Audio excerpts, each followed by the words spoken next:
The ult goes down. They get the Jakira. They เมื่อ get กี้ the นี่รวย spot. จัดค They รับ get the bat. Chasing down the Kez. He tries to get out. Bosch dead. That's it. Great fight. I thought he blinked out, and I yelled so loud that Quinn went "Gah!" like that. He did yell very loudly, very close to my ear. Because I thought Nisha was going to blink out when TP out, but instead he blinked in and and killed him. Very cool. Mickey, sorry. Pushing the limits of the hero. I love it. Call an ambulance, but not from me. Exactly. Man. It was that. Turn it around, and that's why we saw the prioritization to the Shadow Fiend. It was going to be Treant Protector or Shadow Fiend. Liquid already tried the Treant Protector once, and now they tried the Shadow Fiend. Yeah, I will say it's a win for Liquid, but I think for future teams, there's two ไล่ใหม่ขึ้น things แล้วนะครับ that I saw in the series, and it's that their Treant might be ไล่ใหม่ fraudulent, ขึ้นแล้ว and their Largo. เตรียมเทียบท่าได้เลยครับ And I think these are ไล่ใหม่ขึ้นแล้วครับ Tundra เตรียมเทียบท่าได้เลยครับ Aurora are probably เดี๋ยว very thankful ส to ตรีมนี้จะ Fire ปิด Vision นะผ for มภายใน having these situations อีก10 วินาทีครับ being shown to them. The intel has been The revealed. intel has been revealed. They jotted those down for sure. For sure. You know Neta is taking notes. And then in terms of bright spots for Parivision, Quinn, what are things that were happening in the beginning of this series that we can be like, okay, this is something that Parivision can lean on in the future? I mean, I think the fact that they're trying to play more normal heroes is good. I think it's more suited to the new offlaner. Like, this guy plays normal heroes. DM is kind of a weird player in that he plays like Enigma and Phoenix and a lot of like strange heroes. Necrophos, Phantom Lancer is one of his signature heroes. Like, DM is an odd hero pool. Whereas this guy is very much traditional offlaner guy, and traditional offlaners pair well with traditional fours. There's a reason that these heroes are called traditional. So That's why I Supit think maintenance นี่หว่า playing more of these normal heroes suits them better. Okay. I think it looked like it suited them better in this series. And I think until they dabble more with the weird Stupid stuff, in series, maintenance I now. feel like they should stick to more normal stuff for now because I think it suits their offlaner better. And you gotta meet your offlaner, your new player halfway, right? Like, you can't just leave this guy out in the cold and force him to come all the way to this super specific playstyle. You gotta help him out some. It's a good compromise. It's just tragic that it has to come from 9 class because his hero pool has consistently been my favorite to see out of Parivision. And so They massacred my boy. we're clipping his wings right now. Yeah, it's a shame. I feel like the Paravision from 2 Dream Leagues ago, when they won the whole thing handily, it was him just basically picking whatever he wanted and being an absolute menace. But yeah, like the lad said, you got to, help your team sometimes, get the new guy bedded in, and then he will learn the ways of the 9 class. Because he's just like a support. Otherwise, he's not 9 class. That's true. He's just the Dubu. Just a doo-boo. The Dupu. Phrases that we are picking up. Yeah. And now I will get an opportunity to speak to one of the winners of Team Liquid. Because I get a สู้เดี๋ยวผมปิดไปก่อนนะคนดู Ace. สู้ I มัน won't ไอ้ take เนี่ too ย much of your สู้ time มัน because I maintenance know that it has been a long series, but it was a ก็ว่า fun อยู่ series to watch. Surprisingly fun. We did สู้ not ไม่ได้ think ระเบิดสู้ that maintenance Parivision versus Liquid would be this close. What was going on? I mean, every time I play Parivision, I think like they're very good. So I don't know. Like, I feel like they have a bit of a bad streak for some reason, but this team is good and they can always show up. I think so. Yeah, you never know. Yeah, I'm mainly attributing it to their current Group Stage 2 performance because they haven't been doing that great. We may have been underrating them, but it seemed like a lot of this series was dictated by draft. This seemed like one of the more intense drafts that you guys have had to deal with in Group Stage 2. Yeah, I think like the Lago in the first game was creating some issues for us, and I think in general, so yeah, that one was, we learned a bit from that. Lessons learned. I got Quinn standing by for a question for you as well. Hello, sir. How's it going? I was curious how sir. much y'all have been working on in the past days. Like, if you're sort of good enough that you feel you're in that maintain state where you have all the good ideas, this tournament is like free for you and you're just like gonna keep mowing through everyone and doing your thing, or if you're like still picking stuff up and if you're like still grinding replays. I mean, I wouldn't say we're in like a state where everything is just like free and we know exactly what's happening and what to do. It's more, I think everybody's just like in the zone and doing like good stuff individually, but it's not like the game is like easy. I feel like there's still like, it's still quite spicy like in a lot of games. So it's not like free mode, I would say. Okay, fair. You make it look like that sometimes though, Ace. I got Insania for a question for you as well. All right. What's up, Ace? Yeah. How's your What's up? Heroes of Might and Magic 3 career going? Are you still playing at all or not really? It's a bit of a break I see. for a while now. I do kind of miss the game a bit though, but I don't know. Like, I have nobody to play with. I used to play a bit with CY, even something with Tofu sometimes. even with Crit actually, but that's a long time ago. But like, yeah, nobody's really playing it. You should but get if people are down, like I'm also down. you should get Niche to get on it again. Niche is like What? I plays never that? managed to convince him to play it, but he's very knowledgeable about the game. Okay. Yeah, I'm done with it. My last question is, where are your 4 position and coach right now? Are they in the room? They pieced out, yeah. That's true. Like they are going on a date to a concert.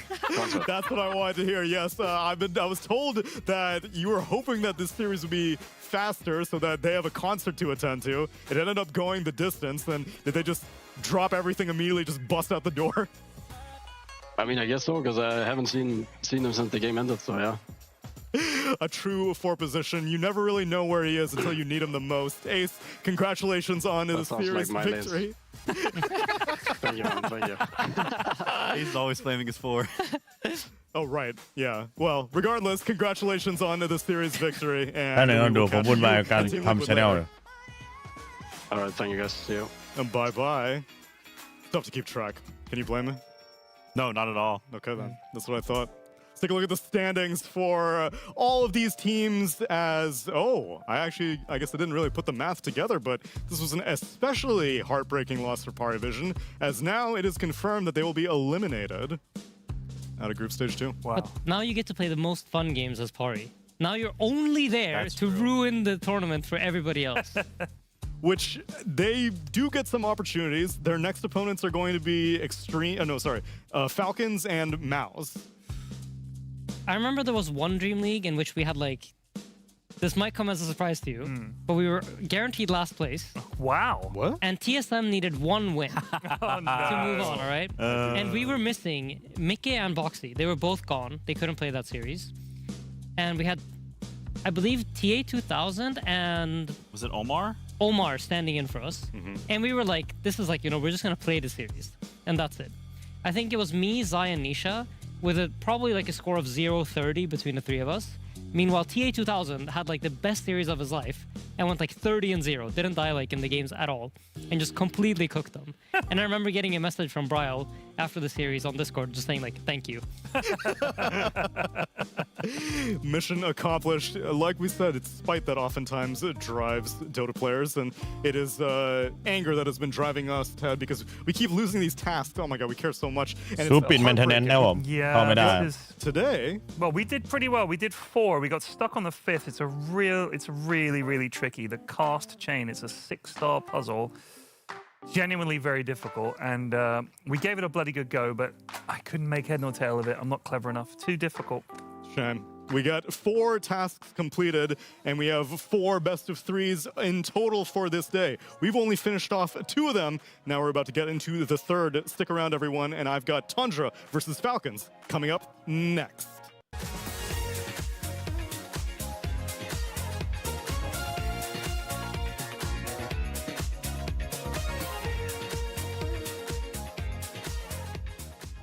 เกมจะเริ่มในตีหนึ่ง38 นาทีนะครับทางด้านโลกของฝั่งทันด้าแล้วก็ฟอลคอนนะครับ เ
ต้องเขียวมากี่โมง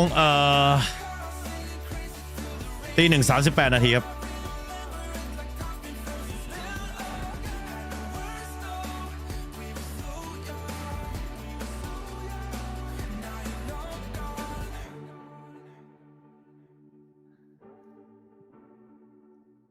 ดีเลยแล้วใช่ 2-1 ทุกคู่ไม่เป็นไรนอน 7-8 โมงเช้าชิล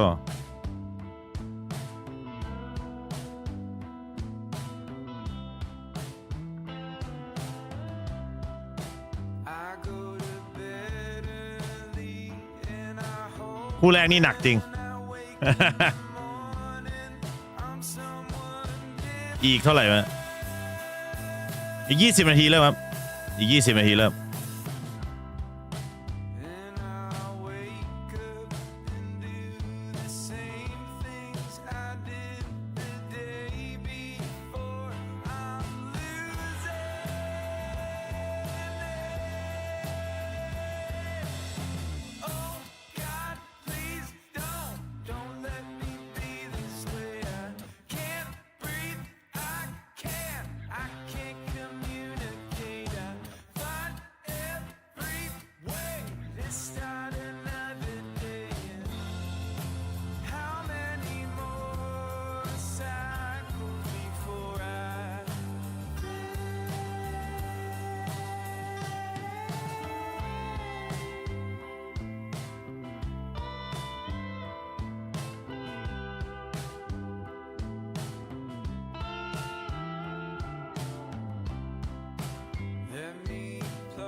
stubborn town. No one seemed to know how to get around. One said, we say what we are and we do what we teach. Let me preach in my words. Oh, how it goes.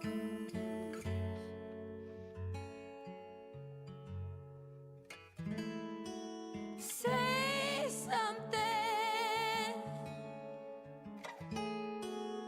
anything.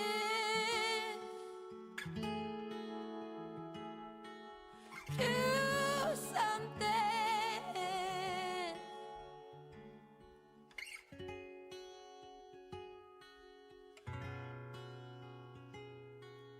Don't let me stand on this land and be ashamed. Guilty of blame, I too carry shame.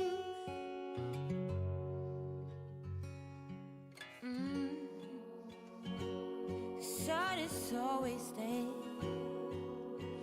if we care to care. Oh, oh, oh, like the wind is deep within. We all have our sins. Now say something.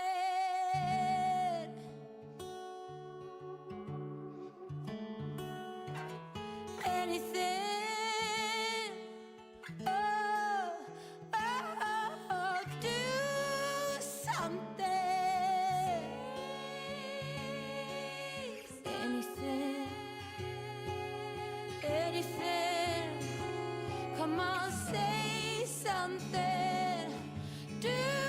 something. Anything. The smallest thing of your silence kills us. Your silence kills us.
tantrum.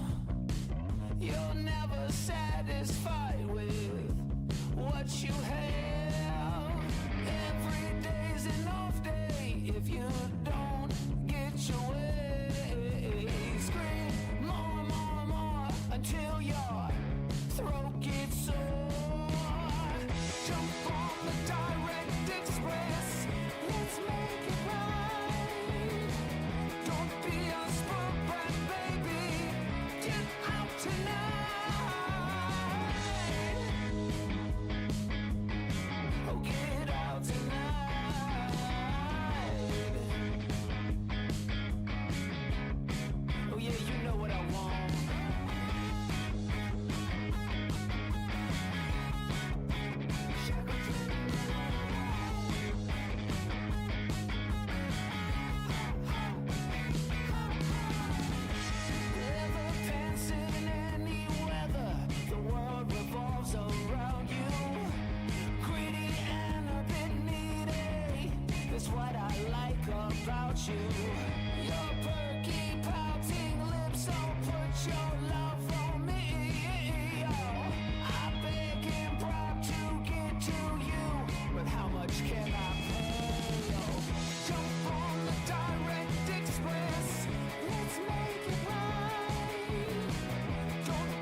says what Simon knows. Follow like the river flows. Listen as your mind transcends with no beginning. There's no end. We will do as Simon says. We will do as Simon says. We will do as Simon says.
We all just ants up on a hill.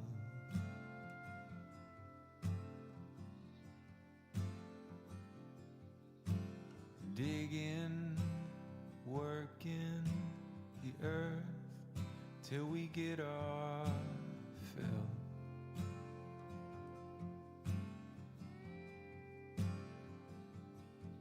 Well, it's up and down and into the light and into the dark, a terminal walk or a lost art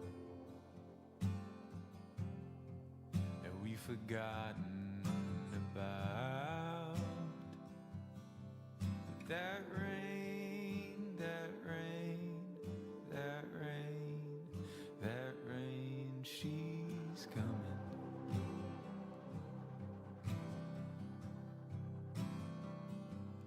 I was born to learn how to hold the line, and I was born to march from the beginning to the end of my life. And I'll learn to kill, I'll learn to fight, I'll learn to die for another time.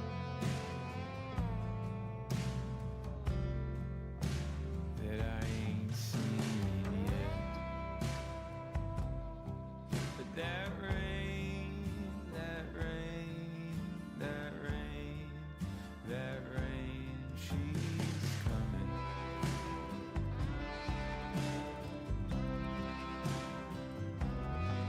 But that rain, that rain, that rain, that rain, she's coming.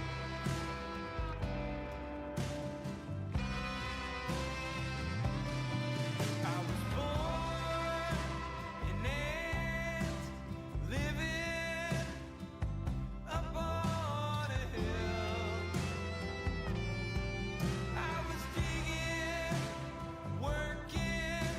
the earth till I get my fill. Then it's up and down and into the light and into the dark, terminal walk along the start that I can't forget about.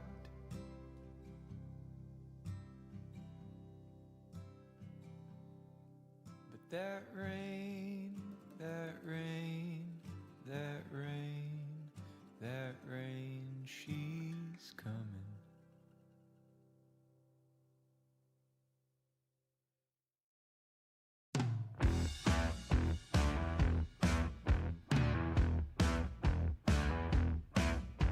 So you came here 'cause you wanna be a star.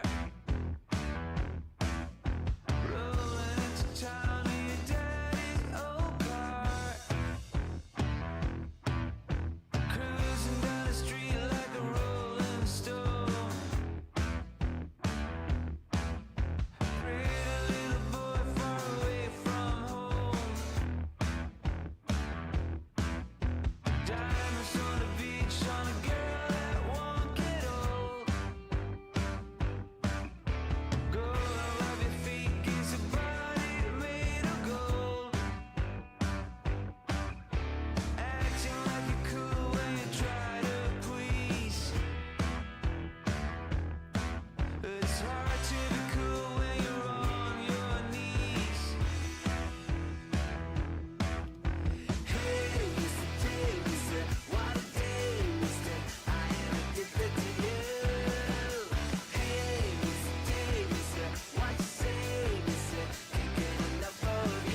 got too close, can't deny. Where have you been all my life? It's a sin, love is blind. What'd you do? How'd you get so pretty? Are you leaving? Are you leaving? I don't need you to know. All the way down in the hole, you push me out of control when the lights are out.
You're mine.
to invisible grounds. Don't know when to stop. Returning, it's not the way for me. Only a mile to go. Somewhere I belong. I'll see it clearer now.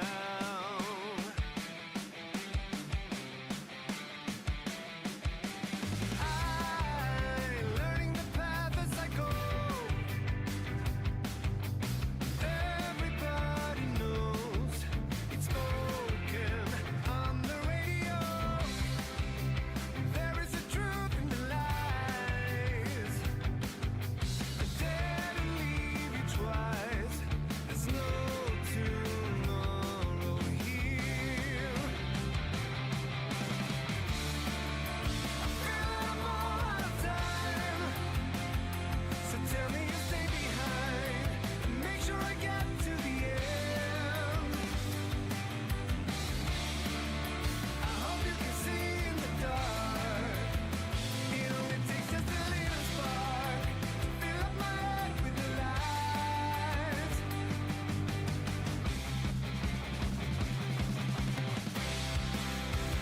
Lighting the path as I go. Everybody knows it's spoken on the radio. There is a truth in the lies. I dare to leave you twice. There's no tomorrow here. Been out of the game for a long time. Not even a rhyme, a reason to stand by. Everybody sees that I'm on a bad side. It's all about to cry.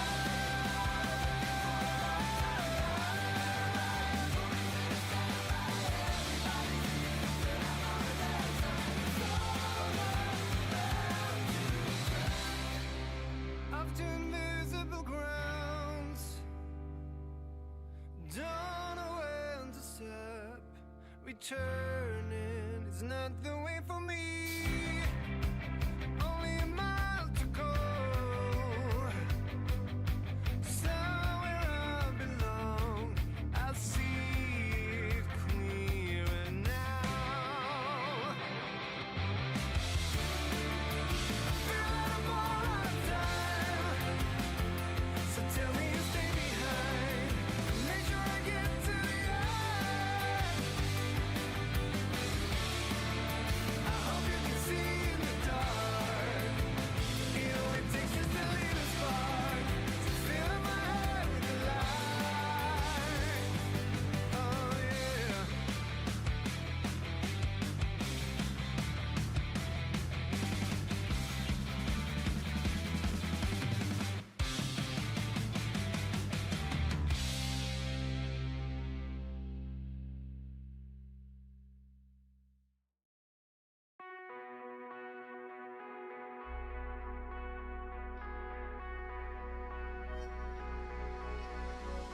Yeah, I just wanna be forever young. Yeah, I just wanna be forever young. I'm off the ground, no one can stop me now. Yeah, I just wanna be forever young. The other night, I remember what it felt like.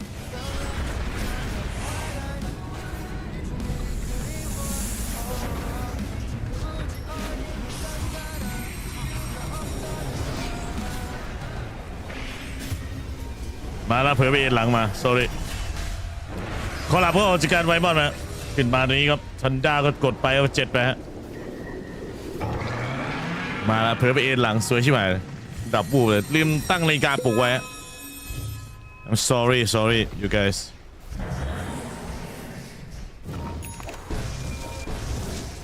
มาว่ากันต่อฮะเอ็นหลังไปบูบเลยแป๊บนึงนะ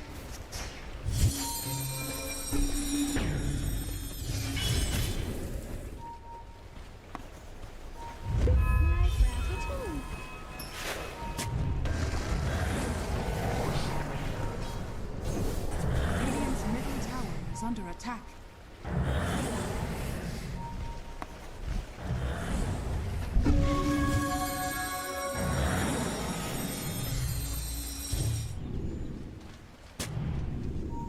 Radiant are scanning.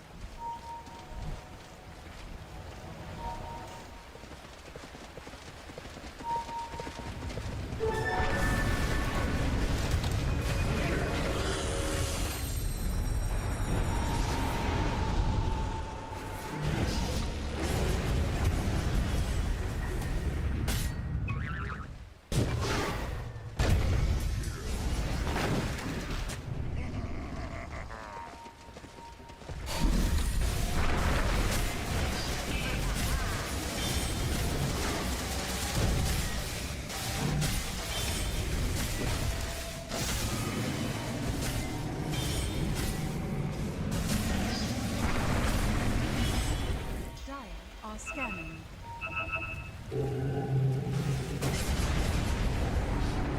มาละวูบดิเอ็นหลังมาวูบเลย Dire's กะว่าจะรอมัน middle นี่ tower is under attack. ไม่ได้ตั้งนาฬิกาปลุกไว้สวยใช่ไหมมาดูต่อครับผมให้ไม่อยู่ก็ขออภัยด้วยฮะถ้าใครยังอยู่ก็ขออภัยเรส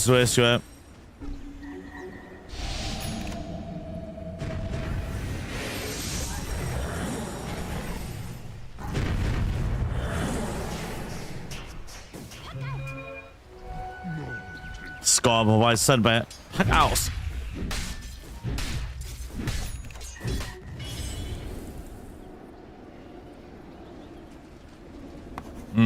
sorry ว่าจะไม่หลับแล้ว รอคู่ต่อไปมันเริ่มไหมหลับดิรออะไรล่ะของแท้ผมป่าเมื่อกี้ไปล้างหน้าล้างตามาสั่นเลยครับ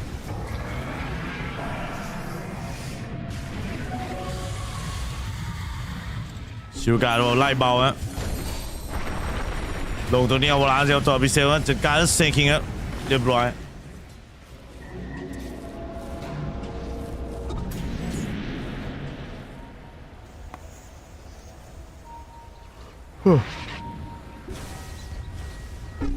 Radiant's middle tower is under attack.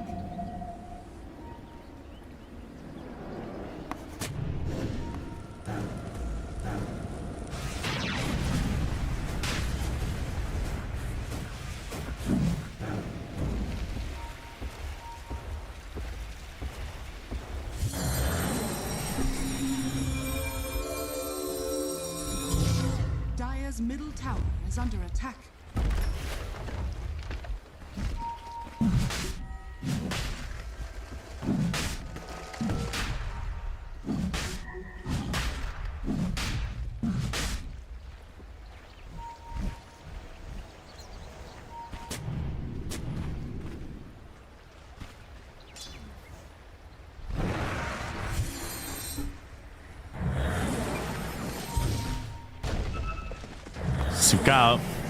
ต่อสเปซครับผมถึงเช้าอีกแล้วครับวันนี้ก็2-1ก็เช้าไปแต่ทันด้าเนี่ยตบแล้วฟอร์คอนยิบยับนะผลไม่ครบครับฟอร์คอนทำใจครับคุมเกมได้ดีครับเป็นหลักเป็นแหล่งเลยเฮ้ยนั่นฝั่งโลชาแล้วเพียวแล้วก็ตัวทีดับเบิลตบไปแบบครึ่งรอนี้เพียวเกมนั้นฝั่งเอจีเซอร์เป็นท่อแบบง่ายดายครับเอาร้านสุดขุดมาอย่างนี้ใส่เต็มครับ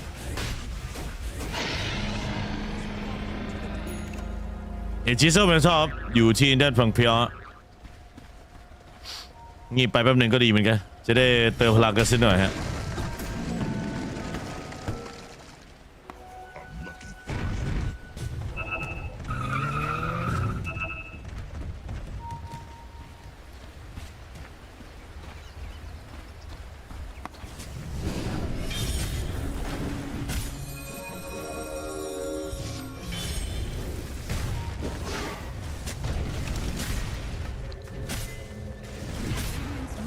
การตีชาวเวอร์ของกล้าไหมฮะ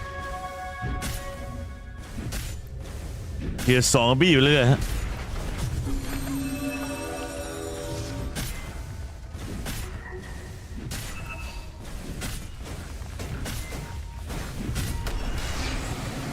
สเลเวอร์ไหม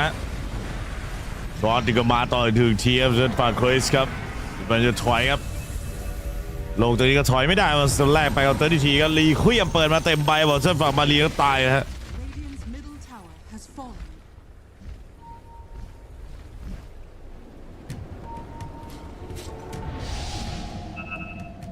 สกอร์ไป21ต่อ12นี่เงินดำอยู่15Kครับได้โดของฝั่งทีมทันดาบอกว่าดูครับจังหวะรีเพย์ซันไปซันเรย์เปิดมายิงกดดันนะครับใส่ด้านฝั่งเซนทัวร์แซมพีดพยายามถอยครับไม่ได้หมดแล้วก็ตีก็รีเควียมทามมิ่งครับเดี๋ยวบอกอัดลงกลางตัวด้านฝั่งมารีนะมารีนครับต้านเวจะออกก็ออกไม่ได้ครับเรียบร้อยครับ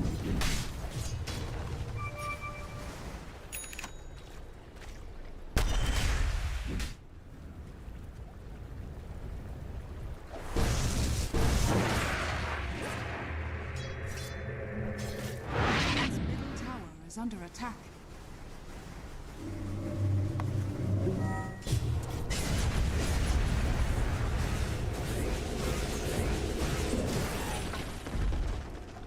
เดี๋ยวล่ามาเพียง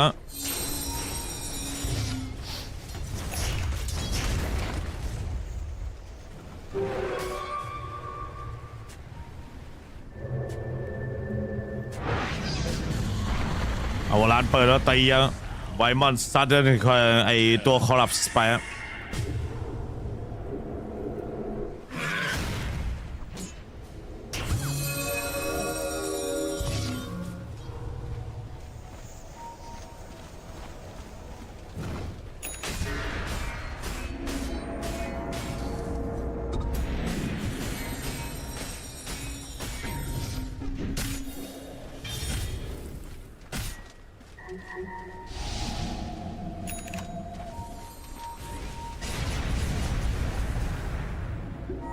Dire's middle tower is under attack.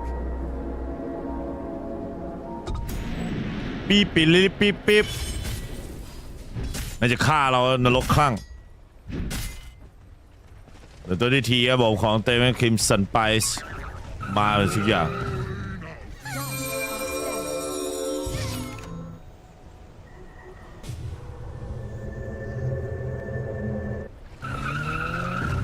เปิดตามแล้ว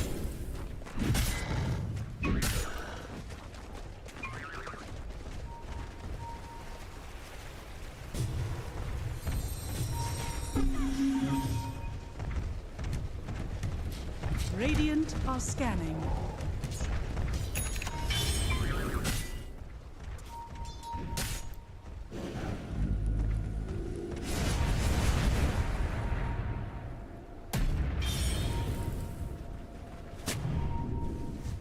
Radiant's middle tower is under attack. ทำการตีด้วยทาวเวอร์ด้านล่างครับตัวของเพียว Dire are scanning. กดเครื่องไว้ก่อนครับฟอร์คอน Bottom tower. อัดแบบแอนๆนั่นเองอัดเอาชูการเปิดมาครับสัตว์ป่านี้ก็ซุปเปอร์โนวาบอมโบเข้าไปครับใส่เต็มใบบอพิเซียถอยไปได้บส่วนนั่นฝั่งนี้ก็โดนหุบช่วยไว้ก่อนจากกิโลรีเควสเปิดชาร์มิ่งกับใส่ไปครับฉะนั้นฝั่งจากกิโลเรียบร้อยครับแล้วตรงนี้ว่าไงเพียวมีอาชีพโซนเมทัลอยู่สบายใจผมตัวระเบิดไปครับแต่ก็ไล่กับนั่นฝั่งสกิตเตอร์มาได้ครับสกิตเตอร์ล่างนี้ก็เซอร์เฟนวอลก็ทำหน้าที่ดีๆครับทำการตีทาวเวอร์แล้วไปแล้วบาแลกต่อฮะสกิตเตอร์เอาไปลืมกดไลค์ด้วยนะครับหรือว่าจะสปอนเมื่อได้ครับผมสกิตเตอร์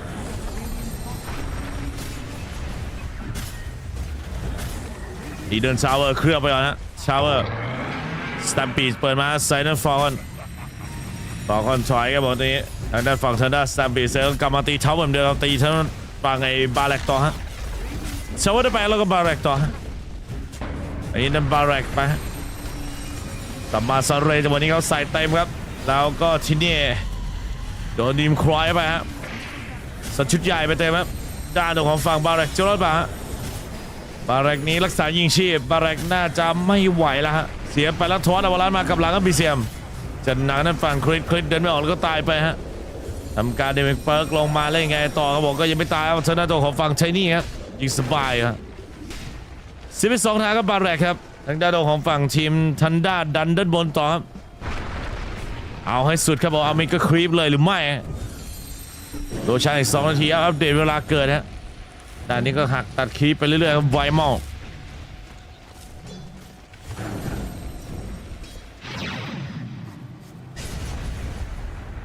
เกิดไม่ทันแล้วทั้งสลาด้าทั้งดาวคนไหนปัก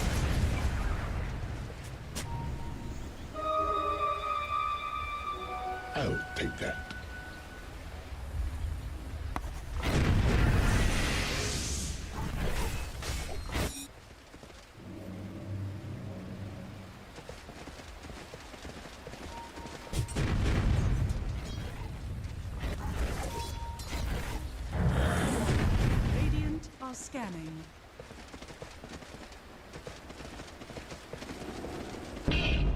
ปิ๊บปิ๊บปิ๊บปิ๊บปิ๊บเรสเซสก็ตียัดชามันจะ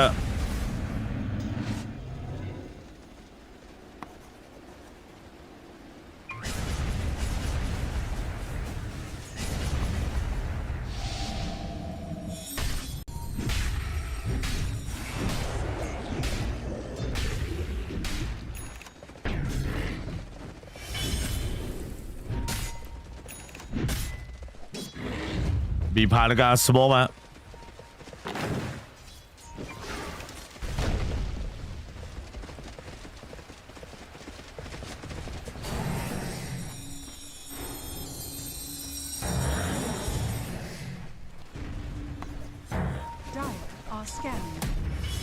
เปิดไม้บอกเคลียร์ทางด้านฝั่งครีบสโมกมาออบล้อไว้ก่อนฮะถ้าใครโผล่มานี่โดนแน่นอน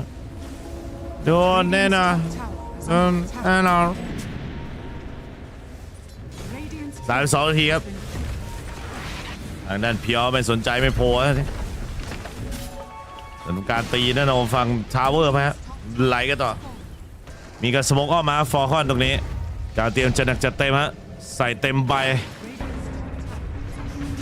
แล้วก็ BKB เปิดมานี่ครับ BCM ครับดาวก็ไหนกับพือปีครับใส่ BCM เลยกับพือปียิงยับเรียบร้อยครับเจอเข้าจากด้านข้างครับ BCM ไม่รอ BCM ทีมควายครับเสียงอะไรเอ่ยยังไงกันดีซิถอยไปอาริสด้านของฝั่งฟินิกส์ก็บอกตายไปเทนี่ตายไปฮะของทีมทันด้ายังไม่ได้จบสนิทครับทางด้านฝั่งทีมฟอร์คอนยังมีลูกคือสู้กันอยู่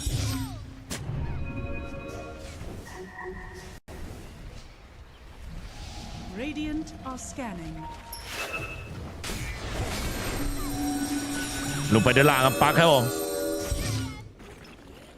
ขึ้นเป็นพลาสมา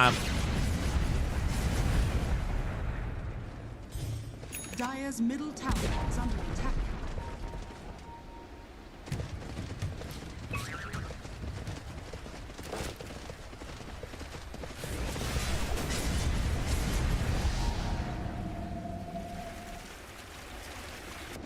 ด้านฝั่งคลิปกัน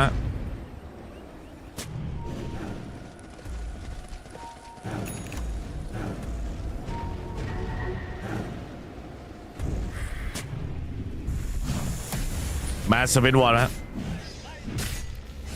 มันจะมีการทำการตีครับจะได้โรชาต่อชันราครับ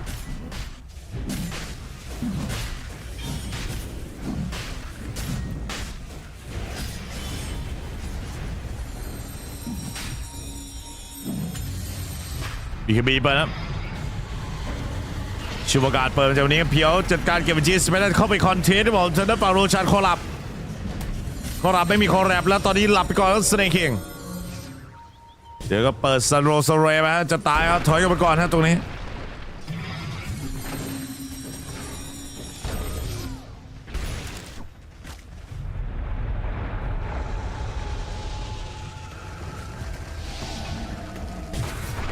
เปิดมา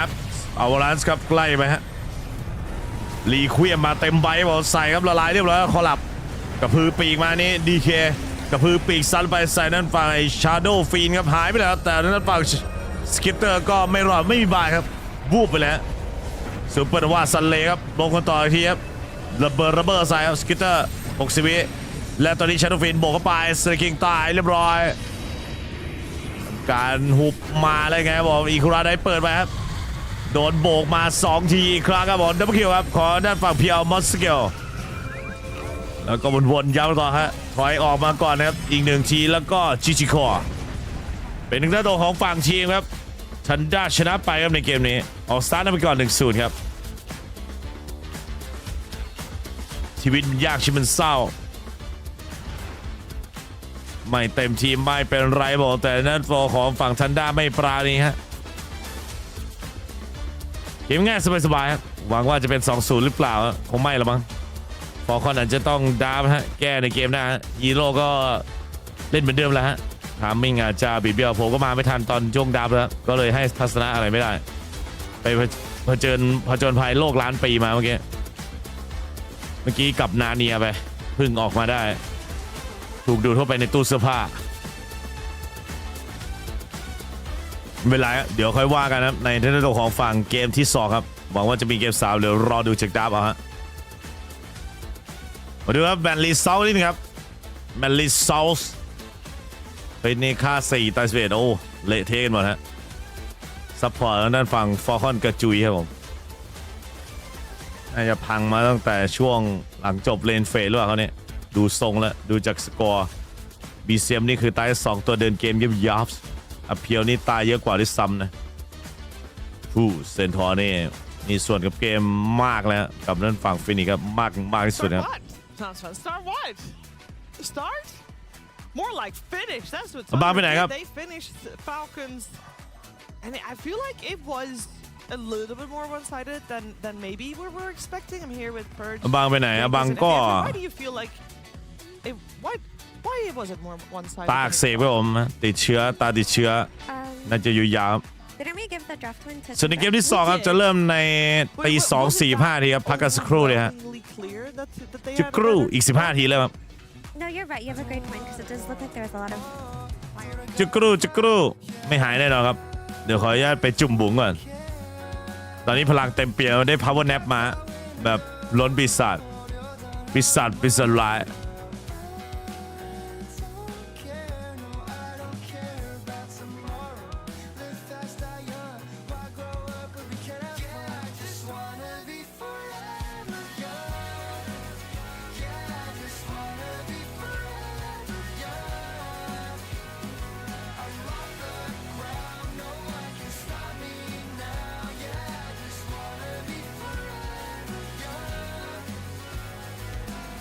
아직 우린 young and reckless 어른이 된다는 건 주는 것보다 더 싫은가 I don't wanna know 어린지는 몰라도 고민보다 고들하는 남도 벗어나 난 춤이나 출래 all night I don't care 손가락질이다 널 가리키지만 yeah don't care, no, I don't care about tomorrow.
Do you see me standing here? I got nothing without you but fear.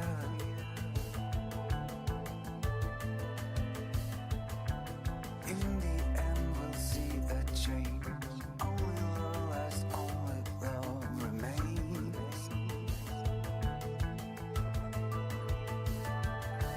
I let go when time is right. I let go when time is on our side. And you made something beautiful out of something horrible. In the night we shall go in. Will you follow me down, down, down? It's the crime of the century. We fight for the reason only. Everyone we left behind. Till the light is brought back to every kind. Give me everything you got. Let's leave this world behind.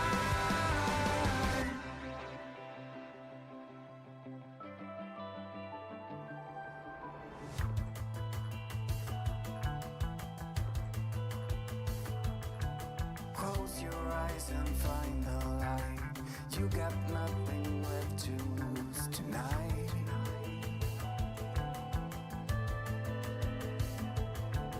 In the end, we'll see a change.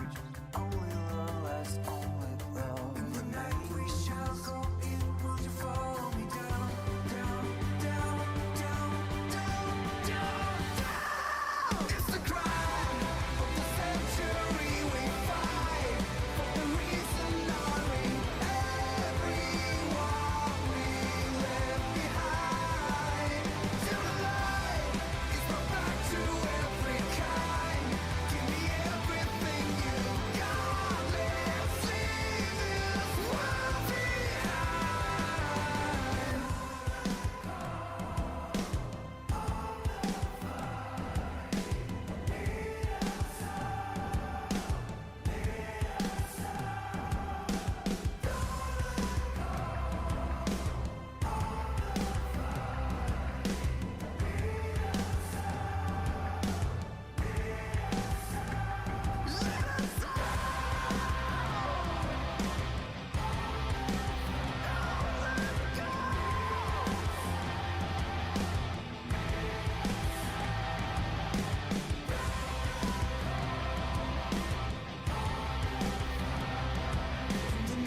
Sing for me sweet lullabies. Bright nights, everlasting darksome days. Bright nights, wearing the stain you made of me, and I wait and I wait and I wait and I wait for the bright nights to lead my way through the maze.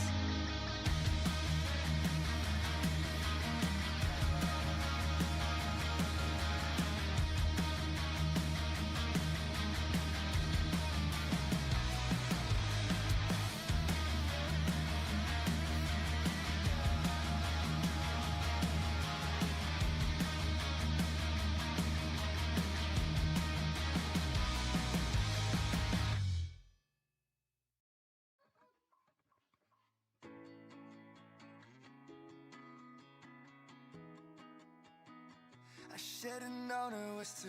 good to be true. Thinking anything real would come out of someone like you. I'm a fool. I guess the prettiest girls use idiots like me. 힘들어 심장이 꺼졌나 어린 듯이 멈췄어 내 마음 되는 거는 I'm so lost. Thought it was LOVE. Why was I too blind to see that you were just using me? And it's more than I can say. 그게 잘 안 돼. 널 정리하는 게 I should've known spoiled girls like you just want a toy to break. So you can take what you want, go break my heart if you want. Till I got nothing to lose, till I got nothing to give. Yeah, you can take what you want, hate me and leave me to dry. Cause girls like you just toss away your shit just like I'm so worn out shoes. Like I'm that shirt you don't wear anymore. Just like I was one time used. Find something new. Why would girls like you want? Why would you want used goods? You get anything you want till you find somebody else that's unused. Thought it was LOVE. 눈치도 못했지 bad for me. More than I can say. 그게 잘 안 돼. 널 정리하는 게 I should've known spoiled girls like you just want a toy to break. Just want a toy to break. So you can take what you want, go break my heart if you want. Till I got nothing to lose, till I got nothing to get. Yeah, you can take what you want, hate me and leave me to dry. Cause girls like you just toss away your shit just like I'm so worn out shoes. Like I'm that shirt you don't wear anymore. Just like I was one. Playing Largo. It really does feel like this year is You gotta-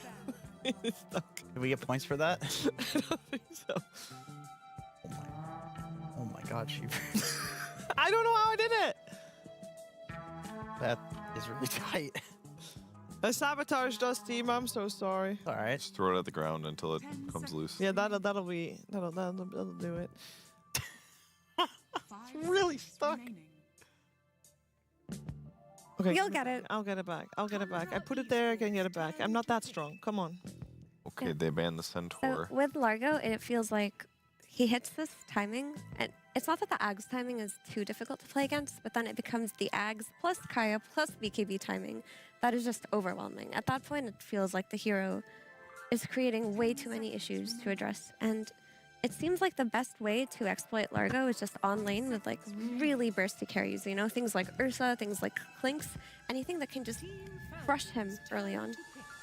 And then burst him later on the first Axe timing. This is not the small one. Well, they grabbed This a is small. solid hero against both of those heroes, if that's the case. Blinding Light can be a decent level 1 skill that you can grab on Caudal. The cast range is kind of vast, but it does decent damage now, and adding some move and moving your opponents away from him and giving some mischance can be great against either Clinks or Ursa. But even and- Ursa, like you get your thing dispelled too. Your เกมที่ 2 ครับ คู่ระหว่างทางด้านฝั่งทีม Falcons ครับผมแล้วก็ That's a good point. Yeah. What are you saying, Kev? ทีมทันด้าชนะไปเกมแรกแบบชิวๆฮะลาโก้ตัวดีทีครับผมคอมโบนิ้วพันพลวันจงใจปล่อยเชนเวกเตอร์ครับให้ทางด้านฝั่งฟอร์คอนเลยหยามหน้ากันชัดๆตึกbecause if you doom the hero then you can't play songs you can't give yourself movement speed and your armor goes away eventually and you can't heal but with that said maybe the matchup just isn't good. Tundra's been picking Doom against Largo. Okay, good. They do like that idea as well. สวัสดีคนนะสวัสดีครับหลังจากที่เกมแรกวูบไปเกมนี้ผมมาแล้วผมมาเลเซอร์ผมเอาตัวท็อปเทียร์ไปเลยฮะอย่าบอกว่าเลเซอร์แครี่สคิตตี้ I got it both pieces. จะไปเจอกับด้านฝั่งคีเปอร์เดอะไลท์แล้วก็ลาโก้หรือเปล่าฮะ Did you? Yeah, I did. Because I'm amazing. I mean that's normal operating procedure for us, isn't it? What? Have you accomplished anything new? This is new. Both of them at the same time through the thing. This is now the stock position. Ah, yes, very good. All I need to do is recreate it once and then it's there. That's new. Just let her cook. She's good at this. Okay. You know what I wonder? Like, how long until Ancient Apparition makes a re-emergence versus this heal meta and all of these holy lockets that we're seeing? These Phoenix Sunrays, these Coddle Blasts, these Largos. Like, at what point does this hero get reshuffled? When his laning stage is better. When he gets buffed. I think we saw him in Group Stage 1. Yeah, we saw him banned in Group Stage 2 once. Hit or miss. It was mostly miss. Got very punished in the laning stage. It was difficult to hit the ice blasts outside of the laning stage. It might have been. Perch, I promise this is new. Yeah, I would love to look at it if you don't mind. Yeah. The other one, you know how the one on the C is small side? When you have that, you can push the other one through horizontally or whatever this is. Vertically, actually. There you go. Yeah, it's definitely different. Thank you. You got one of the center pieces past one of the nuts. Yeah. Or one of the loops somehow. That made it worse or better? Better. Almost there. I think so. I'm guessing you have no idea how you did this. Yeah, I do. I pushed it through. I just told you vertically. You just pushed it. The one with the U and U on it. Oh, you pushed the U's against each other like this. Okay. Okay, so what are we thinking then? We have a Bane. We don't see Bane very often. That does mean we have this Muerta as a core. มามูต้าผม On Cheever? No. Okay, it's feeling a lot. Why? It's just sweaty and warm, okay? มูต้าแครี่ครับ Feels a little greasy. Don't give me เบนมาเป็นโฮน5ผม Alright, talk to us about stuff. ตอนนั้นก็โฮนวิงอะยิงโล่เดิมๆของด้านฟอร์คอนไป I got some basil. ตามถนัด Fucking guys. สเนคคิงก็เล่นเทียนส่วนด้านฝั่ง Did you lube ควิด it เล่น up? โฮนวิง The nuts and the แครี่ยังไม่รู้ว่าเป็น bolting and the เลเซอร์เปล่าฮะแต่น่าจะ What's going on here? Anyway, so Muerta carry has been played quite a bit, especially recently. The EU carries love it, but Pure especially, who's had really good performances on it. And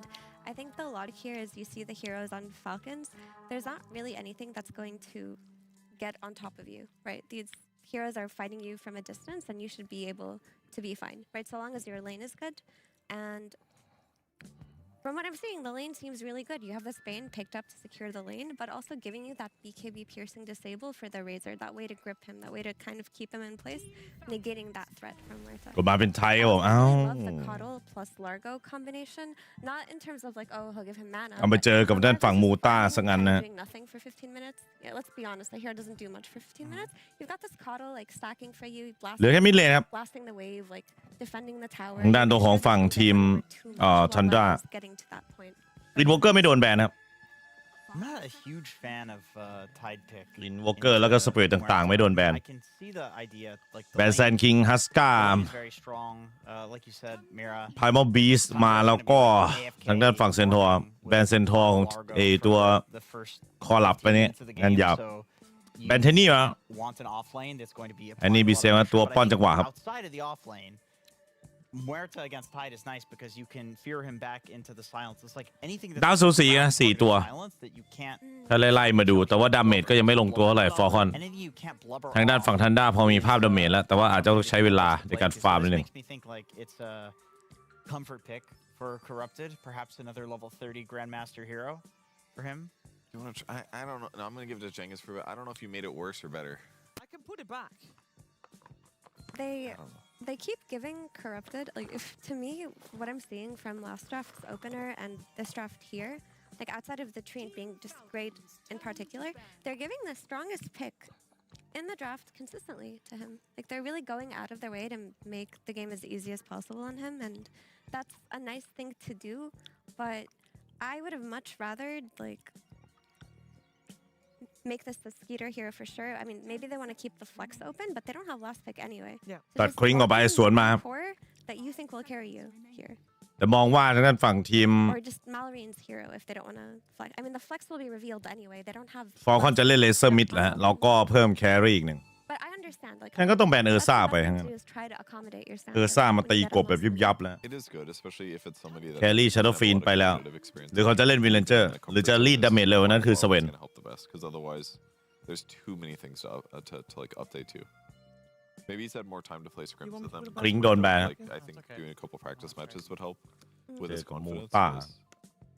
ภรร God knows ยะ we needed ก็ practice puzzles before today's broadcast. Well, I didn't. แต่ดาวเรนเจอร์ก็น่าเล่นนะเกมนี้ 5 seconds. พูดตามตรงเลย Do you think it's better or worse, Jenkins? แต่จะไม่ได้ดาวเรนเจอร์ก็จะเป็นเนี่ยครับ It's a new วนๆอยู่ state. เออร์ซ่าสไนเปอร์แบนครับ I'm ก็เผื่อไว้ครับผมเผื่อเขาเล่นมิดเลนไป it's getting stuck on one of the bolts. สไนเปอร์แสดงว่าเอมเบอร์มิดหรือเปล่าบีเซมเกมนี้ ไม่เอมเบอร์ก็สตอม There's วนๆอย่างเงี้ย edges, right? So เต็มที่ก็แบบดาเมจหน่อยก็ควีนออฟเพนนะ it could be one of the 6 that Shiver tried that happened to be smaller. 10 seconds. Yeah, you're gonna have to rotate. Could be a combination since there's. แต่ผมว่าบีเซมของเกมนี้เล่นอินวอเกอร์ดี It's like 1/6 times 1/6 to find the correct answer. เดลิกูครับเดี๋ยวนี้ All right, final picks coming in. Falcons will need to reveal. It's the Leshrac. เลอแชกมาครับ so Dutch. The thing is, we see Leshrac mostly in mid. เลอแชกแบบมาเซฟก่อนครับ The scheme ไม่ว่าอะไรก็ไม่มีตัวเคาน์เตอร์ อะไรประมาณนั้นเพราะว่าสไนเปอร์โดนแบนแล้ว I would rather choose a mid Leshrac. เลอแชกมิดครับ แล้วก็แครี่เป็นท่านฝั่งเรเซอร์ I don't know if I like it. I mean, it makes a lot of sense with Ravage. You want to output as much damage as possible in this Ravage because it's your only stun, really. Like, there's going to be the root coming out from Trian, and sure, there's Bushwhack from Hoodwink, but there's counterplay to those things. So you just want to just make sure you're going to kill people in this Ravage. But I don't think Leshrac is in a great state right now. And I feel like the pick is very exploitable from Tundra. Do you think it's like one hero that could potentially punish the Largo a bunch though? Because you do have a lot of single target damage with that bulk edict and stuff. So maybe ganks on the side lane there is what they're thinking. The thing is, the Edict does damage a lot slower than it used to on Leshrac, and I watched this played out a couple of days ago. I forget which team it was, but they had a Largo versus Leshrac situation going on, and Largo was owning. He was just out healing what Leshrac was doing later on in the game with all the pulses. But early on, it can definitely rotate on him and kill him. That's like a great point there. Like lots of tempo from this Leshrac pick. Yeah, they're Later gonna try on, to though. slow 33 down heavily. Like that should be the goal, right? Yeah, but later on in the game, I just don't feel like it's that good of a hero against Largo. It's maybe possible that Falcons also trying to cover themselves against. Oh yeah, it is against Muerta carry, I suppose. I got confused for a bit. Sorry, go ahead. เอมเบอร์ครับ Anybody else? เล่นส This ปิริต is their ทั้งหลายแหละ combo with the mid laner. Like usually they run either Tiny or Ember, and Ember mid. there's space to pick like. แต่ดูจากฮีโร่ก็ But then you don't really take. จริงๆฝั่งฟอลคอนดีกว่านะ But BZM is แต่ไม่รู้ว่าจะเล่นได้ตามเพอร์ฟอร์แมนซ์หรอ Ember Spirit. He's just been like destroying. So I have a lot of faith. แต่ลาโก้ยืนเลนกับเลเซอร์ได้ครับ มีเลนเดียวมั้งที่แบบพอถูว่าไทย Either Largo or Muerta. ไทยกับพูดวิงก็ยืนได้ครับ กับทางด้านฝั่งไอ้มูต้าแล้วก็เบน ส่วนเลอแชกมินี่สบายครับ เจอกับเอมเบอร์นะครับ เล่นระยะ Lightning Storm Spirit Earth ไป ยกเว้นถ้า BCM พลิ้วหน่อยก็อาจจะเทเสมอได้ครับกับทางด้านฝั่งเลอแชกแต่ยังไงแล้วแต่เลอแชกต้องพยายามกดเอมเบอร์ให้ได้ครับ ไม่งั้นจะแยกไปกว่าเดิม And it's taking a percentage of your damage and doing magic damage. That's like double damage in the same vein that she is dealing on the hero. So I feel like it's, especially with the shard, I bet you the mechanics are busted as the game continues. If you get a lot of, but the math works really nicely. So it's kind of a cool variation of the Largo build. Yeah, I think there's too much ranged damage and too much ranged control for Leshrac to be really effective. Like if he's getting gripped from a distance, if he's getting dead shotted away, if he's getting like hit by coddle spells, it doesn't feel as good to run the Leshrac, and as the game progresses, it's going to get even harder against Largo. So for Falcons to win this one, they really need to crush the lanes and play a very snowbally kind of way, because if the game slows down a little bit, I don't have a lot of faith personally. I'm just curious what Cinder thinks, because I know he's a huge Leshrac player. He's big on the Leshrac. ไหวไหมเนาะ Cinder, can you tell me if he's level 30 tied? แต่กลางเกมทางด้านทันด้ากินขาดนะถ้าไม่ได้โดนกดอะไรมากครับแต่เกมนี้ผมให้ฟอลคอน 65% โอกาสชนะครับ Actually? อันนี้ทุกคนก็คำนวณคิดวิเคราะห์แยกแยะแล้วกันเพราะว่าฟอลคอนไม่เต็มทีมนะพอไปเจอกับทันด้านี่ก็ไม่ใช่คิดเครียว You like horses? Oh, that's the other guy. It's the year of the horse. I mean, he loves talking about horses. He gets to do it all game. Enjoy, guys. Sounds fun, Cinderin. And he's, yeah, well, there's no horse on, there's a horse picture, but it's not the word horse. ก็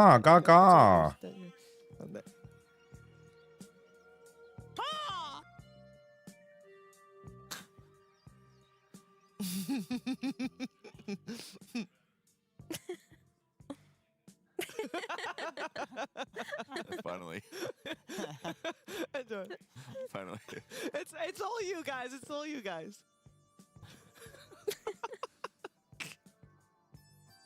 Let's play some Dota, guys. Let's play some Dota.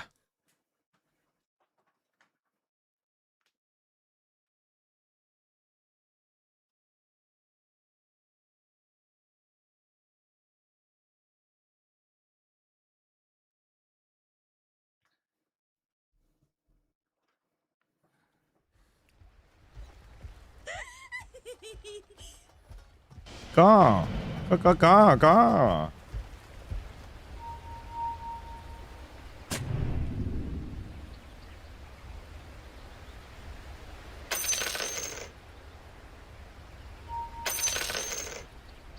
Bombardiro, crocodilo, tralalelo, tralala. Oh yeah, baby! Ricope!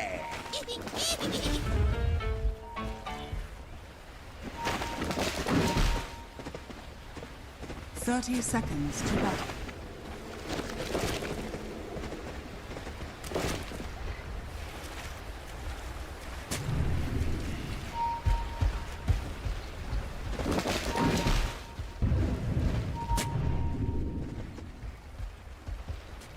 Vậy mới nói nó kỳ ổ. Đúng vậy không? Back. จบคู่นี้เหลือออร่ากับ MOUZ ครับยาวๆไปครับนี่เพิ่งตีสามคู่สุดท้ายไม่เลิกเป็นวันแห่งการเดือดดาลนะสมมุติว่าถ้าคู่นี้มีเกม3ผมก็น่าจะได้นอน 7-8 โมงเช้าคิดว่าเป็นอย่างนั้นถามว่ามีปัญหาไหมไม่ใช่ปัญหาส่วนนี้ครับทางด้านฝั่งตัวทันด้าผมแล้วก็ฟอลคอนนะครับยังไม่มีการปะทะเกิดขึ้นนะถ้ามีปะทะน่าจะบอกเลเซอร์สกิลเตอร์ผมในด้านบนฮะผมสบายแล้วผมนอนเต็มอิ่มมาแล้วผมไป power nap ปี้มาแนปปี้สวายสไตรเกอร์ดูดเมจไปบารุกไลฟ์พักออกฮะโลกันต่อสแนปปี้เฟิร์สบัตไปครับลงต่อจังหวะนี้ใส่ตึงๆดาโดของฟางอารีครับผมด้วยเฟิร์สบัตสเนคิงครับโดนแก้ทางด้วยการถางต้นไม้แบบรัวไม่ไหวแล้วเว้ยรุ่นเศษเฟส2วันที่27ครับนะฮะเกือบสิ้นเดือนก็จะเป็นรัน2คู่นะครับผมเพื่อลุ้นว่าจะมีทริเบรกหรือเปล่าถ้าไม่มีทริเบรกก็นอนไวฮะส่วนตอนนี้ทีมที่ตกรอบไปแล้วก็คือขอแสดงความเสียใจด้วยครับนั่นคือ P-Vision ครับชนะ0แพ้5ครับผมไม่ค่อยอยากจะเอ่ยคำนี้ออกมาแต่มันก็ต้องเอื้อนเอ่ยครับเพราะว่ามันเป็นสิ่งที่ทุกคนต้องทำใจนะ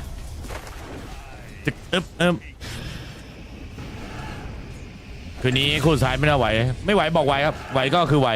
ไม่ไหวก็ว่าไปคอรับก็จัดการนะมูต้าไปส่วนน้ำไวบอลก็ซัดคอรับไปเหมือนกันยูเซเลอร์มีพุทมีชาแนลเขียวกับเซนโฮชาไปเลยครับเกมนี้จากใจเกินร้อยแต่ถ้าใจไม่เกินร้อยนกเขียวก็อาจจะโดน 2-0 ไปแต่นี่คือวันแห่ง 2-1 ครับนกเขียวจะผิดนัดหรือเปล่าไม่แน่ใจฮะเข้ามาเอาฝากสปอร์ตกันหน่อยครับตอนนี้16เมมเบอร์ครับอยากจะปิดหลอดครับเป็น50เมมเบอร์ครับจุกรูกันหน่อยนะฮะขอหน่อยนะครับ ขอหน่อยนะครับขอหน่อยนะครับขอหน่อยนะครับตอนนี้เหลืออีก34เมมเบอร์ปิดหลอดครับใครอยู่ไม่ไหวก็ต้องบอกไหวเดี๋ยวฟาดไปครับแคชชิลิกลงมาทางด้านของอาลีก็ไบดิ้งไลท์ผลักไปบนเส้นฝั่ง33ว่าจะจิ้มย้ำต่อขอบคุณคุณ HNCTV ด้วยครับ17 เดือนสปอร์ตครับของครับพี่ขอบคุณครับเป็นทันที่17ของไลฟ์เฟครับขอบคุณมากครับพี่คุณมีชแนลปาดมาพาซาฟิลครับปาดลงต่อสเนคิงโบกหน้าไปครับทางด้านฝั่งอาลีกระจุยครับขึ้นมาเป็น 2-2 ครับซูระเบิดครับซูเป็นตอนนี้เมนเทนเนนซ์ครับซูตอนนี้อยู่ในเมนเทนเนนซ์อยู่ครับยังไม่สามารถไลฟ์ได้ผมถ้ามันกลับมาเดี๋ยวจะแจ้งให้ทราบเหมือนจะปิดถึง7 โมงเช้า7 โมงเช้าเกาหลีก็น่าจะตี 5บ้านเราครับซูวันนี้เมนเทนเนนซ์นะครับผมขออภัยด้วยนะครับคนดูปิดปรับปรุงครับผมน่าจะอัปเดตฟิวเจอร์อะไรต่างๆครับซูมันเมนเทนนะวันนี้ซูมันเมนเทนนะวันนี้ยังไงก็ขอบคุณด้วยครับที่ติดตามโอ้จะไปออนช่องซูมกันให้ใช่ไหมโอ้ครับส่งวิดีโอบอลลูนกันเลยนะคนดู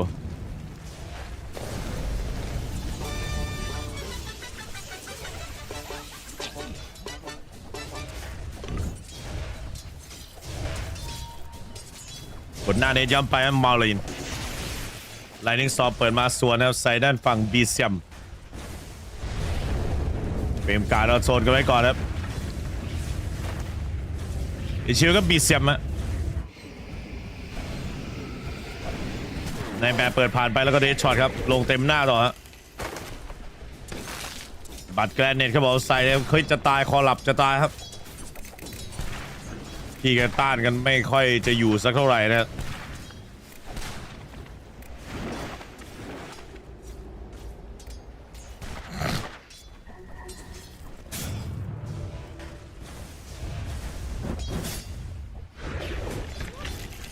บูชแบกสวนมาแบบคงๆครับเคยทำตัว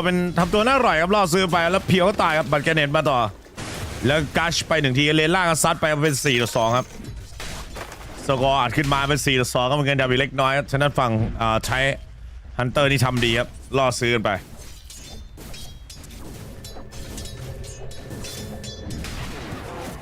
มาหิวข้าวแต่ตอนนี้ตี 3ไม่ค่อยจะมีอะไรกินเท่าไหร่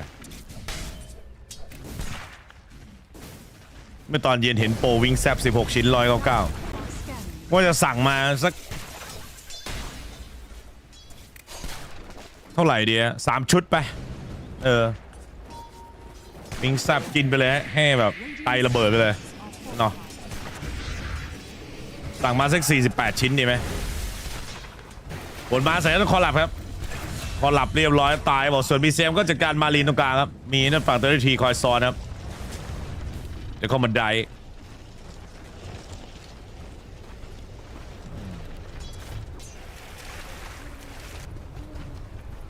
แล้วกินวิงแซบสักแบบ48 ชิ้นน่ะพากไปกินไปนะ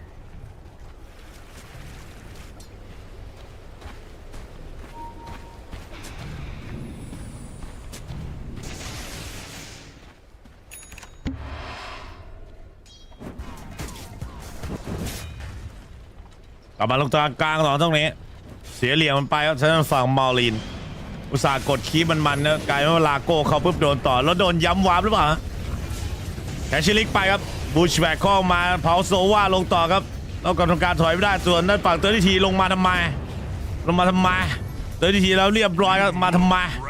ตบย้ำต่อใส่หนักเข้าที่ด้านฝั่งบีเซียม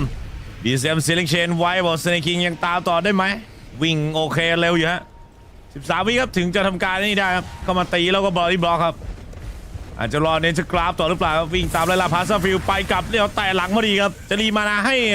กระโดดลงสักหน่อยก็ไม่ไหวกันแล้วก็ดูดาเมจนะครับโอ้สกิตเตอร์โหดจัดโหดเกินไปหรือเปล่า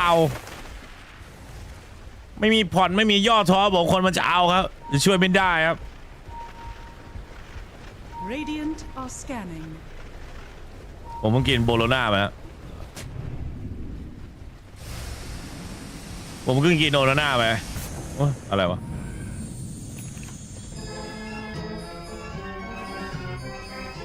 ไม่มีอะไรแซ่บๆขายตอนตี 3แซ่บ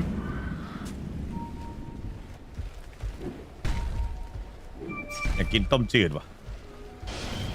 ล ร้านประจำไม่เปิดต้องรออีกสักพักใหญ่ๆจิบน้ำไปก่อนแล้ว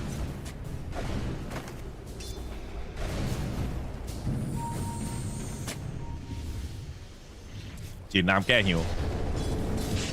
วิถีชาวหอคริสก็ถอยแล้วตัวนี้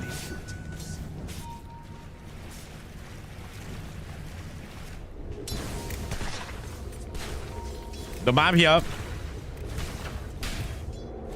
เคลียร์ทาวเวอร์เปล่าเข้าเส้นฝั่งชวินเกตลงมาวอร์ดก็เห็นครับเพียวก็เคลียร์คีฟสบายใจถ้าขยับปุ๊บก็ถอยกลับลงหลังป้อมวิงแซบเท่านั้นที่หัวต้องเจกินวิงแซบอะซิงเชนเปิดครับบูชแบกเข้าต่อสับไปของตัวนี้โดดออกครับไลนิ่งซอฟเปิดมายังครับเคยจัดการด้านไวมอนนะ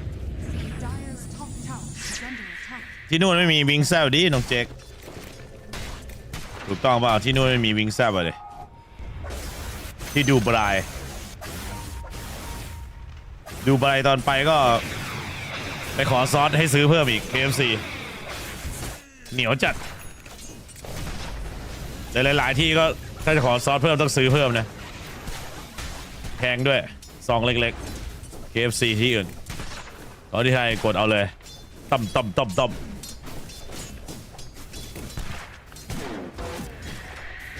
เดชช็อตครับเข้ามาสาดกันไปครับผมวาร์ปแล้วฮะ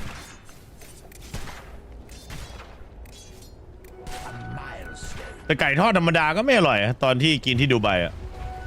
รู้สึกเฉยๆ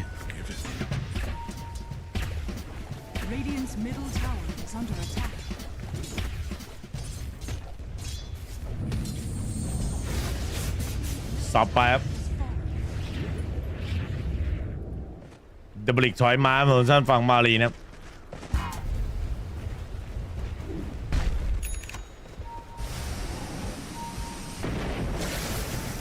ดูดาเมจครับบูชแบกข้อเป็นต่อครับอิลูมิเนตเวฟซัดไปโอ้กรดจับล็อกไว้ครับผมเลียตัวเองออกไปได้ครับฉะนั้นฝั่งเตอร์ทีโอ้มันแก้ง่ายขนาดนี้เลยพาซัมฟิลไปบอกท่านเพียวพยายามจะไล่ครับไปเจอท่านฝั่งเซคิงไนท์แมร์ครับไนท์แมร์แล้วก็ฟ็อกสตอร์มอิลูมิเนตเวฟฮะละลายครับเซคิงตีขึ้นมาเป็น5-7ครับผม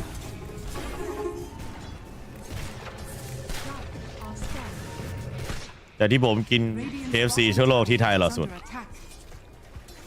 เอ้ยเอ็งเคยกิน KFC อินเดียเปล่าอินตราเดียเอ็งอยู่อินเดียเอ็งกิน KFC อินเดียยังวะ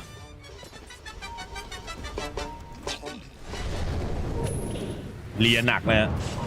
เซ็งเชนเปิดบูชแบกข้อสปิดเอิร์ธบึ้มเข้าให้ฮะเดบิลิกเผาโซว่าเผาไปครับแรมนั้นออกไปก่อนชันนโรของฝั่ง BCM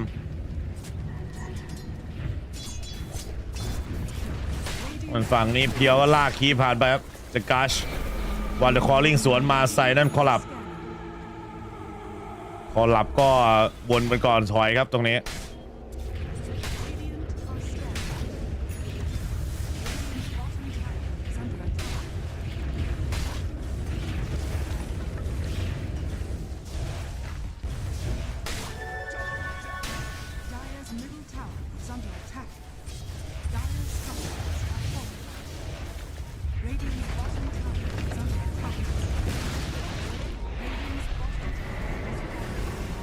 โรยเข้ามานี้ไนท์แมร์สับไว้ครับ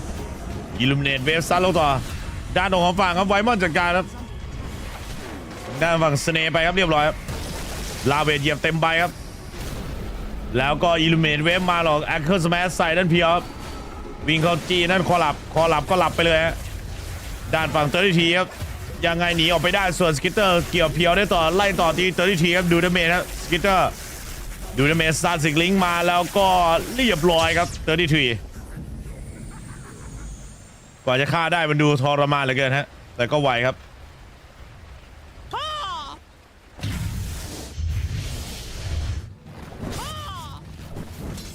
อ้า Radiant's top tower is under attack. Radiant structures are fortified. อ้า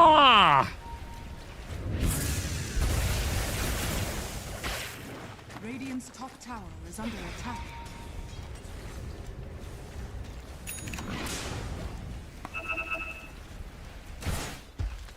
ข้าวไม่ไหวแล้วเดี๋ยวรอสักตีสี่ไม่มีร้านอะไรดีๆเปิดแล้วตอนนี้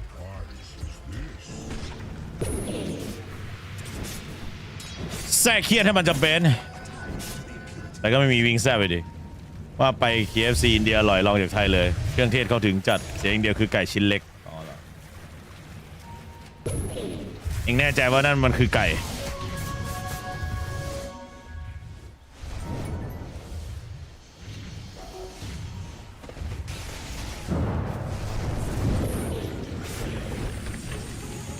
เดี๋ยวเจออิลูมิเนตไปครับ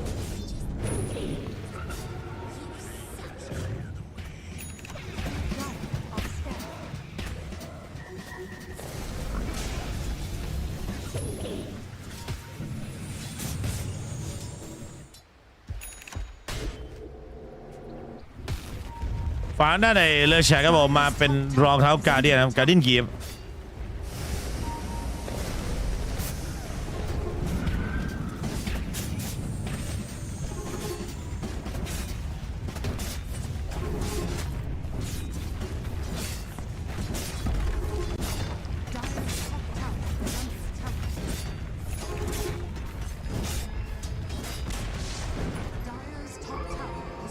เมียวเมียวเมียวเมียว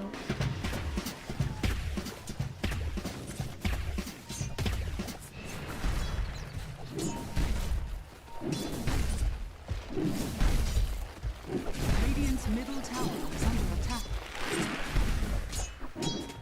มีใครไหวแล้วหนู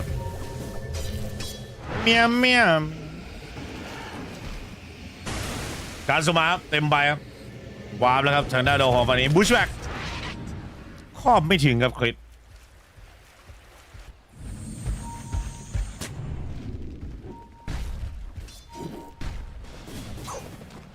นักพากย์นรกไปไหนแล้วครับใครรู้บ้างใครนักพากย์นรกเฮโลโซเย่อยู่ในช่องทวิตครับผมแล้วก็เพจเฮโลโซเย่ครับทำช่องแมวเป้าอยู่ใน TikTok ก็มีมั้งคนติดตามหลายล้านเลยฮะ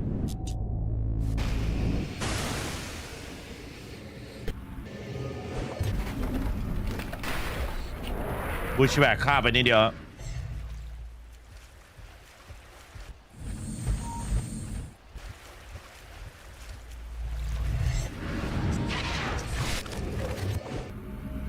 ขยี้กันจริงๆเลยไม่ถึงอ่ะเนี่ยไม่ถึงก็มาขยี้กันนะ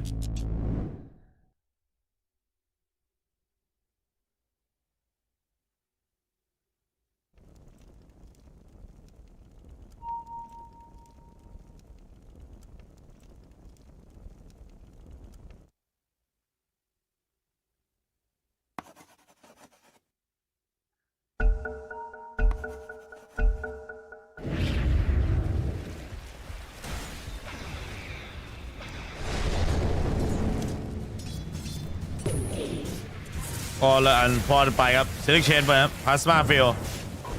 ไอ้เราสอบบูชแบ็กไม่โดนแล้วคริสจังหวะช้าไปหนึ่งจังหวะครับเราถอยออกมาได้กับบีเซียม Is under attack.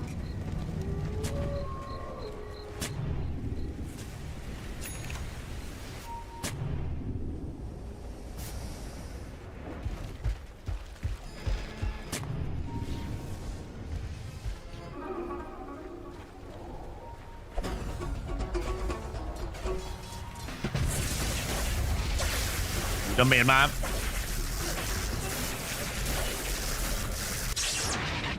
Radiant are scanning.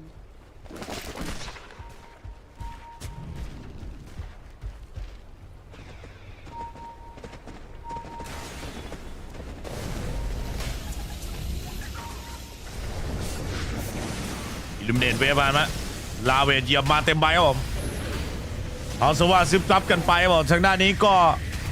สมบัติย้ำต่อคอแลบครับจัดการครับไวมอนไปได้ผมในแม่หลับผ่านลงไว้ฝ่ายหน้าตัวของเอมเบอร์ก็ถอยไปกลางครับเขาไปเจอลูนาเคนครับผม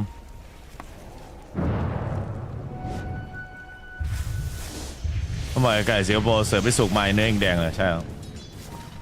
มันเป็นแบบนี้ว่ามีเดียมแร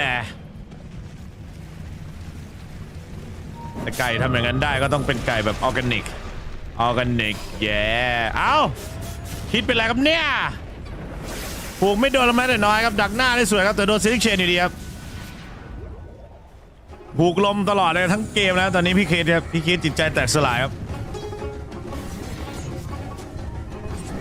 ฟาร์มเพลินเลยครับตอนนี้มีอากาดิมแล้วฮะทางด้านฝั่งเตอร์ทีครับแม่เป็นไก่ซูวีเ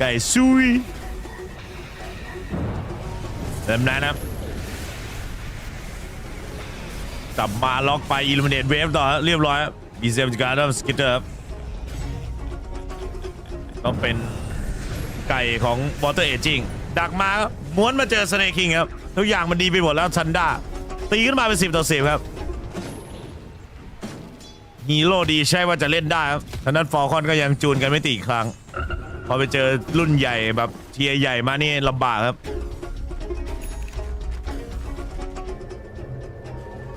ที่เคยจิตใจแต่สลายแล้วเทพฮูดวิงผูกไม่โดนสักทีครับนอนก่อนนะพี่เดี๋ยวภูมิตกได้ครับน้องอย่าลืมไปหาหมอด้วยนะครับมีอาการอะไรก็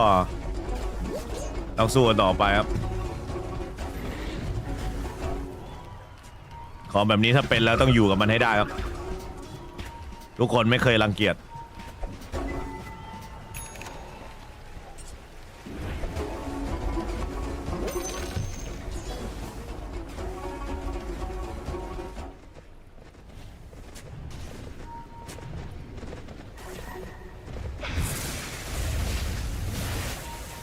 ภูมิคุ้มกันบกพร่องไงเป็นไปได้ต้องกินยาต้านเยอะเปิดมาโกรธครับก็พยายามจะหนีไม่ได้ครับยีรูเนตเต็มหลังไปเรียบร้อยครับหนีไม่ได้เจอโซโลบายตายสเตคิง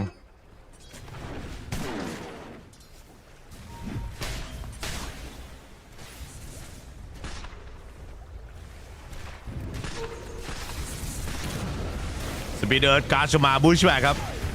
ทางด้านของฝั่งเครนจัดการครับอัพเพียวแล้วรอบนี้ผูกโดนครับชาร์ปชูเตอร์แปลกสบายได้แม้มาใส่ด้านฝั่งเรเซอร์ครับเรเซอร์กับพาซาฟิลครับไปกับฝั่งนี้สปีดเดอร์เหยียบผ่านมาดูดาเมจเต็มใบครับแต่โดนออกได้อยู่ดีครับเช่นฝั่งบีเซียมพาซาฟิลไปถึงตัวไม่ถึงตัวอารีครับ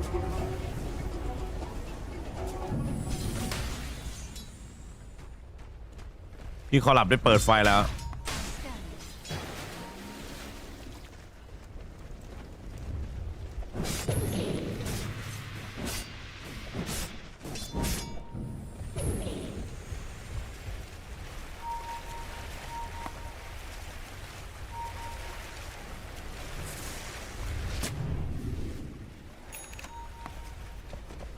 ทุกวันนี้รักษาหายอย่างหายแล้วครับผมหายขาดแล้ว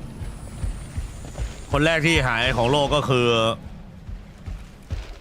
น่าจะประมาณ 7-8 ปีก่อนครับ 5-6 ปีก่อนพิมพ์ Google ก็เจออยู่ในสำนักข่าว BBC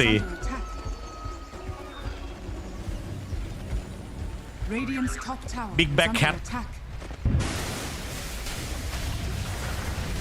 แมวดำตัวใหญ่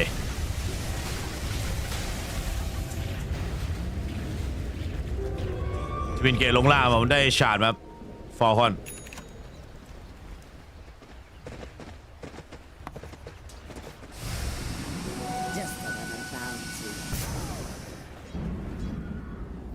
แต่ว่าอาจจะต้องเข้าโปรแกรมหนักหน่วง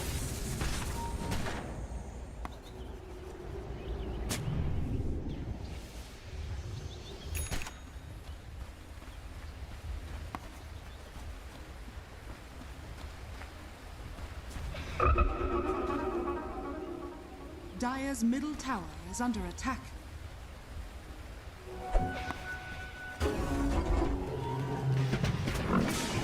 แอชิลิกมาบัดยัดไปบัดอีกไลท์ต่อครับฝั่งด้านตัวที่ทีบอกเก็บครับ คริสไปได้ผมซิลไลท์ไม่สบายซิลไลท์มาแมตช์เดียวครับ is under attack. แล้วก็เปลี่ยนเป็นคอลับแทนซิลไลท์ไม่สบายซิลไลท์สบายดีครับแต่แค่เพียงโดนเรียกมาด่วนเฉยบิ๊กแบ็คแคทสำนักข่าว BBC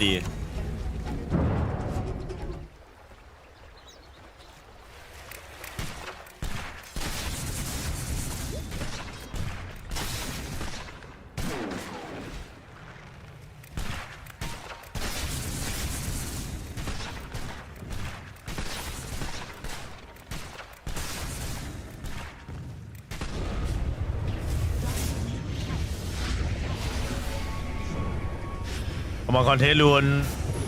อิลูชันจะบอกเซเลคเชนโปกไว้ฮะโดยแคชชิลิกต่อครับลูดไปว้าวบีเซียมมีชีวกาแล้วเนี่ยของเยอะจัดด้านนี้ก็บูชแฟร์ครับอ้อมมาต่อครับนี่พยายามจะหนีครับทางด้านลาโก้โดนพาซาฟิลเกี่ยวต่อครับพยายามจะดีดกีตาร์วิ่งมาโอ้กรอดึงจับล็อกไว้ต่อแต่นั่นฝั่งเจอทีครับสะบัดกีตาร์ใส่สกิตเตอร์ตายครับไปดูดเขาแล้วตายเองครับผมเป็นเรื่องที่น่าเศร้าบอกส่วนนั้นฝั่งมารินก็เรียบร้อยเจอมูต้าครับเขานั่นเพียวสอยแตกไปครับ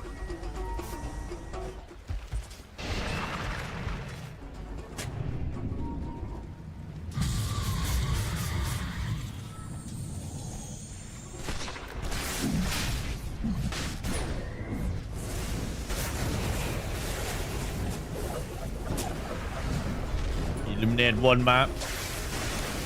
ดาเมจกันไปครับนี้ดูจังหวะครับโดนลาโก้ดีดกีตาร์ใส่จนตายครับโอ้เพลินไปหน่อยดูดเพลินไปหน่อยลาโก้ดีดกีตาร์ใส่ครับแล้วก็เลียแคชชิลิกได้ดีบอกตามกูมาทำไม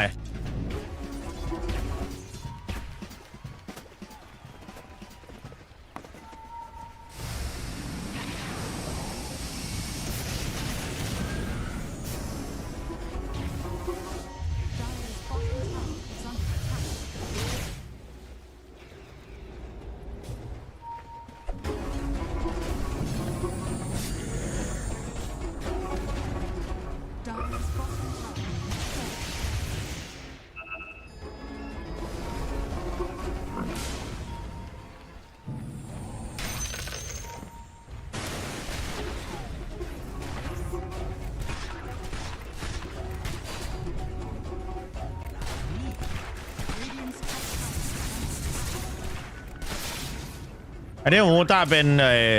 ดาก้อนแลนด์ครับ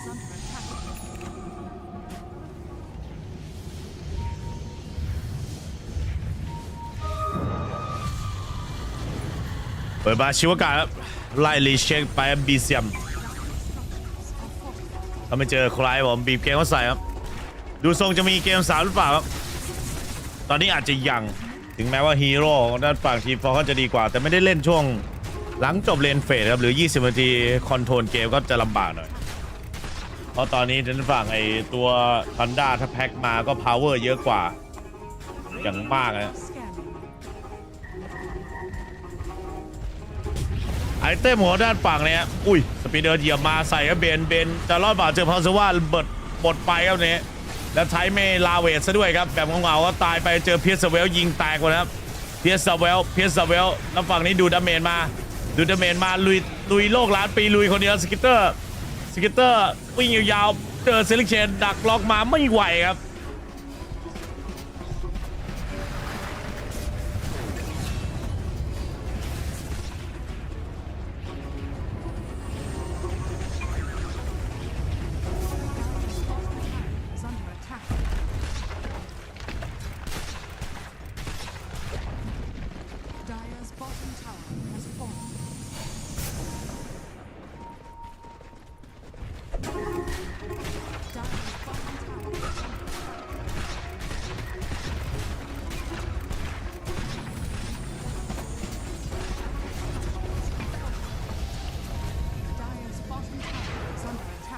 ตายซึ่งในความผิดพลาดเป็นความผิดพลาดอย่างใหญ่หลวงครับ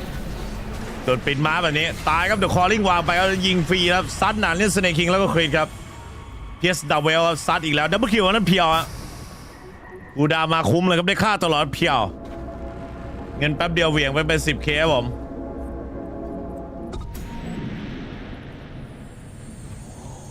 Dire's bottom tower is under attack. Dire's middle tower has fallen.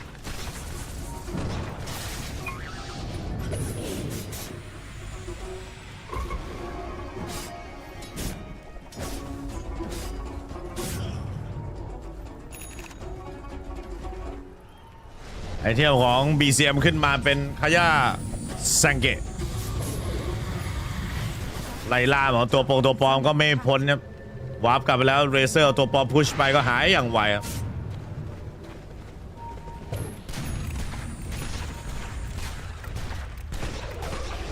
บุชแบกมาชาร์ปชูเตอร์ครับปักกันไปผมยังไวฮะมีกิมกิมเมอร์เคลือบให้ครับยังไม่เสียจิตครับก็ดาเมจสอนชาร์ปชูเตอร์เป็นเวทครับ Dire's top tower has สบายใจ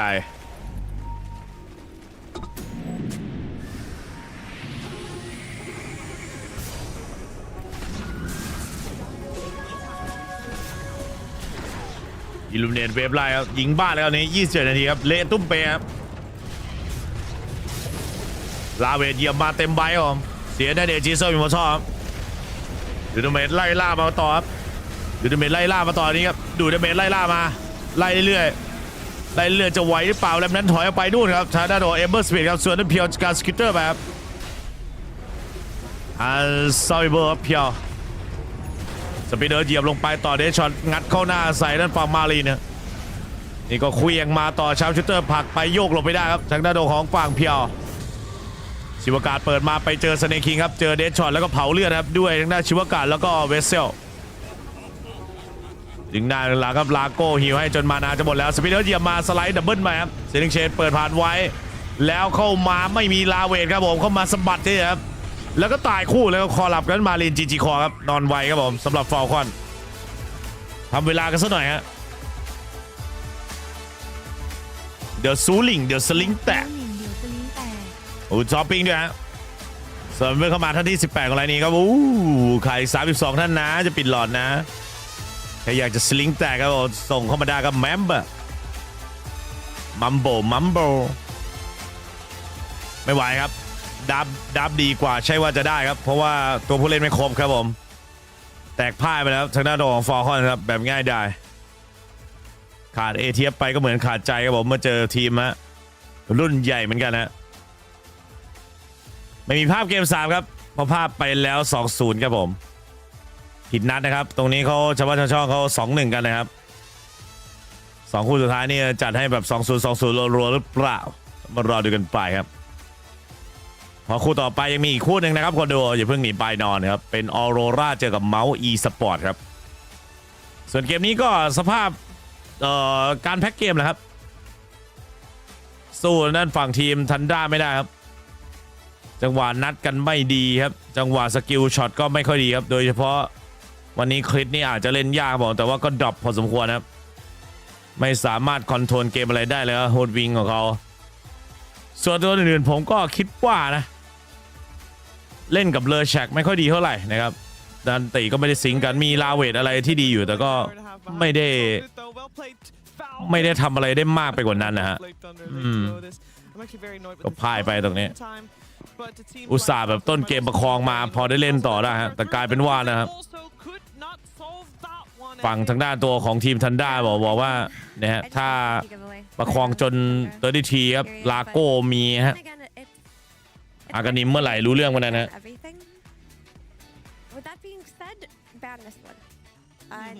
เดี๋ยวปิดท้ายสำหรับวันนี้ครับMOUZครับเจอกับทางด้านฝั่งทีมออโรราบอกเมื่อวานออโรราก็พ่ายครับเมื่อวานพ่ายไปออโรราพ่ายลิควิดไปครับส่วนนี้ลิควิดก็ชนะทางฝั่งปาลิไปครับผมIt felt a little bit like they were having fun or trying new things. Like they didn't play so bread and butter those first 10 minutes, but minute 10 onwards, they just, farmed up, they chilled, they waited for their timings, and they They did the 5-man Jenkins. I will say that is very 33 coded to like realize that the next objective mid is the rune and that he was like already there for the TP rotation. So he's like, I'm gonna stay. Like he's so good at there's like a certain flow that people expect the Dota game to go, and he will often break it. I think Core's TPing mid is something that more people should do. The first person that I ever saw do this was Collapse. And since then, it was Primal Beast, so it's a hero that like Topson was also doing it, ganking side lanes, level 4, stuff like that. I think Core's showing up like that, you just don't expect it as a mid laner. I thought that was very nice. How's it going? Well, I just want to show you this, that this is how we got it before, and now we can. ผู้สุดท้ายน่าจะเริ่มไวนะเดี๋ยวเช็ค Discord ครับ Okay. Okay. That's Do that again for the camera. Oh, where is the ออโรราเมาส์จะเริ่มในอีกตอน Where is I don't know what. ตี 4 Yeah, go talk.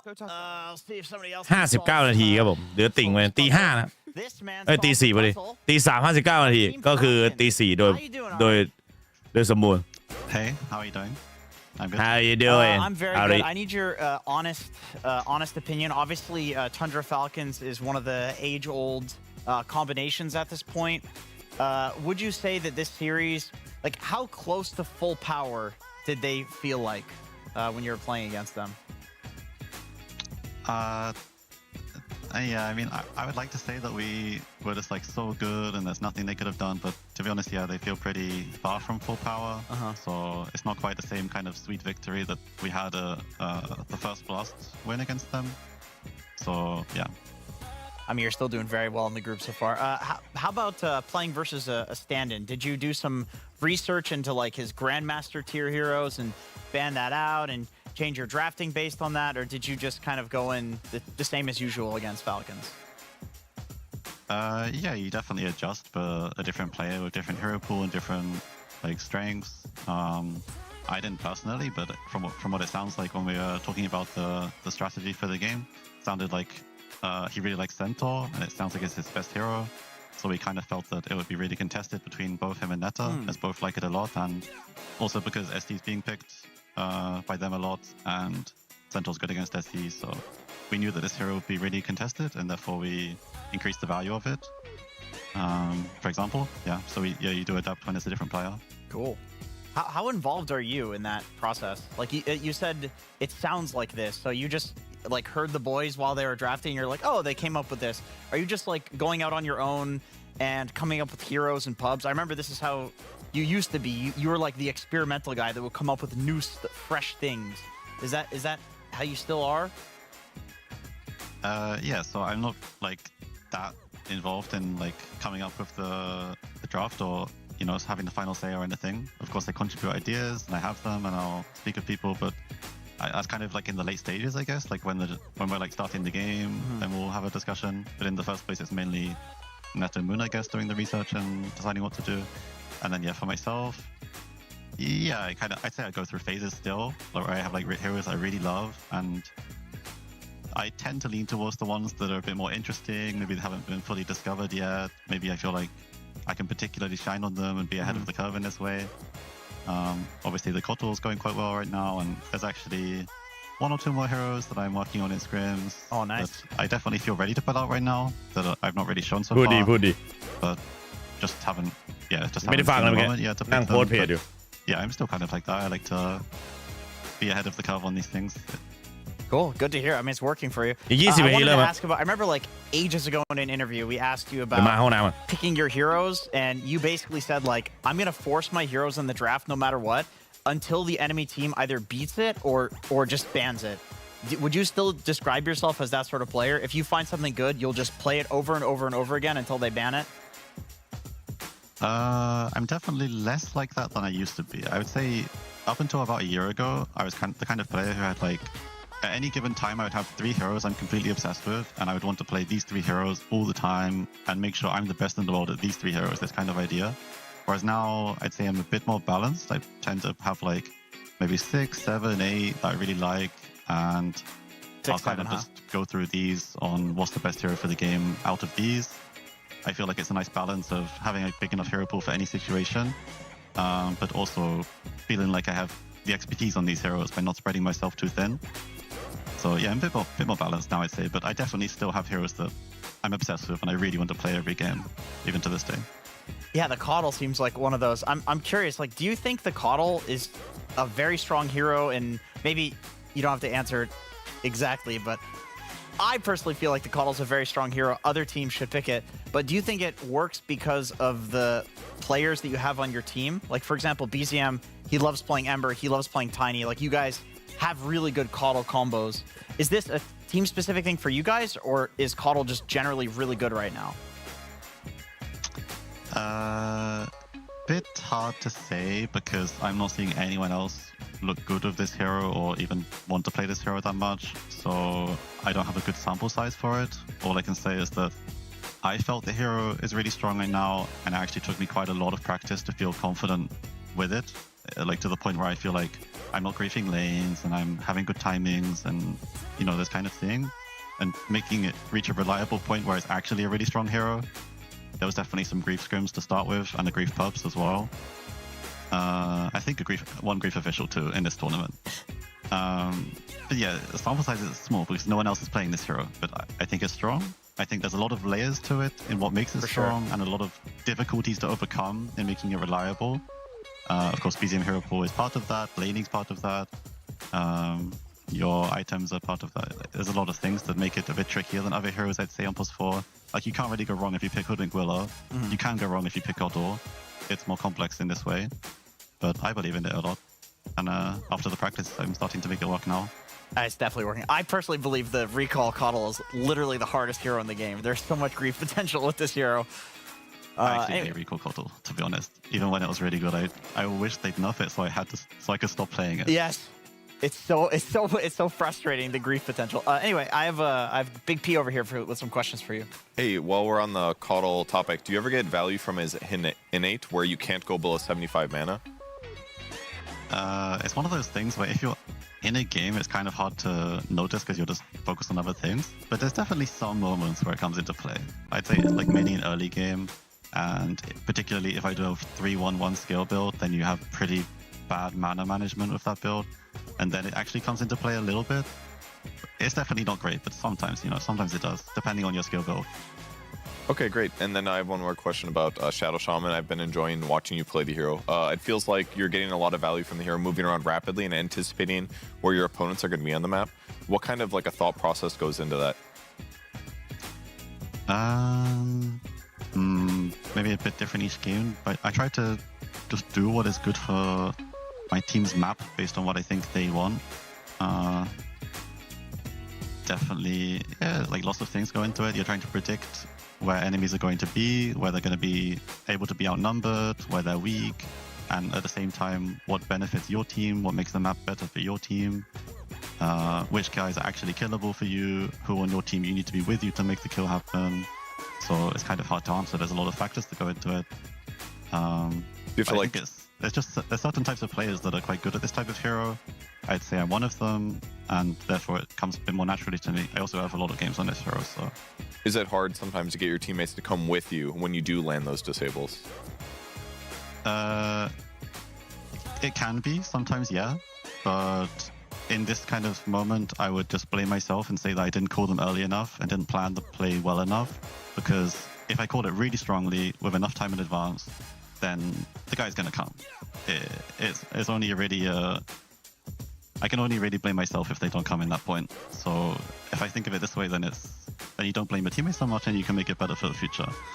Very healthy mindset. Thank you.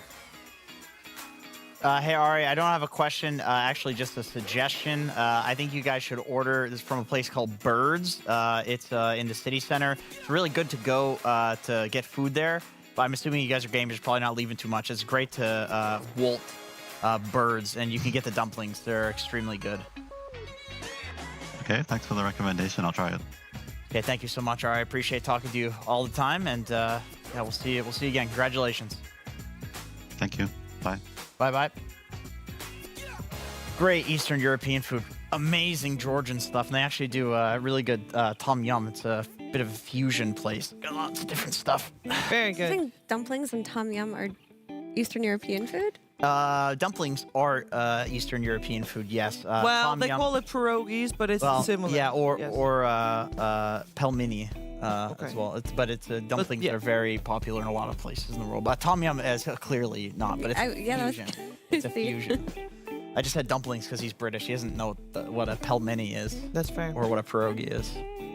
Pierogi probably knows. Actually, maybe because everybody that used to do esports events in Poland knows them because they are really good, especially there. And maybe Ari is too young to have done that. Who knows? Either way, we can take a look at the scoreboard because Tundra is doing good. Very good, even. The only team they lost to was Aurora. They're 4-1. They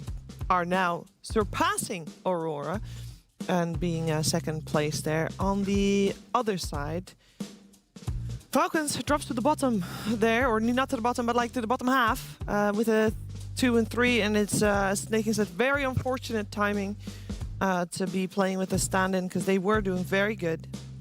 and now they're not doing as good. I think that's a fair description. That's fair. That's a totally fair. They're doing better. They're doing better than with Saberlight. That was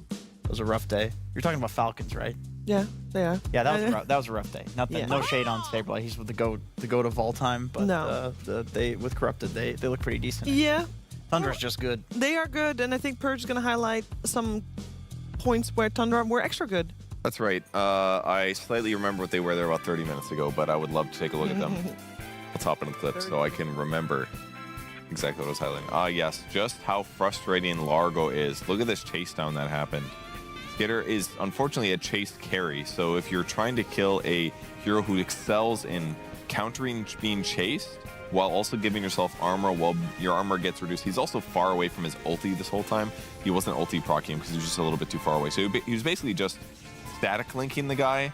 not getting minus armor while his armor went up. So that was kind of worst case scenario. It looked good on paper because you're thinking like, I'm a Razor, I'm going to run this guy down. But Largo is so fast. He resists flows so much that his damage is going to stack up, or his defense is going to stack up really heavily. And if you play these fights for long,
I want to paint a little bit of a story for what we might be seeing. So starting from the MOUZ side, who's 0-4 right now, I have a couple clips of what I think really accounts for them forcing plays on perhaps the wrong target. So in this case, MOUZ is the Radiant going after the Centaur, a very beefy boy who they end up taking down, but then they end up getting flanked by the rest of Falcons on the side, and they pay a hefty price for it. The Phoenix first goes down,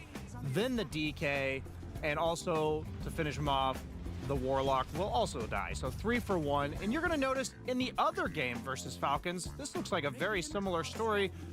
Same spot on the map. They're going to go after Centaur with just 2 heroes. This is only 2 cores, and the Falcons are ready to punish.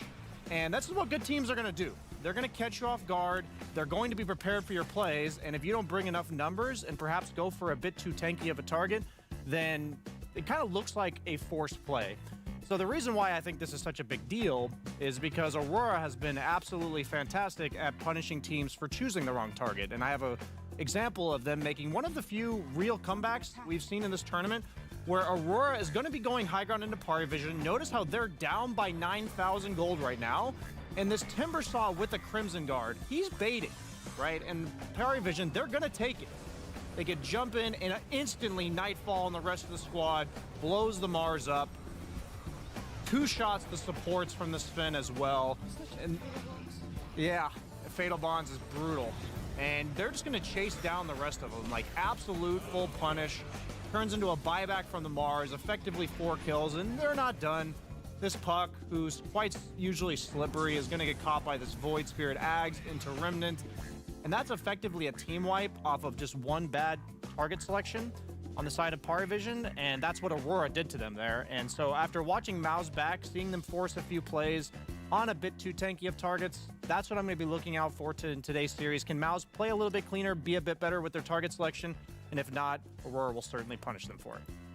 Yeah, just like we're being punished right now by this stupid puzzle that we're not able to do. That's how it's going to feel for MOUZ, absolutely. Yeah. Guys, I have an option. Throw it at the wall. We are... No, not throwing it at the wall. That would probably not be good for the wall. That thing is rock solid.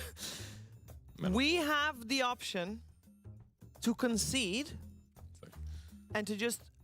get the 3rd puzzle for funds. Yeah, let's do that.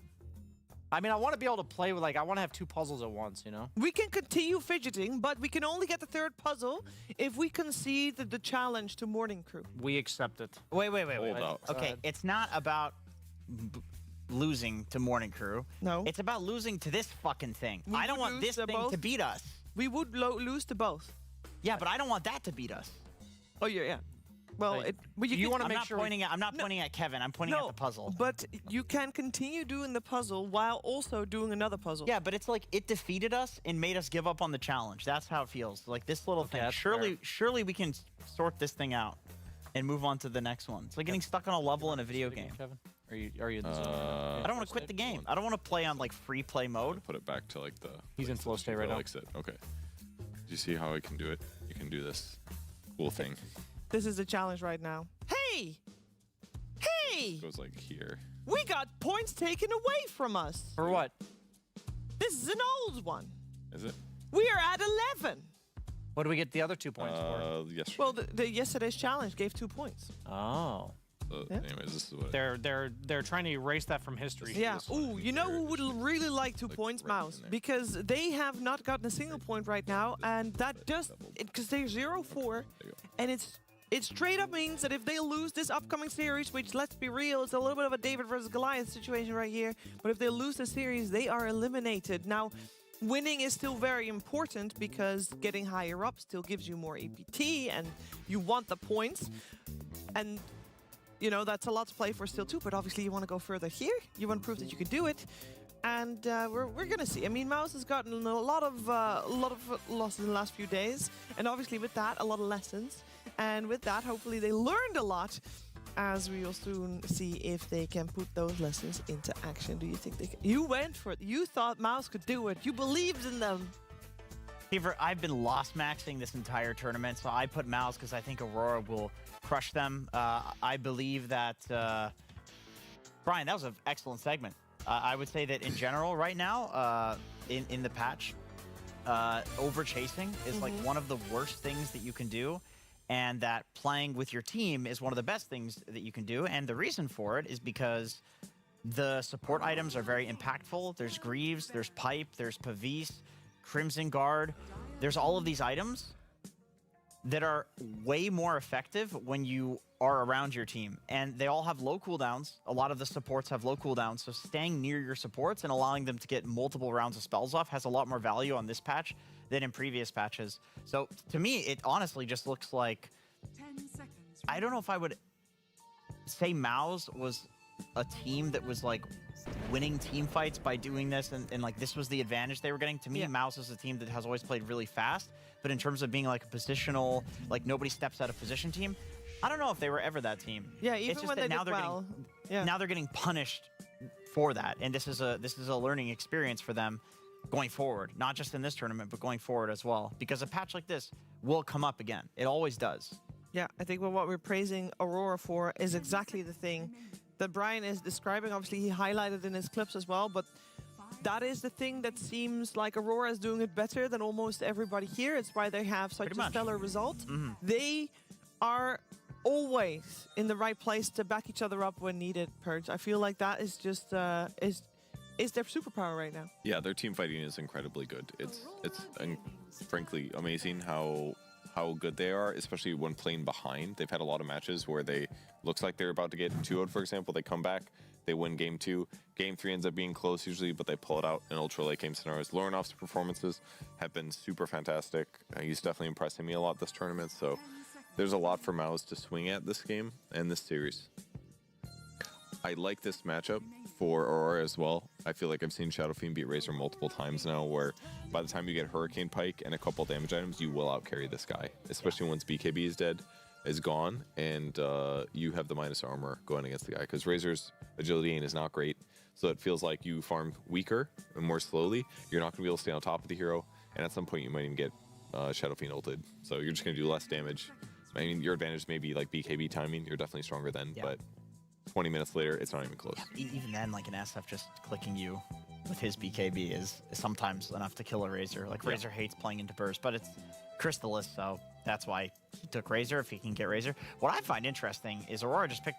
Brewmaster into Razor. Like from everything that I know, Razor does very well against Brewmaster in lane. This makes me think that there's like some sort of prep that Aurora did for MOUZ in general as a team, and they think that Brew is like a solution to their team, and they wanted to get it early so it doesn't get taken from them. Am I crazy? Like, doesn't Razor shit on Brew in lane? I mean, I think the lane is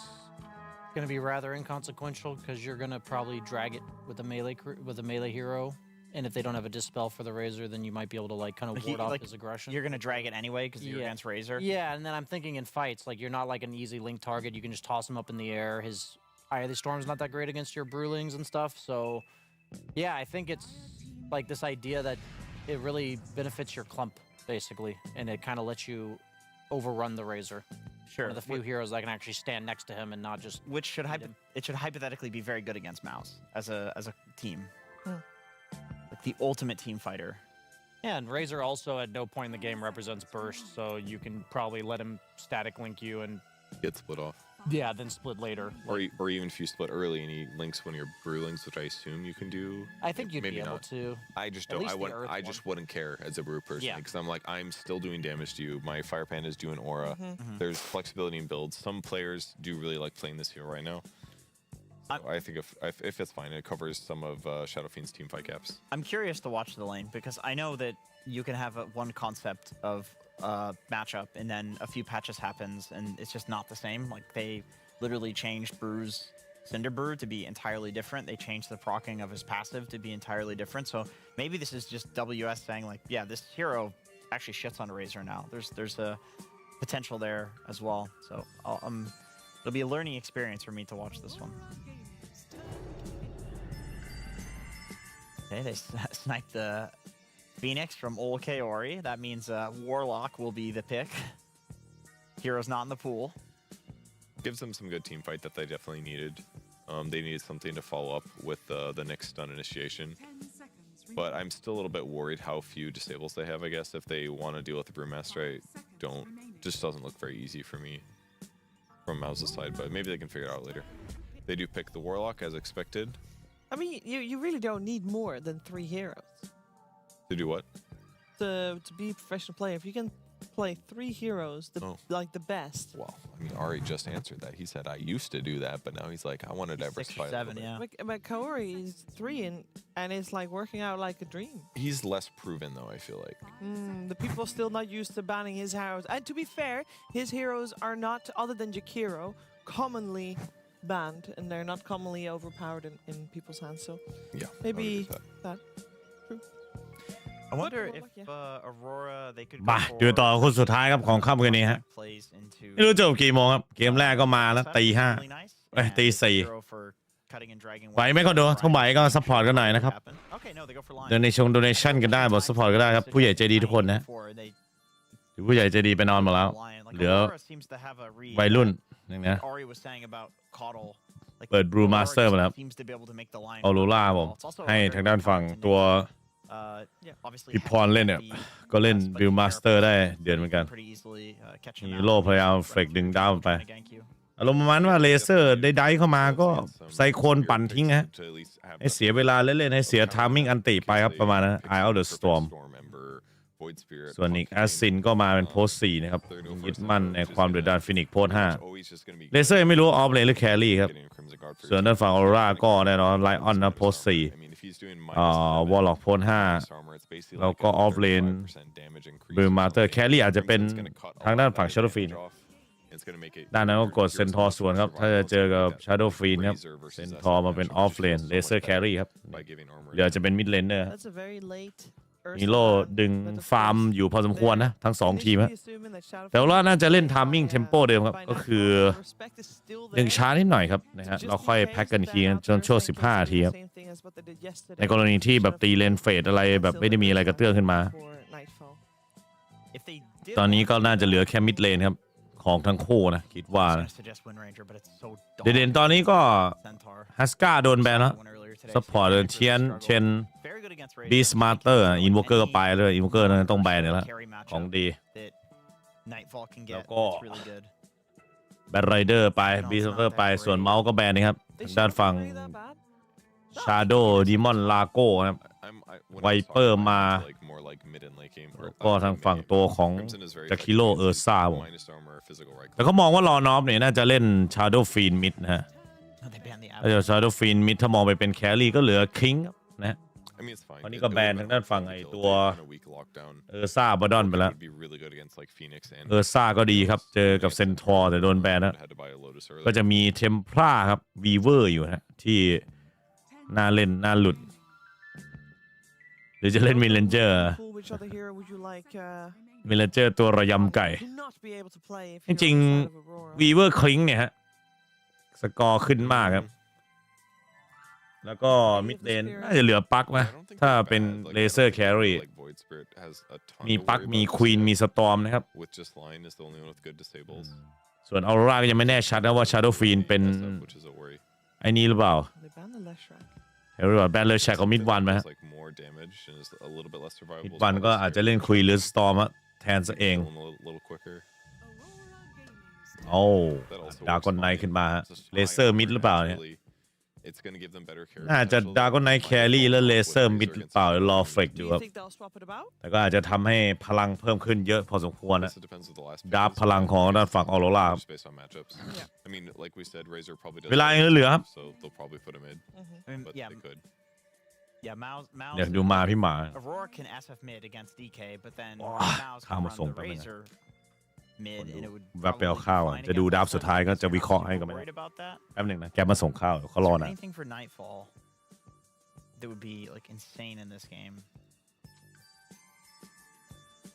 We've seen Faceless Void against Razor before. It's not really great against like Nyx DK has good stuns for you. Maybe looking for a cheese is not the answer. No, they'll just go for Lorenov hero and give him his storm, put the Shadow Fiend on the safe lane. Easy peasy, lemon squeezy. Is it though? I mean, it's fine. They have two three decent stuns on MOUZ side between Centaur and Nyx and Dragonite, so he's got to be a little bit careful this game. He could get blown up for sure, but it's going to take some time because they don't really have that much burst damage until Crystallis gets a few items. So unless they throw like a lot of stuff in him, I think Lorinov can get some kills on side lanes. Brian, how are you doing? I've made zero progress, Shiva. Would you like? Is this a point where you'd want to consider you'd want to try again? Because obviously you haven't really had the chance yet to try. Yeah, I mean,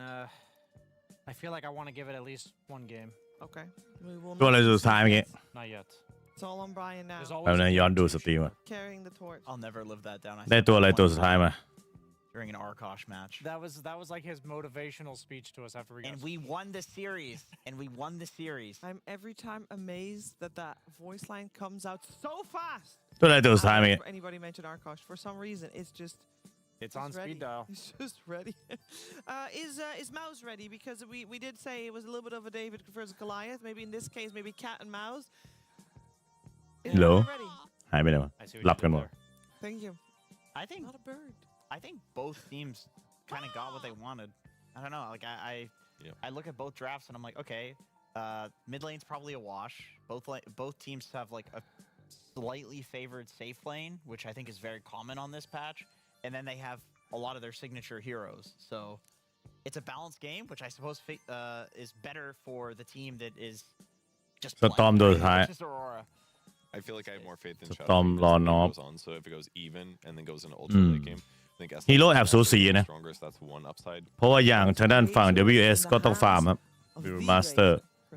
แต่ถ้าเลนตีแตกได้ก็มีลุ้นแบบเล่นเกมเร็วครับเพราะว่าแมชอัพครับ Is it mid one Razor? Oh my Mid god. one Razor. มิดวันเลเซอร์ They're gonna play Dragonite. เพราะว่าดาวน์ไนท์ชนกับบรูมาสเตอร์ได้จริงๆเอาเรเซอร์ไปชนก็กลัวแบบไม่ไหวแต่สุดท้ายแล้วก็บรูมาสเตอร์ชนกับ DK ได้มีทางด้านฝั่งไลออนเลี้ยงสบายครับตัวเลี้ยงทางด้าน DK เป็นเนี้ยฟินิกชิวๆอยู่ครับได้ล่าได้ฆ่าไปผมให้ทางด้านฝั่งออโรรา 60% แล้วครับจากดาบครับทางด้านของฝั่งทีม เมาส์เนี่ยให้ 40% นะจากดาบนะครับคะแนนโดยส่วนตัวผมเพราะว่า Shadow Fiend ก็น่าจะสบายครับเจอกับเลนนะครับของด้านฝั่งเซนทอร์แล้วก็นิกส์แอสซัสซินเนี่ยผมบอกเลยว่าถ้าไม่ไหวนี่น่าจะล่วงคู่ครับโดนบางทีไลออนแบบแพ็คมาหรือไม่ก็หลุดจังหวะหลุดตำแหน่งเนี้ยโอ้ทำไมมันหมุนอะไรขนาดนั้น Shadow Race ขุดไปนี่อาจจะวูบครับอาจจะล้มได้เลยครับแรงจัดแรงจีครับ 30 seconds to battle.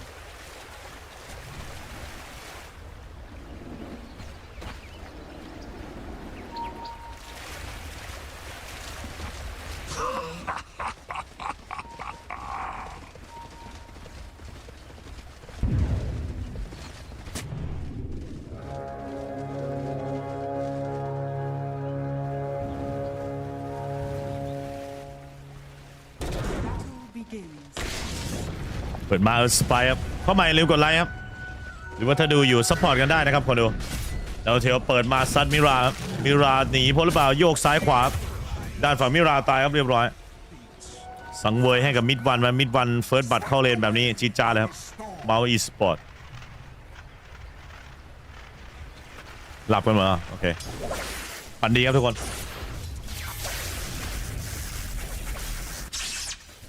ดูดาเมจมาตรงนี้ทำแนวหน้าเลยครับทางด้านฝั่งมิดวันขยี้แล้วขยี้อีก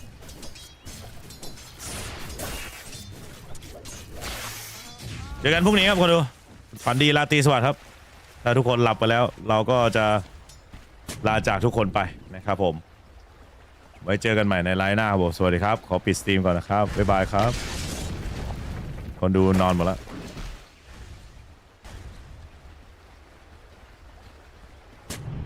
อย่ามีชมแท็กใส่นาโนของฝั่งเนี่ยมิลาเงียบกันหมดเลย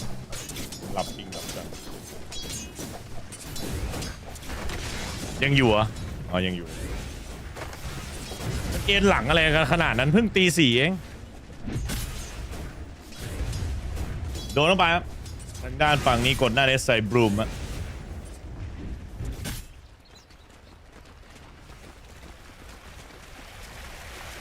มันเอ็นหลังอะไรกันขนาดนั้นเพิ่งตี 4เองเพิ่งตื่นแล้วส่วนใหญ่เพิ่งตื่นกันเลยนี่คือเป็นกะเช้าใช่ไหม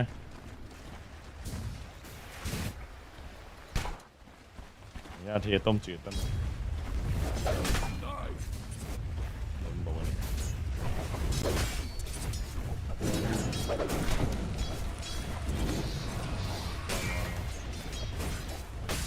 ต้มจืดแป๊บ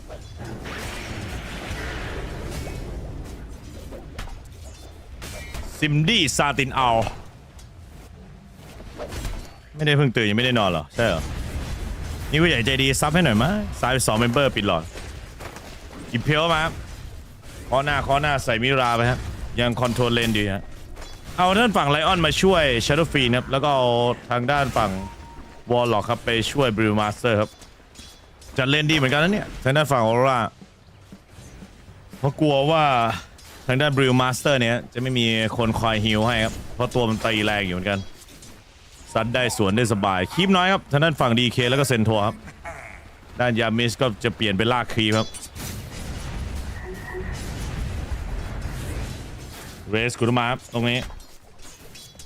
ใส่กันสักนิดหน่อยฝั่งนี้ก็คริสตัลครับโดนซิลบริวไปครับดาร์กอนเทลรีบหนีแล้วคริสตัลโบกมาลิงก์ดาเมจครับใส่กับครีปอัดเต็มที่เอาให้เลือดน้อยที่สุดอีกครั้งได้มัน1หมดครับเราก็ตีครีปไปหมดครับปั๊มแฟรี่ไฟเออร์มา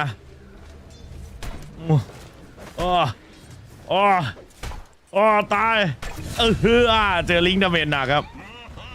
สกิลวอลล็อกนี่มันโกงจริงครับผม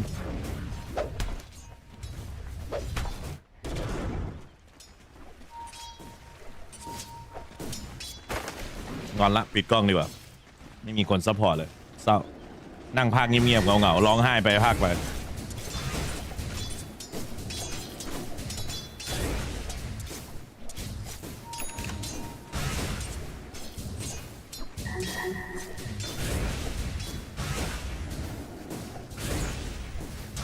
โดนมาในปอ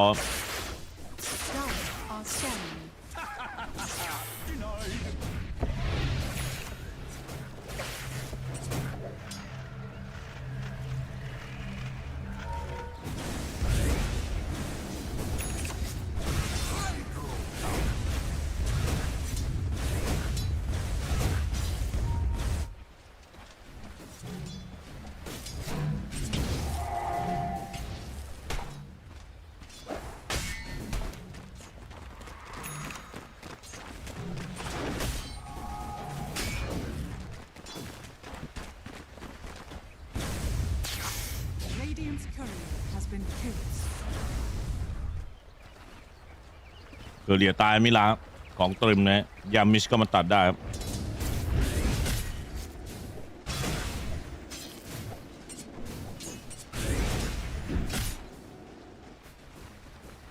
เดี๋ยวสดร้อนๆนี้ล่องลื่นคอขึ้นนิดหนึ่งเอาเทรดแล้วครับไนท์ฟอร์ดีนายตึงมากครับไนท์ฟอร์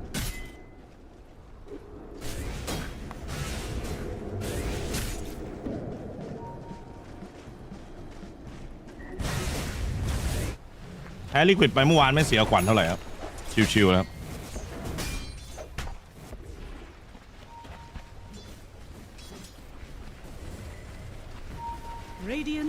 ส่วนเมาส์สปอร์ตนี้ถ้าแพ้นี่ก็ตกรอบเหมือนกันนะอีเพลเบิร์ดนะ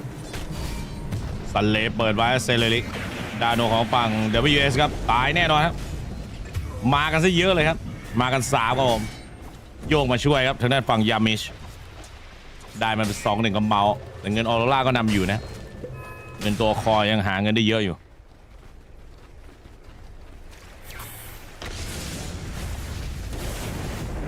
เร็วไปครับเดี๋ยวลูนเฮดมามิดวันดูดาเมจเต็มใบครับโว้คาป้อมเลยมิดวันได้ลูนเฮดครับกระตอมเวล5เลยครับเล่นใต้ป้อมแต่สายฟ้ามันฟาดแรงจัดเพราะว่าเวล6ครับอุ้ยเกือบจะแลกมิดวันได้ว่ะแต่มิดวันมีลูนเฮดออกได้พอดีฮะป้อมดับเบิลคิวครับมิดวันได้ดูดจัดครับมาเป็น 4-1 ฮะ ก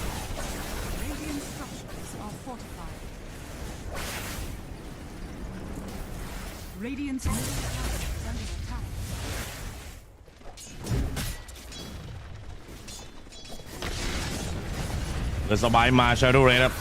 เอกเปิดมาชาโดเรสตีย้ำต่อมิราเก็บนั่นบูมไม่ได้ครับ Dire's bottom tower is under attack. Radiant's middle tower is under attack.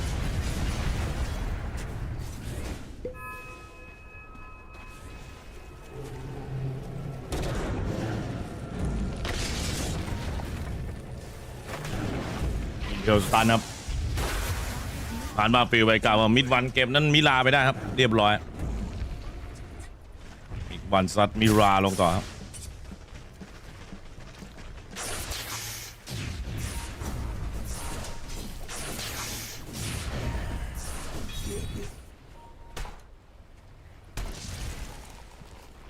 Radiant are scanning.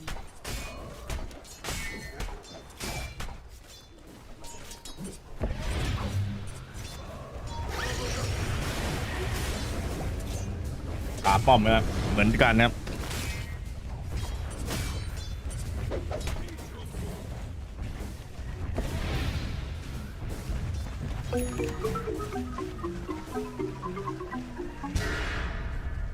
เงินดาวก็เทลครับลงหน่อยครับ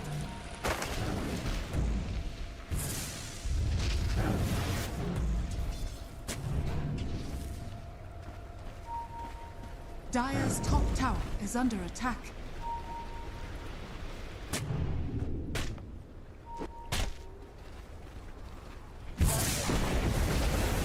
เปิดพาสมาปิวครับไอเดอร์ซอมจะไล่บอกแต่ไม่กล้าเข้าครับออกมาแล้วก็เทลครับลงต่อยเฮีย WS ครับเรียบร้อยครับเซเลรีครับบอกตบนะ WS ไปครับ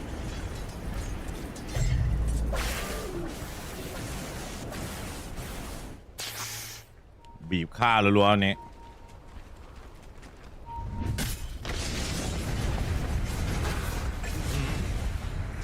ทำสวยสตาร์นะชาดูเลยเต็มใบครับเรียบร้อยครับ Dire's bottom tower is ฝั่ง under ด้าน attack. ตัวของแอปออโรราผมตีขึ้นมาผมเป็น 3-6 ครับ Dire's bottom tower is under attack.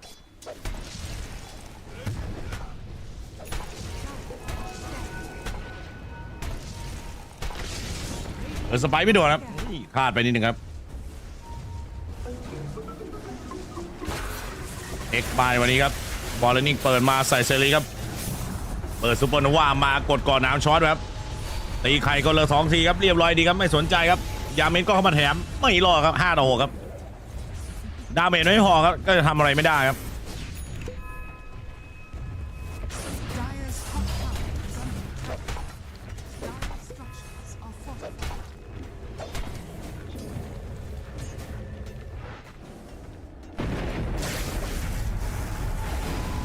เปิดนะครับรีเควียครับซัดไปตัวไหลครับผมทางฝั่งมิดวันครับบบวาบนะฮะ Dire's middle tower is under attack. Radiant's bottom tower is under attack.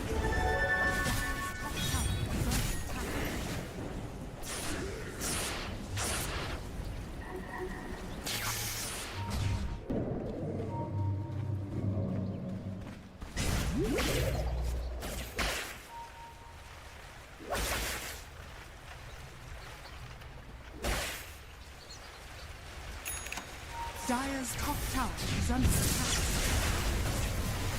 อาซาวิลไซแล้วรอนอมครับ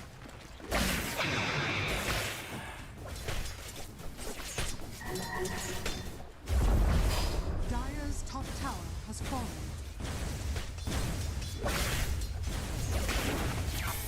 ยามิชครับมิดวัน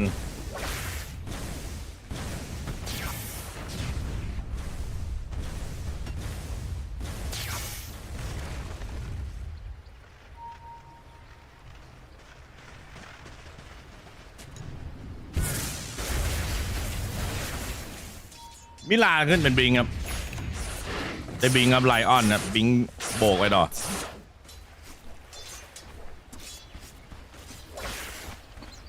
Radiant's bottom tower is under attack.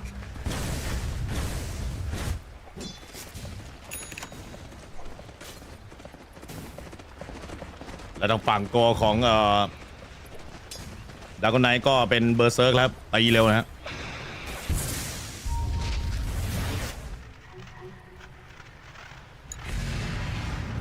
เมาเล่นดีเกมนี้เล่นดีนะเอาจริงๆเมาใช้ได้ครับ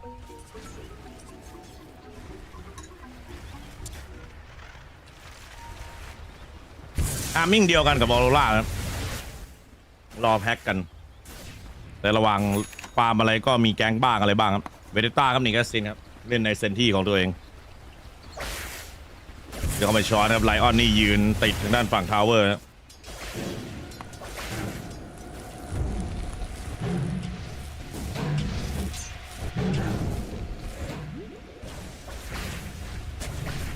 เซนที่หลังบ้องครับ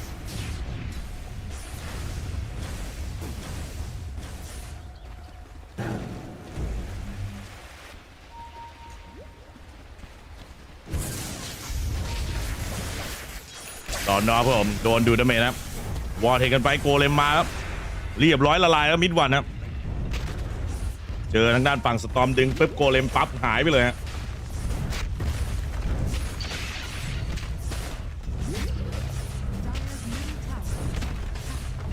อีกพันหนึ่งจะขึ้นเป็นบิงครับทางด้านฝั่งมิราครับ Dire's middle tower has fallen.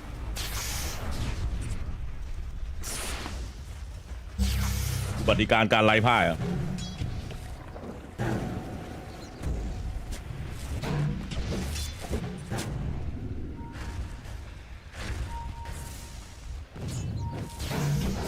มิลาไล่เกียร์เซนที่ครับเกียร์วอร์เซเลรีมาแอบหลบหลังต้นไม้ดูดเวลครับเพราะมีวอร์ดอยู่บนหัวก็เลยจุกนะสตอมสบายสตอมหายากด้านฟินิกก็วาร์ปกับกลางแล้วมาดูดเวลนี่หน่อย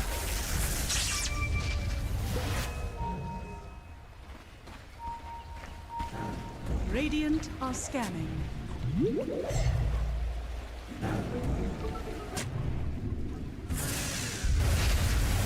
อาซาฟิลครับอัดลงไปครับผม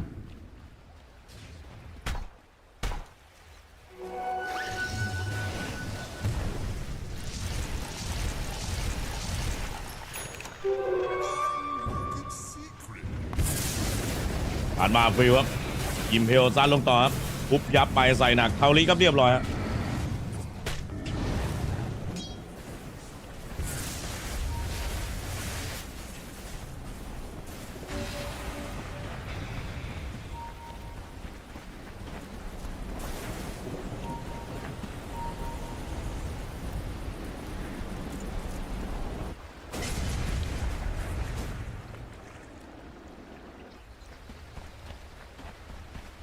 บึมบึม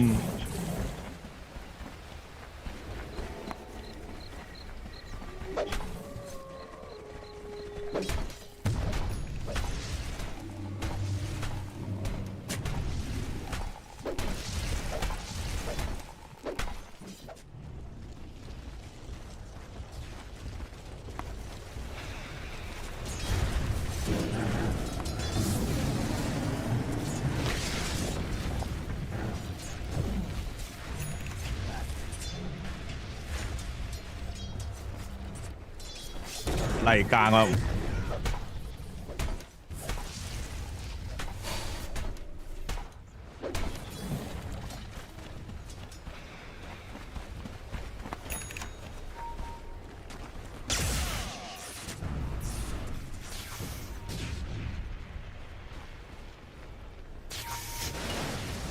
รอชาร์ดฟีนมาแพ็กอีกเดียวชาร์ดฟีนไนท์ฟอลรวยจัดเลยครับ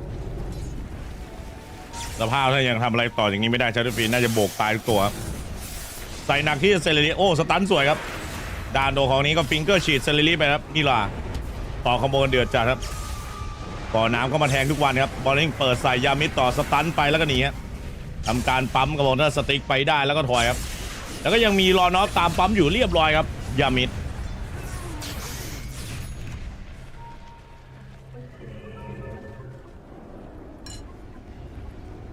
Dire's middle tower is under attack.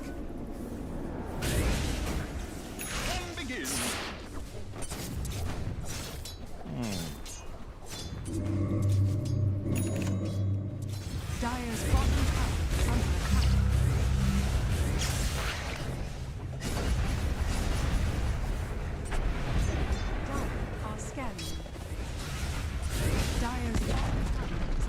เวอร์ครับผมโบกแตกครับในฟอร์ใส่เต็มครับ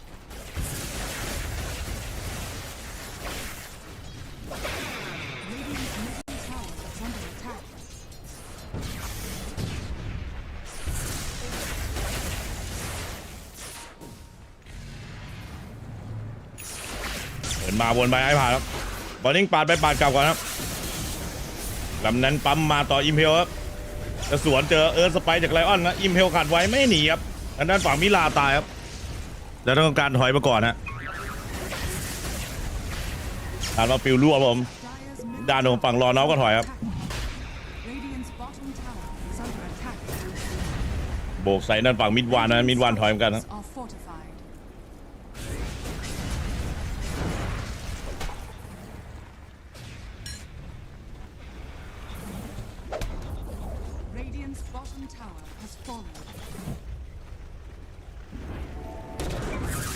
ยิมเพลมาดูดาเมจมาบอลเลนิ่งออกก่อนครับตายเหรอเกือบตาย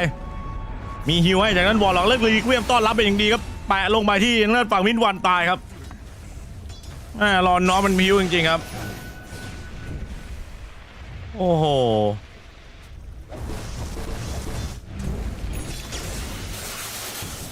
วานี่ก็ดึงต่อครับหันกลับมาปุ๊บรอน้องซัดจากนั้นฝั่งยามิตายครับนี่ก็ซินนี่เหยื่อลมจัดบิลมาเตอร์เดเซปเตอร์อัปเกรดเลเวลของนั่นไฮมอลสปินมาอีก1เลเวล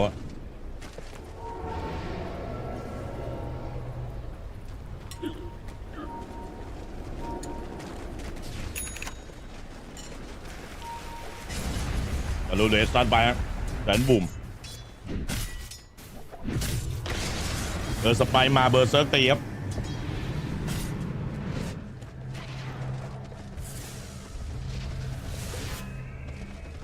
ด้านบูมก็ถอยก่อนนะ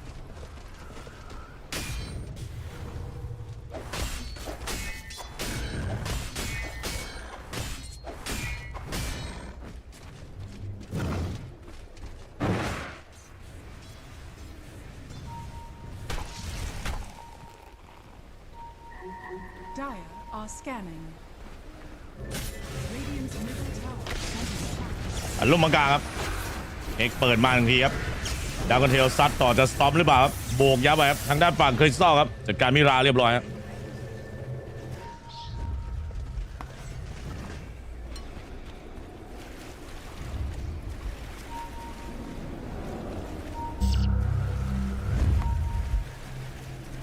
สโมกขึ้นบนมาเอาทอร์เมนเตอร์ครับ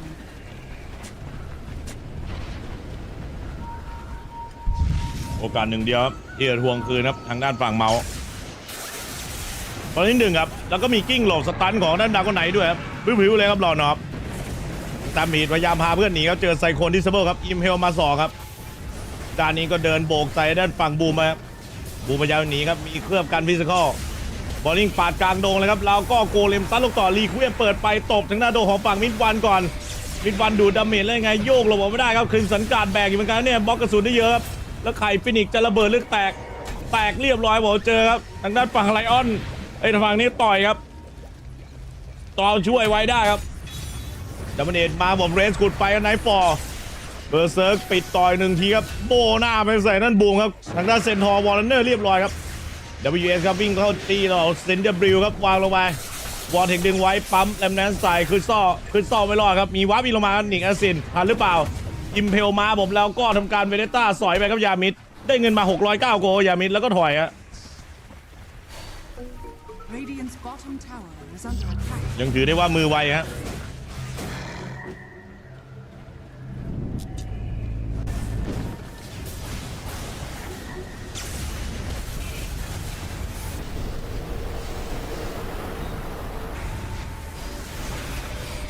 โอ้แต่ทีมสันกาดแบกจัง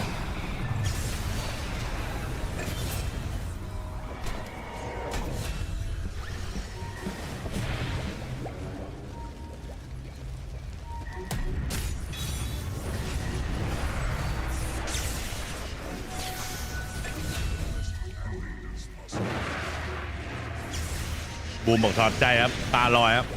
โดนไปหนัก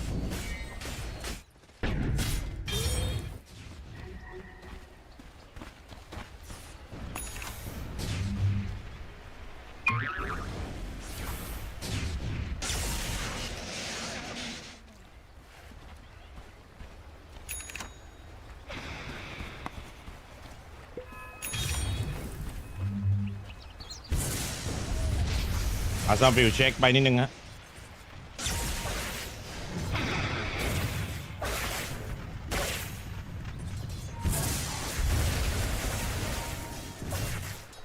Dire are scanning.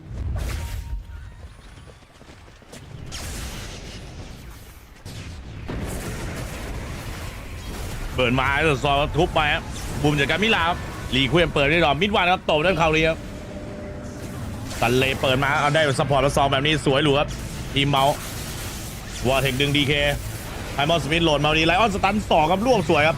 แล้วก็ใส่โคนนั่นฝั่งสตอไอตัวของเลเซอร์ทิ้งครับหันมาตีไข่ช่วยกันหรือเปล่าครับไข่ระเบิดก่อนที่จะแตกครับเอางานเข้าแล้วแบบนี้สวยครับอีกติ๊กเดียวนั้นไม่ช่วยกันตีไข่ครับพลิกกลับมาสตอมตายครับผมไลออนบายแบ็กมาอาจจะได้แบ็กได้ครับฟิงเกอร์ฉีดไปก่อนตายแล้วกันไลออนถ้าไลออนหนีได้ก็ถือว่าสวยหรูครับแล้วยืนกองกันแบบนี้ไมล์แฟร์เปิดไปไลออนยืนดูดมานาซัดลงต่อรอน้องทนไม่ไหวก็ต้องซื้อเกิดมาซัดคืนครับวอลเทคดึงมาใส่ด้านตัวของฝั่งเซนทอร์ต่อไนปอนี่โบกซ้ายโบกขวาไปครับยามิดเซเลรี่ตายเรสขุดเข้ามาไล่ต่อยคีดอกเดียวแต่ยังไม่ได้ถือคีครับบอกไว้เลยฮะ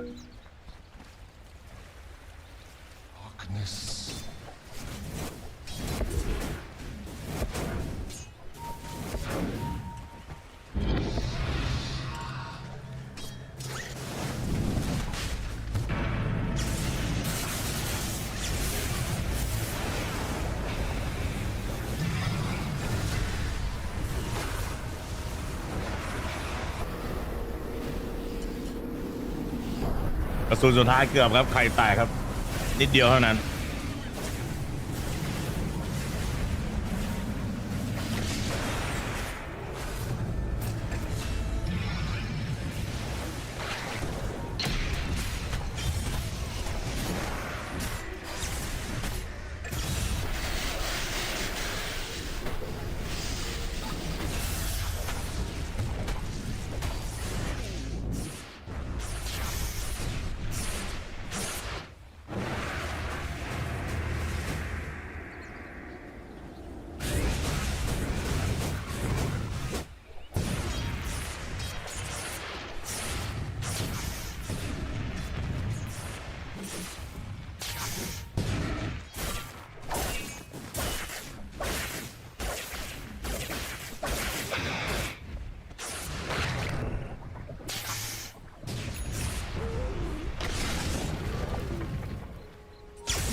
ยกถึงบาปั๊มลงมาเคลียร์ไปหมดนะ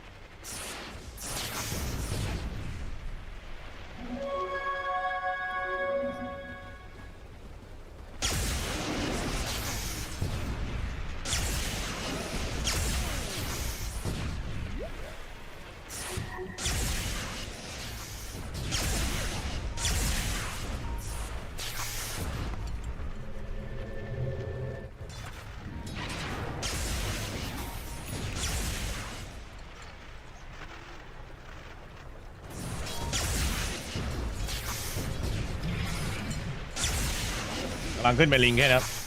จะได้หลีกหนีการดูดดาเมจหรือว่าการสตันของดีกอนไนท์ได้ครับ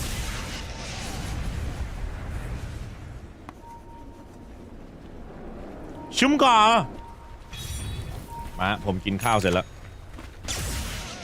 พร้อมลุย Radiant's bottom tower is under attack. ชุ่มคอ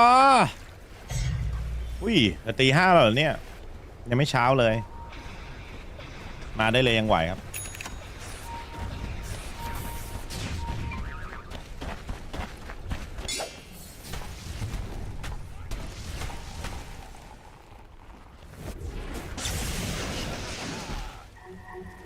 ยิงมาดักก่อนครับ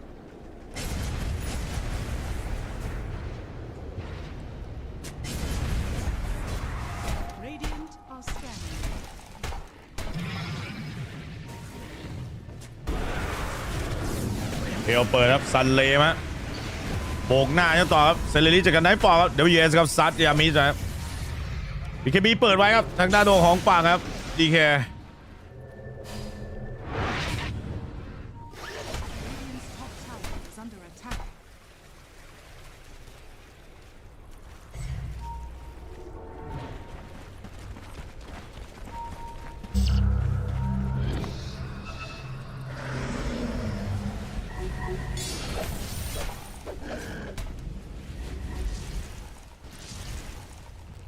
Dire's bottom tower is under attack.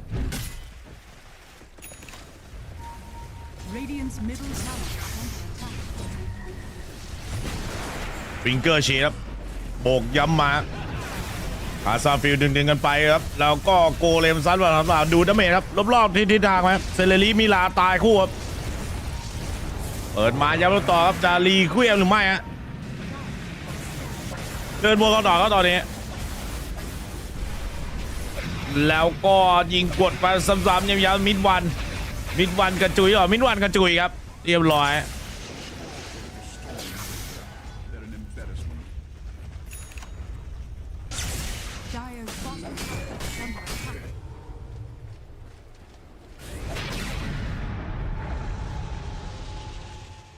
Dire's structures are fortified. Dire's bottom tower is under attack.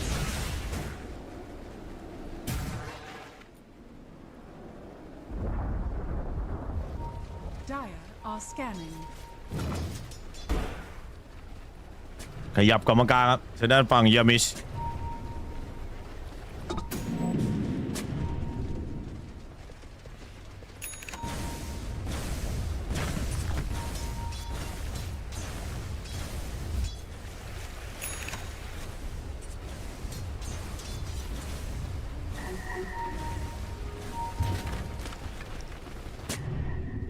เอาสวอตให้กล้าวยามิช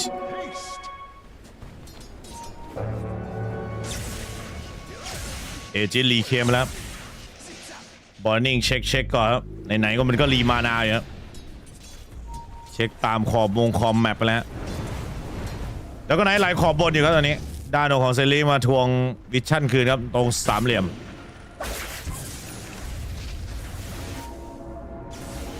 แล้วตอนก็ยังโตได้อีกเยอะครับมีพลาสมามีอากานิมเฟล25ครับดึงมาครับโผล่เลนปุ๊บตายปั๊บเลยครับเบอร์เซิร์กยิงเต็มเวลาครับเรียบร้อยครับสตันเชนซีอย่างหนักครับบอกใส่ไปที่ด้านฝั่งไอตัวบูมฮะยังไม่ได้ทำอะไรมากมายกับเมาส์ตอนนี้ทำการตีทาวเวอร์ต่อครับตีเร็วจังว่าอ๋อมีอัพฮิเวลครับเปิดแอตแทกสปีดให้ครับวอลล็อกลำสกิล3เพิ่มเนี่ยแท็กสปีดครับเพิ่มตามสแต็กแล้วตีเร็วจัดอัพทาเลนต์ฝั่งขวามือมาเบล15ครับนี่ยืนไล่เอาสตอมซอยครับทางด้านฝั่งชาโดฟินก็ซอยครับพับเขาให้พับเขาให้กดเครื่องครับฝั่งนั้นก็เคลือบคืนครับออโรราไปลากคีย์เนี่ยทางด้านโดของไอเรเซอร์ครับโดนสตันแล้วครับแล้วก็ BKB เปิดใส่ครับพาซาฟิลก่อนที่จะวาร์ปหนีก็ขออนุญาตครับคิวแล้วกันวอลเทคดึงไว้ก่อนครับเผื่อ BKB หมดพอดีฮะรอดปลอดภัยครับทางด้านวอลของฝั่งเรเซอร์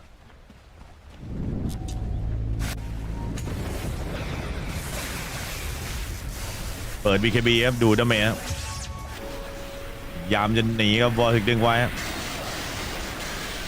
อุ้ย BKB เหลือ1 วิพอดีครับถ้ากดช้ากว่านี้นี่อาจจะโดนดึงครับสวน BKB ไปเรียบร้อยบิงครับผมมือไวครับทางด้านฝั่งบริวมาเตอร์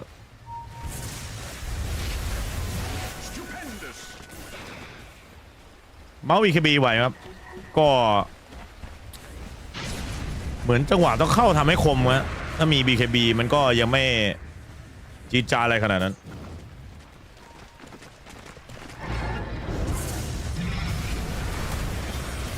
ตอมมาทางด้านนี้ก็ได้เป็นชาร์ดกับบูมเข้ามาเอาไอ้ตัวทอมเมนเตอร์ผมเริ่มกันต่อครับทางฝั่งทีมเมาส์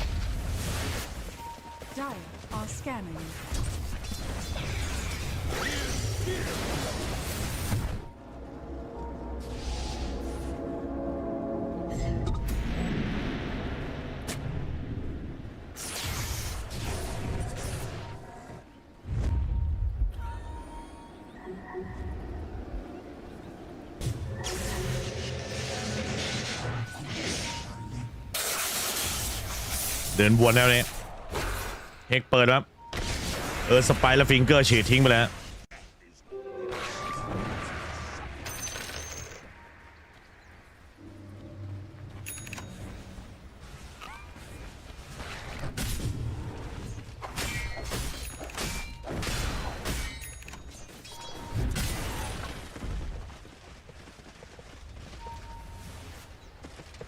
Radiant's top tower is under attack.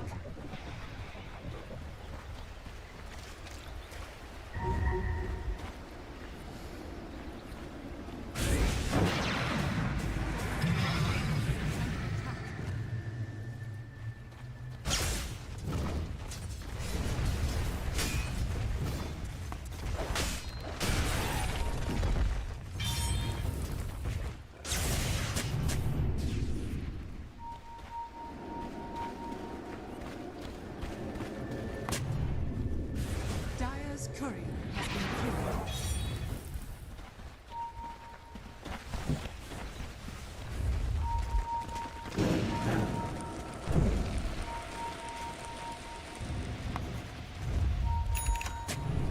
Radiant are scanning.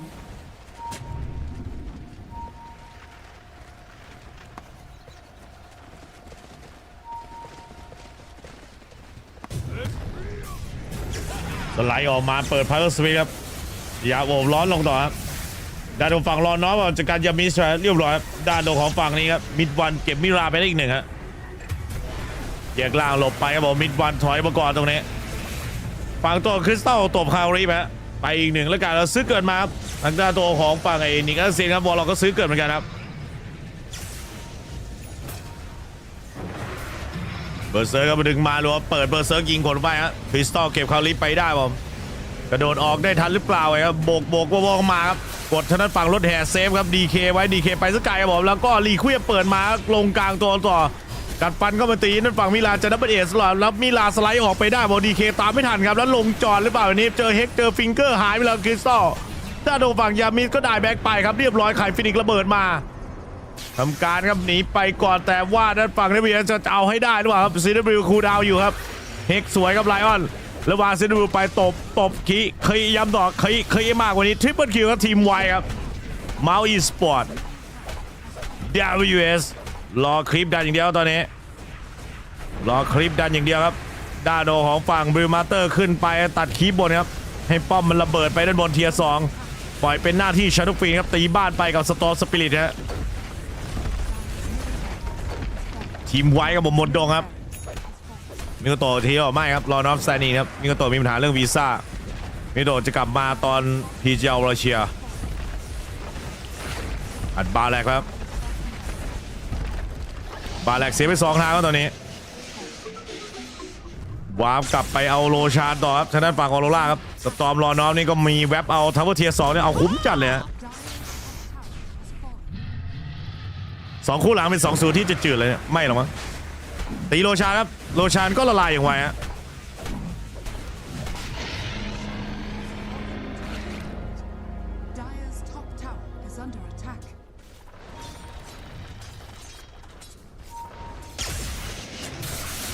บอลเทคเรื่องอิเล็กทริกไว้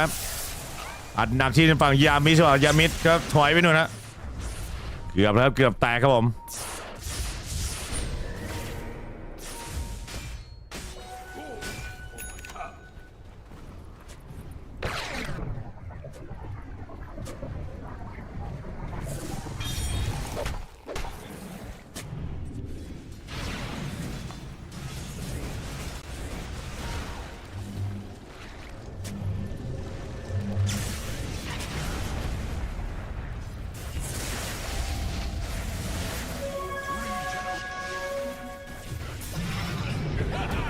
สตอมมาตรงนี้ซันเรจีผ่านมาโบกซ้ำต่อมิลาถอยครับบอลลิงปาดไปกับบอลเปิดซุปเปอร์โนวาครับตีใครฟินิกกระจุยหรือเปล่าครับเรียบร้อยครับรอนอกจากการจะมีก็เซริลิไปครับตรงนี้ว่าครับทางด้านคริสตัลก็ตายครับแต่ทางฝั่งนี้บอลลิงเปิดมาทางฝั่งมิลาถอยฟิงเกอร์จะฉีดไปปิดเต็มใส่ด้านฝั่งมิดวันสู้ไม่ได้เบอร์จีคอไปแล้วจบเกมไปใน37 นาทีครับเรียบร้อยเป็นเรื่องของฝั่งทีมออโรราครับชนะไปอย่างง่ายดายครับแบบไม่ต้องคิดมาก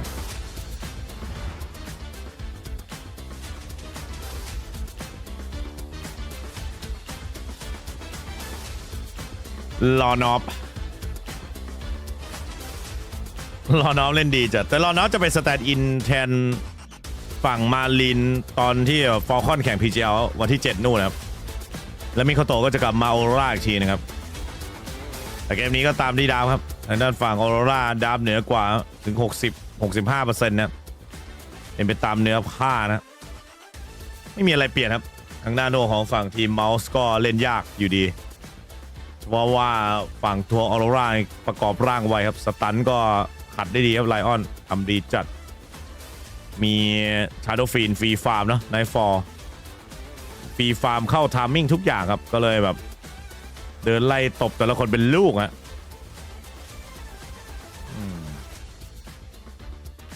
แบบยับชาโดฟีนนี่โคตรจะฟรีครับเกมนี้ส่วนทางด้านฝั่งไอ้รอน้อมเนี่ยเข้าสบายไลออนตามเยอะจัดไลออนตายเยอะก็จริงครับแต่ว่าแล้วไงฮะแล้วไงใครฟินิกเกมนี้นี่คือจังหวะวางไข่ยากมากเซเลริอุตส่าห์วางไข่แบบแท้งแบบทนให้แต่ดาเมจรีดช้านะดีเคของยังไม่ครบครับถ้าดีเคของเยอะๆเนี่ยอาจจะมีลุ้นอยู่ว่าเมาส์ทะเลทไปกว่านี้แต่ทางด้านฝั่งออร่าไม่ให้ไปถึงตรงนั้นครับตบไปกระจุยแล้วไปเดี๋ยวเกมที่2จะเริ่มกันต่อครับในเวลาตี5-7 นาทีครับผม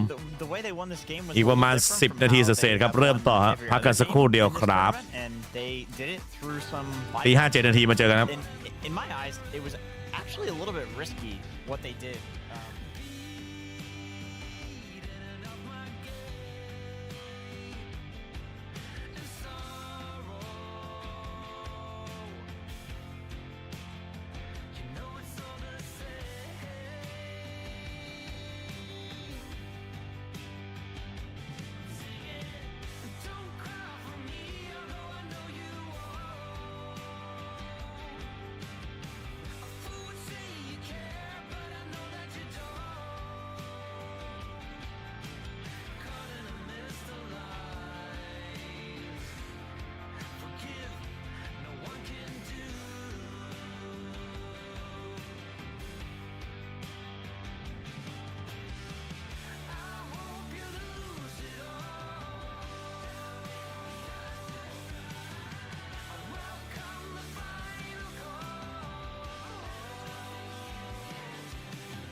We are in our final series of the day. It is Aurora versus MOUZ.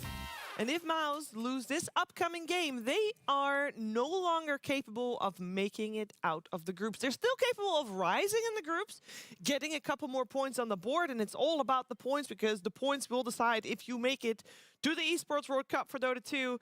based on points, and otherwise you have to go through brutal qualifiers. Luckily, MOUZ is already qualified for Birmingham as well, so they have still got a good shot to get more points regardless. But either way, they really want to take this dubs to make sure that they get a third game and potentially take the whole series. Let's see if they can. Aurora has been firing on all cylinders. I'm here with Brian, who's busy with a puzzle. I'm here with Purge and Jenkins, who will be busy with the draft in just 35 seconds. But before that happens, I do want to know if there's one hero in particular that you feel like, oh, if no one gets his hand, if mid one gets his hands on this hero, they have a good shot. Is there anybody from MOUZ that has that one hero? Lushrak, maybe? Like if it's a good Lushrak game? Yeah. It doesn't have to be mid one. You can also choose any of the other players. If Boom has a certain hero, or if Crystal has a certain hero. Normally that type of hero comes from a core, but it could also be Yamato Celery if you want. I feel like they annoy people with Huskar, but I don't know if they would beat Aurora with Huskar. Okay. Yeah, annoying is... I mean, that's a good first step. It is. But it's also bad. What about Kairi's Phoenix? Oh, we're talking. We're talking about MOUZ. We're talking about MOUZ. Ooh. Yeah, I don't know. I'm not sure. Maybe like Monkey King got nerfed too much. A lot of their special heroes are kind of in the dumpster a little bit, and MOUZ is just disadvantaged here because Crystal's SF is like good but not incredible, I think, as well. So I just feel like a lot of their special heroes are decent, but they're maybe not like any. I don't think any one hero is going to solve the problem. I mean, Chen also would have been in the consideration for that argument, but it's obviously banned. And I think Enchantress, which is the other like extremely strong Celery option, you know, the hero that he's like a tier above everyone else on, it's just not good. It's not a good hero. Ooh, actually, maybe the mid one Beastmaster. They have played that quite a lot. And even though we also see Beastmaster in other roles, the discussion when you're talking about Beastmaster normally is it creates a very clear-cut game plan, and maybe that is exactly what MOUZ needs. It does, because you have BKB piercing disabled that also pushes everyone away from the guy that you roar. So it's like, okay, we're going to kill this guy no matter what. Also, it pretty much doesn't lose lane from what we've seen. I'm interested in seeing what Aurora thinks beats Beast in lane, because from what we've seen, he's always getting his farm, getting to the Ags, and then having that really strong mid-game timing. Whether or not he loses or wins, he's always strong. I will say, I feel like we've said this before about mid-one's Beastmaster, and then he also didn't win. Because sorry, Kevin, continue. That's okay. I feel like his itemization is also like relatively flexible as well. Like you can play him from a safe lane. Teams aren't really trying that as much right now, but I just feel like the hero has a strong position in almost all spots. You can ancient clear. I don't know if you mentioned that, sorry, but I don't think he did. I know something that's not clear. The puzzle. This puzzle. That's my contribution. You got Brian, one of them get back to it. partially out. You got work to do. You got any of the pieces out yet? No worry, guys. We already conceded or maybe points. I don't know how the points. นอนกันหรือยังยังไม่นอนเลยไหมมาเกม2ครับผมออโรราปะทะทางด้านฝั่งทีมเมาส์นะฮะ Get a point for each puzzle. จากฮีโร่ครับ Maybe they get ตัว disappointed. แข็งๆมา I don't know. It บีส seems มา like สเตอร์ก็ every ทั้งมิด beat เลน the ได้ other ทั้ง team แครี่ has ได้ had นะครับ an impact. ดึงไว้ก่อน Because we sometimes have beat ตัด them เทียน quite ฮัส heavily, กา but they เช don't น have แบทไรเดอร์ไป But แล้วนี่เลเซอร์โดนแบนนะ comeback mechanics. Exactly. Let's take a look ส่วนทางด้าน at ลา what โก้ is ไป coming back อีกหนึ่ง for ลาโก้ MOUZ. WS ไม่ได้เล่นละ Many heroes that will be returned. Well, the Razor obviously they banned themselves. We got the ลาโก้ ชาโดฟีน เลเซอร์ครับ as well. That would have been good. You know for MOUZ. what? They can only ban one of Phoenix or Jakiro. They can ban one and pick the other. Do you for think themselves. Miro will take Jakiro as a pause forward? Oh my, I forgot about the hero I mean, that was already picked. It's not impossible. Like Jakiro was being played as a pause forward. I just ignored the already picked hero. Fair enough. Fair I enough. was just looking at them. I actually think Phoenix for MOUZ is not so bad either. Okay. Like I like the idea of the Warlock too. Just some sort of like damage amp and like damage to throw on top of the beast. Heal to throw on the beast. Like this guy's gonna run in, and if he can survive, he will carry you. So heroes that can fight with them and they can heal him are particularly nice. Nyx Assassin. Once again, what did we think about Nyx Assassin in the previous game? กดมาอีกอาซาซินครับ I mean, it's fine. Like, it's definitely good at scouting out opponents. It's good at initiating. It does have a lot of burst. So, from an offensive standpoint, it's a really good support. From a defensive, it's a lot harder to see at the equal level of value in it. But if you're pairing it with a hero like Beastmaster, that is good, because pairing it with a hero that maybe doesn't have the best jump, which maybe doesn't have the best scout, those two heroes layer together. And they can also initiate opposite ways. They could be Blink Beast into Nyx follow-up damage and stun, or Nyx Blink stun. So it seems fine from this position, but it's not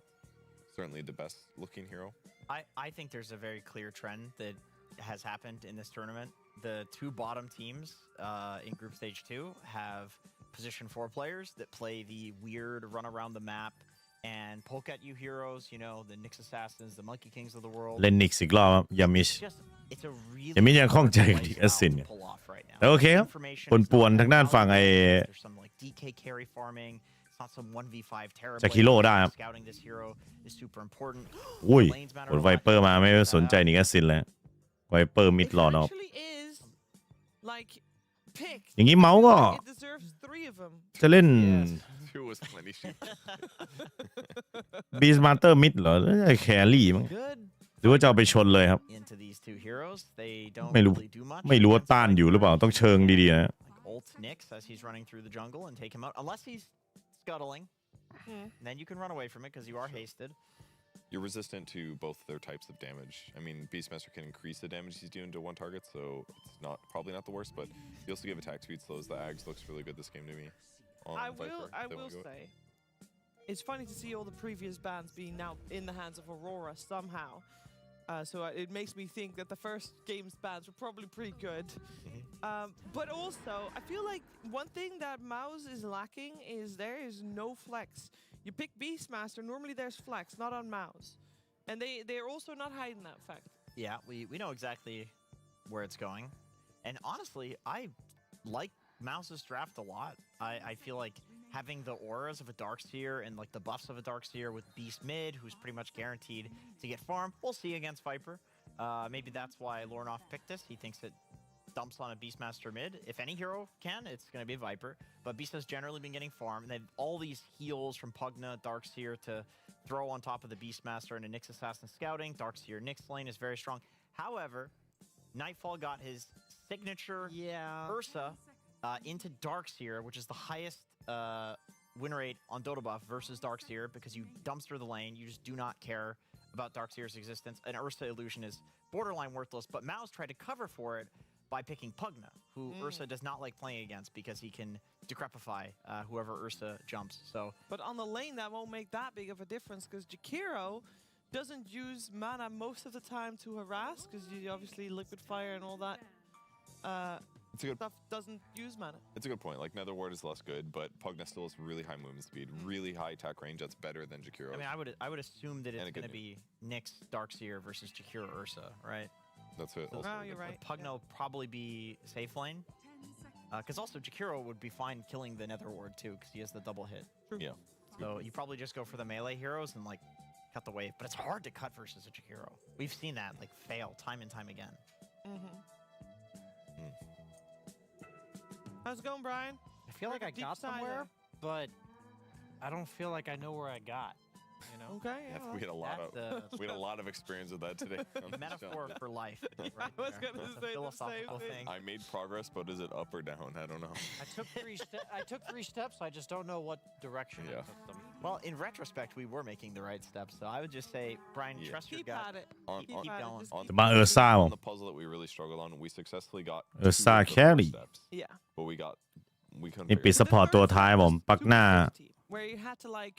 แต่น่าจะเป็นไอตัวบีสมาตมิดครับเพราะว่าเอาดาร์กเซียมาคอมโบทูไทกับไอเนี้ยนิกแอซิน like that's not Yeah. puzzle. แล้วก็ปักหน้ามาหลบพิสเข้าดาเมจครับแล้วก็เอาไว้ฮิวอะ Hats off to them. สำหรับ They're- sub they're half. puzzle solvers. I mean, Agreed. They We got smoked. ฮีโร่ดีนะเนี่ย they got เมาส์ some, อีสปอร์ต smart puzzlers ตามเนื้อผ้า somewhere. They really do. All right. So we got 2 heroes needed. We need to. ฝั่งออโรรานี่คือตกเป็นรองนะเนี่ยเขาแบนไลออนแล้วก็แบนชาแมนนะเพราะว่ามันเฮก That's a willow coming เฟิร์ส out ช็อต from ตัด here. ทางด้านหนีกสินแล้วก็ลุมกระทืบได้ครับ And on the side หนีก of สินมันก็จะ Mouse, แล้วไม่ได้รีแอค Crystal เปิดก่อนหน้าไหม It's a really good Dark Willow game because they มาเป็นดาวิโลครับ super fast heroes. ดาวิโลก็สามารถที่จะเล่นเกมไว้ได้ดาเมจมันดีครับ And it's gonna also help counter สำหรับด้านฝั่ง Shadow Realms plans. ลงต่อ So I really like the Willow here. I like it a lot too, particularly because Pugna Decrepify saves you from Ursa, doesn't save you from Willow, right? Willow's totally fine with somebody being decrepified and will just continue to run down and kill Better you. yet, does more damage if she's close by. Yep, that's a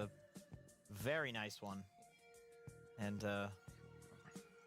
of course Aurora more than comfortable playing with a Willow on their team. They've got Mars as well. Jakiro So what spells lanes well against Willow Mars? as a เมาส์ครับเหลือแครี่ครับ เล่นตัวไหนดี Crystal's last pick has always been a rough. หรือจะแกรี่เป็นบีสมาเตอร์แล้วเพิ่มมิดเลนมาชนนะ DK's out. ก็สไนเปอร์ได้จริงๆเจอกับไวเปอร์เล่นระยะ Razor's out. Gyro's not. the DK greatest, ไป but still- โทรหลอดไป it's still remaining. อินวอเกอร์มาครับ Ooh, they do switch it up. Look at that. Okay. I stand corrected, guys. อินวอเกอร์มิดครับผมแล้วก็ Beastmaster บีสมาเตอร์แครี่ครับโถมสุดใจจริงๆครับ I think it's okay here for the fact that they have a decent amount of stuns. So ก็ยังคงมีดาเมจเวทเอาไว้บดดักวิลโลได้ครับผมแล้วก็คอมโบปักหน้าอยู่ฮะ Ursa, even if it's a Viper, they don't have saves on Aurora, so they ฮี can't โร่ดีนะครับ keep some ทางด้านฝั่งเมาส์ game continues. ผมคิดว่าเมาส์ดับดีจัดเลย He has to get axed before สักประมาณ 80%เลยก็ว่าได้ครับจากการ How far ahead do you feel like ประเมิน Aurora คร่าวๆอะ in that time? Like อันนี้ how อยู่ far ที่ away is ทางด้าน the ฝั่ง playoff? ทีมออโรราเนี่ยจะปรับการยืนเลนเฟดยังไงฮะ Very fine. จริงๆเกมนี้มีสิทธิ์เกม3ถ้าดูตามเลยแต่ผมกลัวเอาไอ้เมาส์อีสปอร์ตเล่นไม่ดีครับ Pugna's not the greatest. เล่นไม่ดีคุมทามมิ่งกลางเกมไม่ได้แล้วโดนออโรราเทิร์นคืนกลับมาแพ้ Seen that one, like the minus armor, Forged กลัวจะเป็น Spear, สภาพนั้นมากกว่า I actually really like this MOUZ draft. Like this was a really nice flex of the Beastmaster to get a super good pick. Because I think Aurora was pretty all in on Viper beating the Beast mid. Now Lornoff is Viper. I don't think he wants that. Brian, you can then say something about the draft. Yeah, I feel like I am worried about MOUZ's lane specifically. I think the Ursa will absolutely free farm, and we've seen what Nightfall can do with that. He's been one of the few carries really picking a lot of Ursa, and then also, and I think the Mars will do fine, and I think the Viper will own it. I think a Viper owns Invoker. Like I'm pretty sure that matchup is like 70-30, maybe like 69-31. Really? You think so? For Viper, yeah. I feel like unless you can threaten Viper significantly with like level 1 and 2, like I'm pretty sure if it's going to come down to like I think a lot to the block. Like if it's on Viper's hill to start, I'm pretty sure Invoker won't be able to play. A lot of lanes come down to that. Honestly. Yeah. Brian, I think I put it back to where it was before. That I was trying to get it back to where it was. So you have a knack for that. Wow. I don't know. That's not good. The puzzle was making me hope or wish. คนดูคิดว่าไงฮะ like a real เมาส์วะเกมนี้ Wouldn't that be nice? เมาส์ฮีโร่ดีจัดเลยนะ แต่กลัวที่เล่นเชิงสู้ไม่ได้ครับ Step 2 real quick. It's cool I got to step 3. All of high เข้มจริงเข้มจริง To understand what you're saying. Controls. แต่ผมลุ้นนะว่า Yeah. ว่าเสร็จมิดวันจะเป็นอะไรเป็นไฟวะทางด้านฝั่งไอ้ Let's เนี่ย get into this discussion right before the game. No, let's not. Let's actually see what production is cooked up for the musical theme for game number 2. เสร็จไฟลงหัวแล้วครับ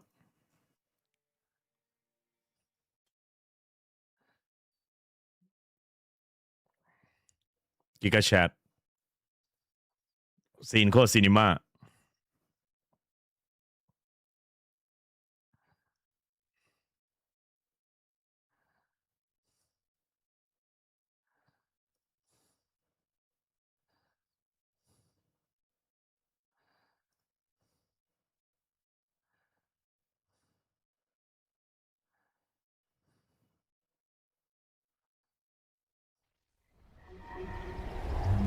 30 seconds to battle.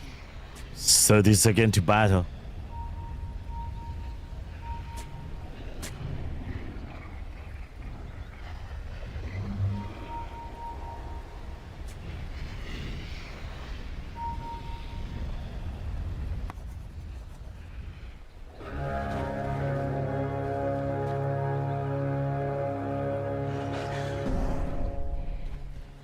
The battle begins. เสือทีมเพลครับลงมาฮะ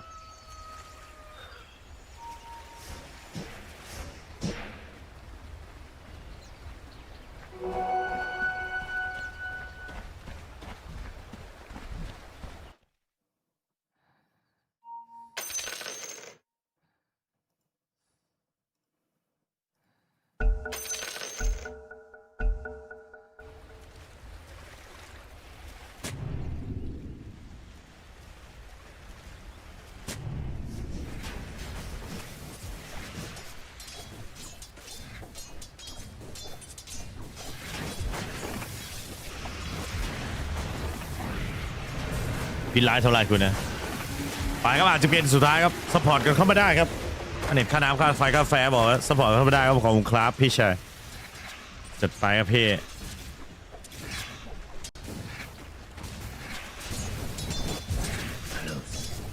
ทรงเหมือนจะมีเกม3เข้มๆอยู่นะเอาจริงแต่นั่นนะรอน้องก็กดทางด้านฝั่งอินวอเกอร์ชุดใหญ่ได้อยู่ฮะเป็นคอก10 บาร์ซะด้วยครับทางด้านฝั่งไอตัวรอนอฟดูไต่ขอบแน่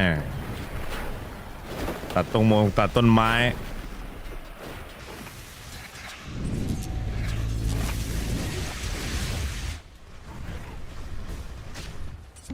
ไวเปอร์นี่อัดแบบพิษแบบเต็มใบฮะ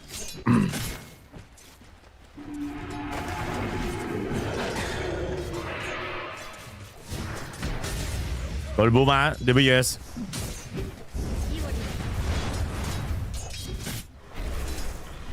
Dire's courier has been killed.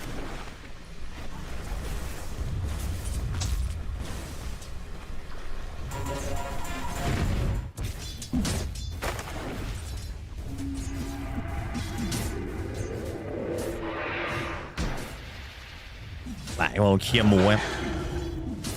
เคลียร์หมู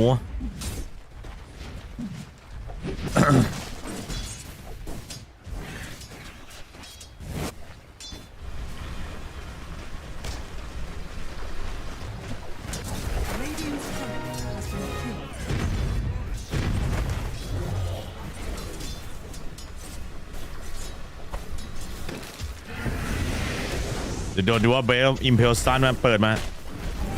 ตอนนั้นยามีจะปามาเฟลิฟายด้านนี้ครับยามีจะบอกตบไปใส่คารีครับเรียบร้อยฮะผ่านมาต่อคารีครับเก็บที่นั่นฟังไอ้ตัวนี้ยามีได้เหมือนกันตายกับบัตรด่วนครับ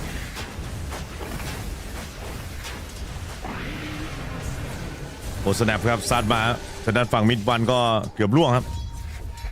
Agent of Galrons ครับก็เหมือนเดิมครับเป็น Invoker Fire ครับไม่มีคนเล่น Invoker ลมเลยโอ้ยังไม่ช่วงครับรอซ้อนครับแล้วก็ Impel สุดท้ายครับทางด้านหลังนี้ว่าดูว่าเวสเปิดมาอัดไปครับพิษไปต่อยิงกดมิดวันตายไหมครับขอแลกกันคนละหมัดครับส่วนมิลาเก็บเซเลรีได้ครับในเลนอื่นครับ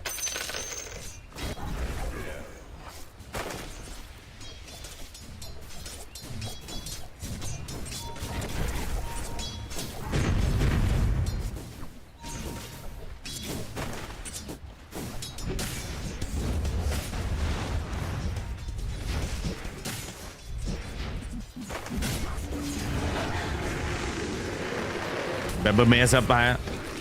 หยอดมาด้านตัวของฝั่งฮะ Shadow Realms ลูกต่อเซเลรีเกือบบินครับขวานจ้วมาครับ1 ทีใส่นันมิรายังยืนไหวครับ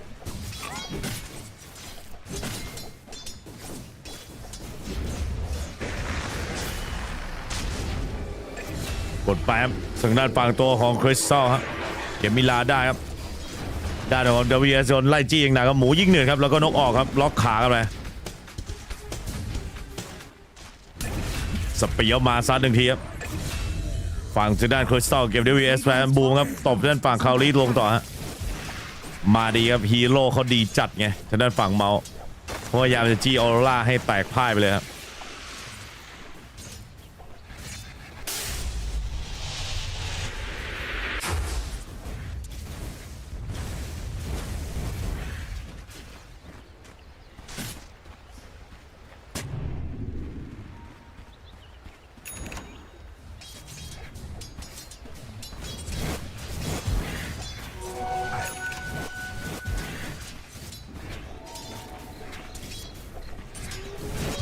Radiant's courier has been killed. สมาดูว่าเบนนะไล่ไปครับยังถอยออกครับ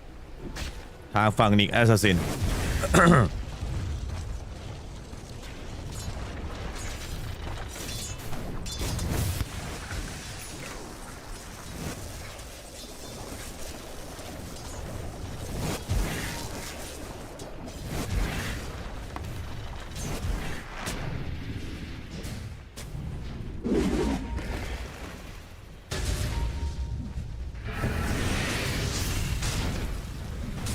ชาร์ปครับผม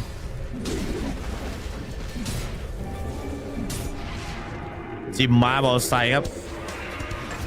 ลงต่อหรือเปล่าเซเลรีครับเก็บมิลาไม่ได้ฮะ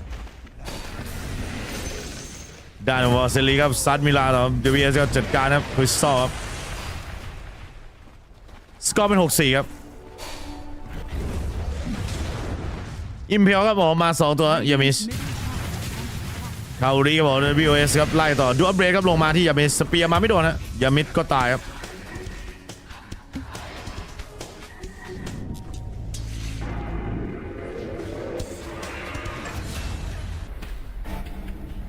หาตีไม่โดนนะ WS ครับเจอขวานเคว้งไปกับเจอบัตรแกเน็ตฮะ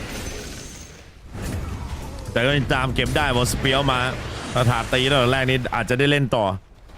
แต่ส่วนที่เหลือก็ทำอะไรไม่ได้แยกย้ายกันไปโดนอิมเพล2ครับลากได้ดีนะยามิสจังหวะสตันเฉียงสตันเบี่ยงเนี่ยไม่เอาสเปียร์ไปโดนครับแต่ยังดีที่เขาเลยกับยิงเบิ้ลตัดได้สกิลวุฒิหลายทีเนี่ยใช้ได้ดี VS ครับเดี๋ยวจะแย่เอา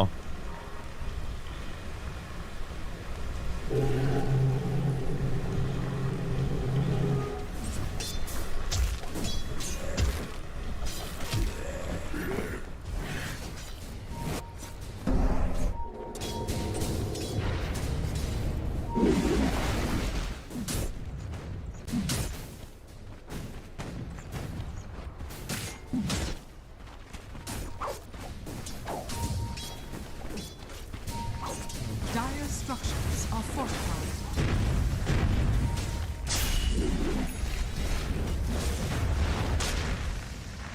กดมาออกข้างบอลเซเลรี Dire are scanning.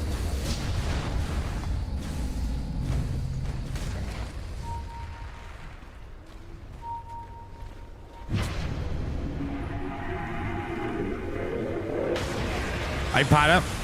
ไปลงย้ำใส่ครับขวานเวี่ยงไปกลับฮะคริสตัลเก็บด้านฝั่งมิลาไปฮะ Tower is under attack.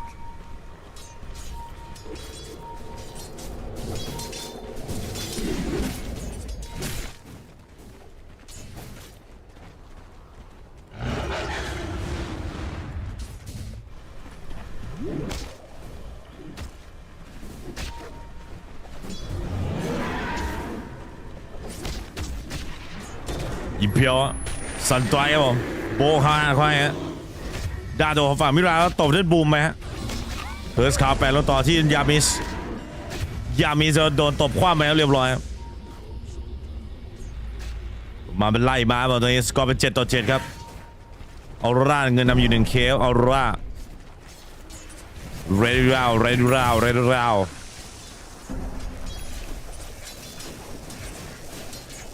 ไอเทมของด้านฝั่งไอตัวดาร์คเซียมเป็นฮิลและเมคานิซึมครับ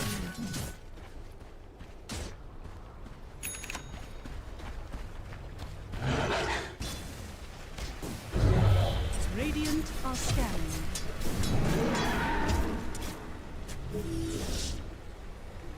พ ฮอกแชมป์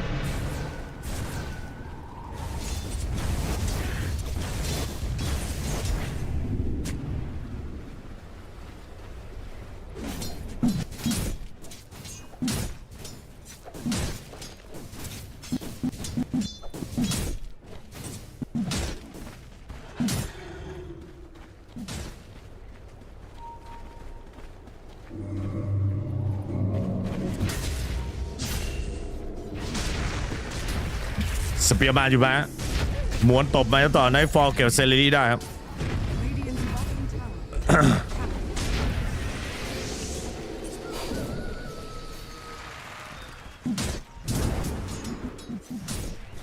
Radiant's bottom tower is under attack.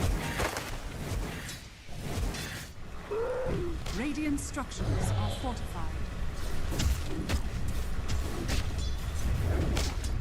กราจุยครับ Radiant's bottom tower has fallen.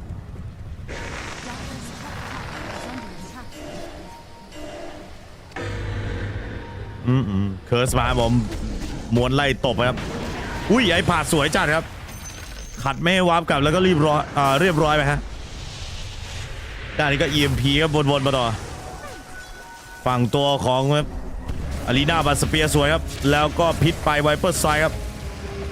ละลายแน่นอนครับโอ้โหรีเลือดสู้ได้ครับผมไม่ตายมิดวันครับโกสวอล์กสาสเปียอุตสายัดไปบอกยังรอดครับไม่มีดีเทคชั่นไม่มีพกมาไม่งั้นได้อัดดาเมจเต็มแน่นอนฮะ Radiant's top tower is under attack.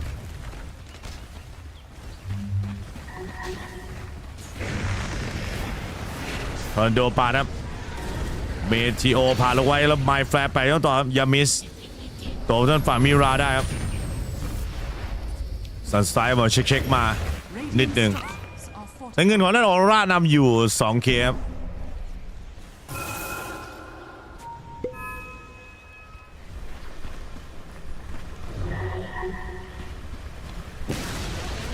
Radiant's top tower has been denied.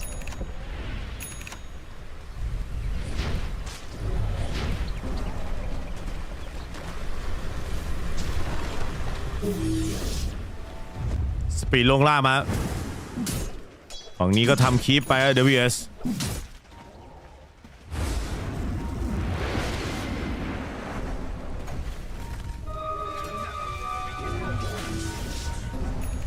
อิมเพียวครับโลมาเปิดกองน้ำสไปค์คาร์เปสครับทางด้านของฝั่งบูครับตบรอน้องไม่เรียบร้อยแก๊งมาสาวแล้วตกกลางครับ Are scanned. Dire's middle tower has been denied. เทโรไลท์ปาดแล้วก็เบสแรมใส่ไว้ต่อฮะทอร์นาโดปาดย้อนไปครับผมฉะนั้นมีลาเก็บคริสตัลได้เมทิโอครับซันสไตร์ครับอัดหน้าออกมาแล้วก็สเปียร์บอกซัดลงอีกครั้งด้านฝั่งมิดวันคริสตัลตายครับยิมเพียวมาเปิดใส่ครับที่ดานโนเวสครับไม่น่าจะรอดหรือเปล่าโดนกระชากกับแวคคุมแล้วก็อีออนเชลจีเข้าไปสเปียร์ที่ไปก่อนครับไมค์แฟร์ไปเข้ามาแล้วก็วาร์ปทันทีแต่ไม่ไหวก็เจอเนเธอร์บลาก็ซัดไปเรียบร้อย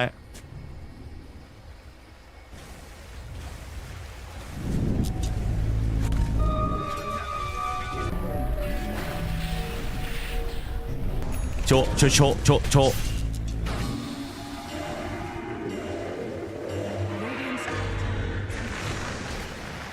คิร์สคาวเลยเหรอเบเดต้าเดินหาครับทางด้านฝั่งยามิชเพลสแล้วก็ซันสไตร์ลงเต็มหัวไม่รอดครับ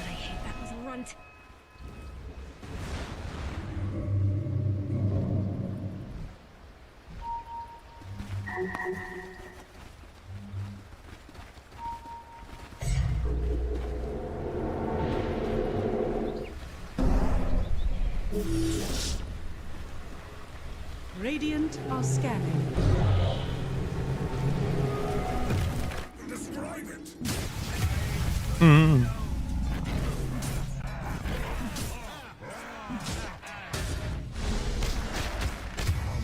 ตบยับรวยกระจุยครับ Top tower is is under attack. 11-13ครับ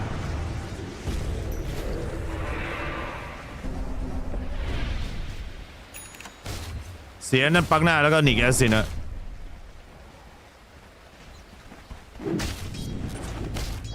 โหบ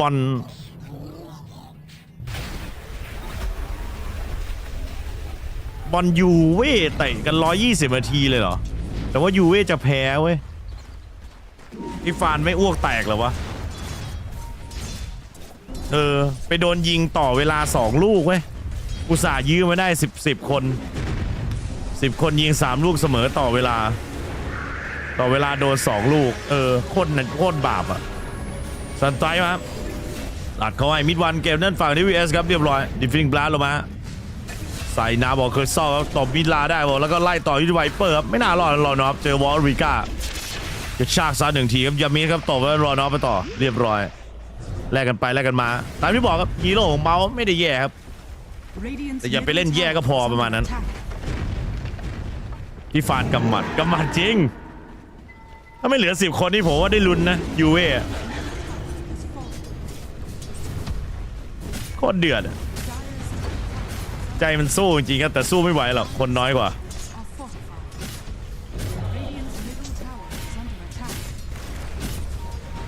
ทาวเวอร์ตรงกลางก็เคลียร์ไหมครับ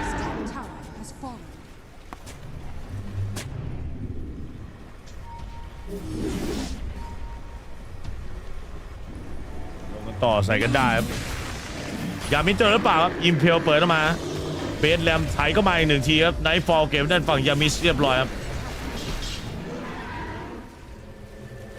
14-4ครับตอนนี้เงินนำอยู่ 1K ครับออโรราครับไอพาดเปิดครับคารินกออกมาย้ำต่อทอร์นาโดเปิดครับซันสไตล์บึ้มเขาให้ครับมิดวันเก็บนั่นคาริได้ครับ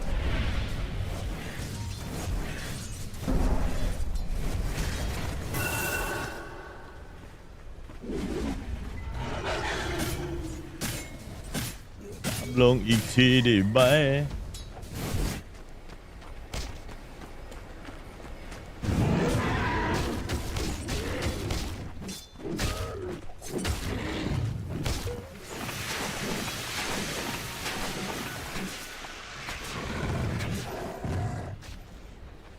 ติ่มๆแล้วนี่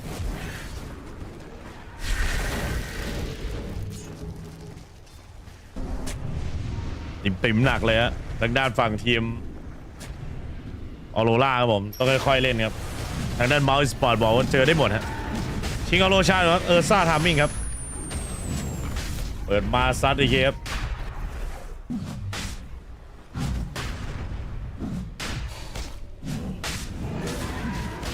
เลี้ยงสแต็กไปครับพูลิสไว้มีปักหน้าวางเสาไว้ครับแล้วก็เนเธอร์บลาเช็คไปเลือดน้อยซ่าไนฟอร์เหยียบกลางตัวแล้วตบไปเอจิตเข้าขวาได้ลีน่าบัตก็สเปียร์สวยอะตบยามิดแต่ยามิดก็ยังไม่ตายโดนเคิร์สคาวแต่เติมเลือดให้ครับปักหน้าด้านฝั่งรอนอฟน่าจะตายเองครับดูจากทรงแล้วแต่รอนอฟยืนแรกครับไฟเปอร์ไซด์ครับอัดยามิดลงต่อยามิดก็ไม่ตายบอกมีปักหน้าถ่ายเลือดให้ครับตรงนี้ด้านฝั่งรอนอฟมิลาคาวลิตายเลยครับเรียบร้อยผมฝืนเอาโรชานไปมันเกินไปหน่อยฮะ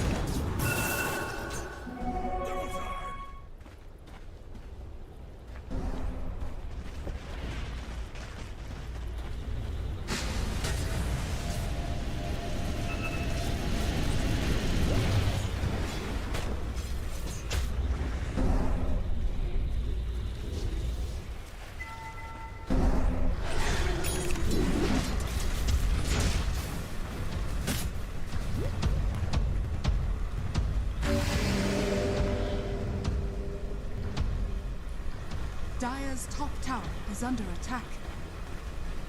Radiant are scanning.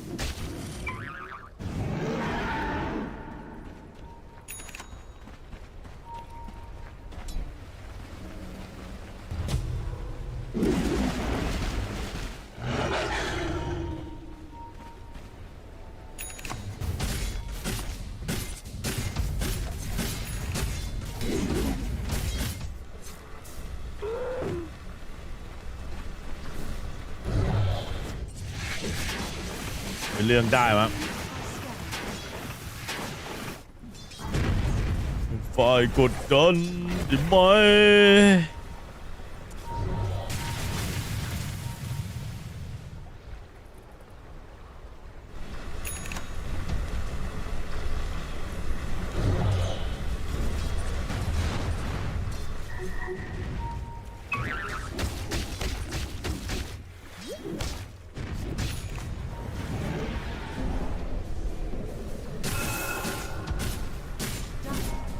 ขึ้นไปจีครับพี่คริสตัลสโมกมาเนี่ย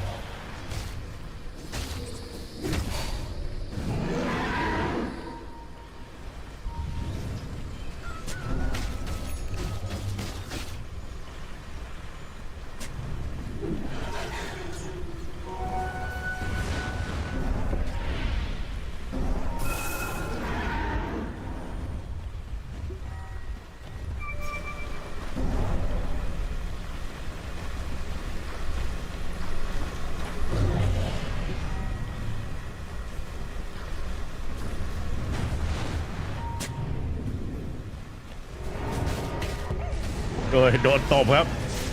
ฮิวอีกแล้วอารีนาสวยครับมาโคพายัดอารีนาไปรอบนี้กอลิบุกสเปียวมาครับคาริซึมสวนไปครับบึ้มก็ให้ตะกดเอเลนรับครับตัวของฝั่งเนี่ยคาตาได้ครับแล้วตบปักหน้าครับรอน็อปไม่รอโดนมิดวันจัดการแล้วเมทิโอไถก็มาเต็มใบใส่ตัวครับเรียบร้อยครับเออร์ซ่าแต่นี้จิ้มมาสเปียวมาซัดต่อใส่ด้านฝั่งมิดวันครับเออร์ซ่าได้ฟอลต้องถอยก่อนส่วน WS ครับเรียบร้อยครับละลายไปฮะเกือบทีมไว้บอกออโรราครับรอบนี้มาดีอีกแล้วก็เมาส์อีสปอร์ตคอมโบไปฮะ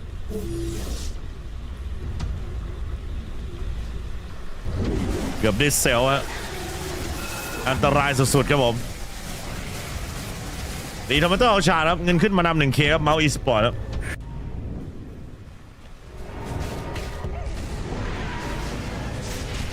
เปิดอารีนาบาทนี้จังหวะนี้สเปียบอัดเข้าไปก็รีบุกต่อใช้เวลาในการฆ่าสปอร์ตนานนะส่วนตัวคอด้านฝั่งของทีมเมาส์อีสปอร์ตนะเลือดยังเต็มลื่นๆอยู่เลยดาเมจเริ่มถดถอยทางฝั่งตัวของทีมออโรราครับไวเปอร์ไม่ได้ฟรีดาเมจแล้ว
ดาเซียเป็นชิวากาศต่อครับยิ่งอึดเข้าไปอีกครับ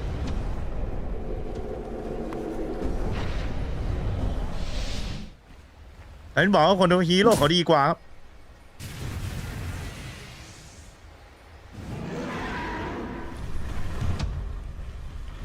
Radiant are scanning. Dire are scanning.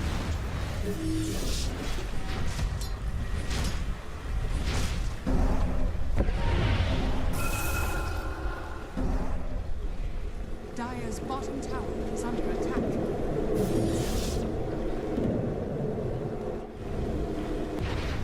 Dire's structures are fortified. Dire's bottom tower is under attack.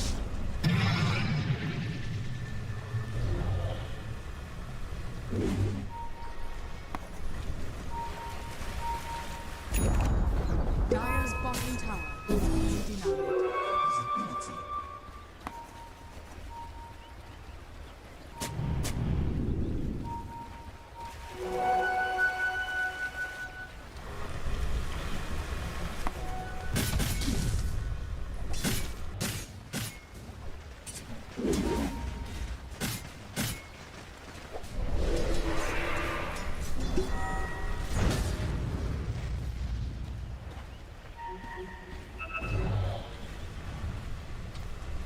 ไป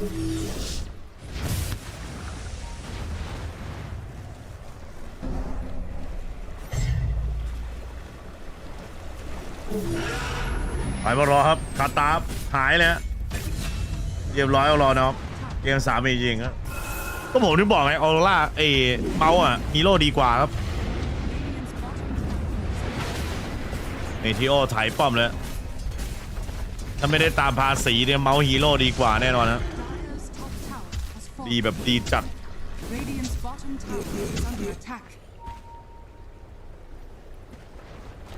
ตอนนี้ไวเปอร์แทบหมดประโยชน์นะยิ่งเป็นสายแท้งอีกยิ่งลำบากฮะเพราะไม่ได้มีตัวฟาเซตพอยซันเบิร์ดกลายเป็นคอสติกบาร์ไปต้องยืนให้นานที่สุดดูเหมือนจะก็อึดไม่พอฮะถือไล่ปลาว่ากดเซิร์ฟวิ่งถอยไปอารีนาครับเลือกเหลี่ยมกอริบูครับแล้วก็สเปียร์วางไปแล้วตบยับครับลงเต็มใบครับใส่นั่นบอลกอริบูฮะก็พิกออฟกลับมาได้อยู่ครับทำคีปล่าไว้แล้วรอน็อปเกมนี้รอน็อปจืดๆนะแต่อันตีไวเปอร์เคลียร์เจอฟอสสวยยิงป้อมแตกครับชีวิตมันเศร้าจัดตบยับมาใส่ด้านฝั่งมิดวันครับทำการโกสวอล์กไปก่อนครับรอดไปได้ครับนี่ก็เปิดดักมาใส่ครับปั๊มสู้ครับดังรอน็อปไม่หลอกครับเจอคริสตัลครับเข้ามาลูดต่อตีกองครับเขาใส่เขาเต็มหลังต้อง BKB ถอยแล้ว WS ไม่งั้นมีตายแน่นอนครับ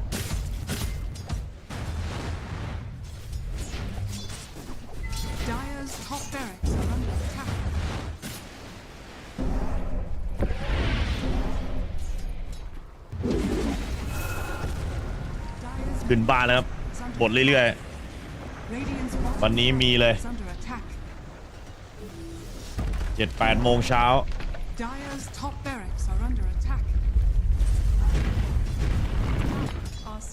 แต่ดูจากทีมไฟเรื่อยๆนี่คือMOUZ Esportsไม่รู้จะเอาอะไรมาแพ้นะครับยากครับฮีโร่มันดับดีกว่าเยอะเลยเมาส์เพิ่งจะมาดับดีเมื่อตอนนี้ก่อนน้ำจะช็อตก็บอกไม่เจอคือดาเมจของฝั่งออโรร่ามันช้าครับดาเมจเมาส์ไวกว่าแต่ถามว่าเลนมาทำอะไรได้ไหมก็ไม่ได้อยู่ดีครับอินโวเกอร์มันแรงจัดตัวเซตอัพเป็นด้านดาร์กเซีย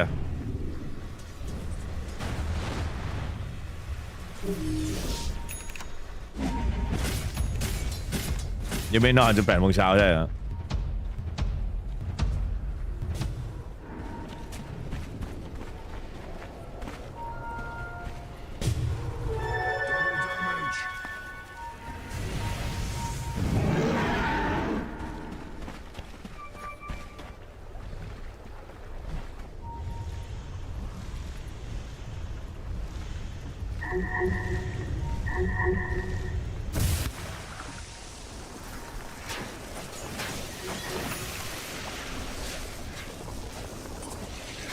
เดินบนผ่านแล้วรอน็อป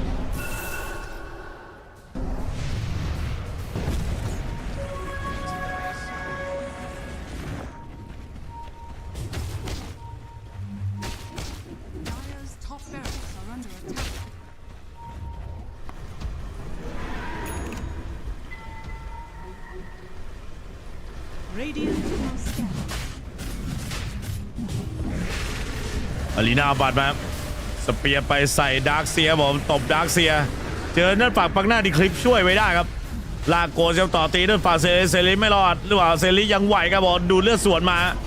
ดาเมจปิดไม่ลงอีกแล้วครับWSด้านพยายามมีสตบคาวลีไปได้ต่อครับดาโดฝั่งเซริครับตบครับไนท์ฟอร์ไปอีก1แล้วกันตรงนี้ก็ไวเปอร์แทบทำอะไรไม่ได้เจอคาตาคิซึมครับเต็มหัวไปฮะเรียบร้อยครับรอนอฟทีมไวครับออโรร่าเงินนำอยู่ 8K ครับตอนนี้ทางด้านฝั่งMOUZ Esportsครับ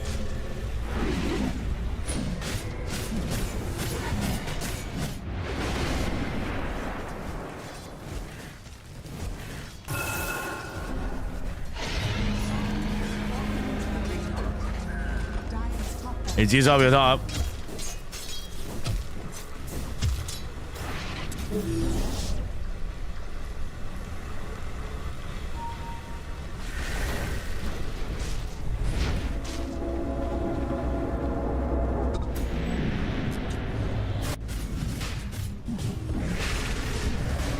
ลีดาวบาลานซ์แบบ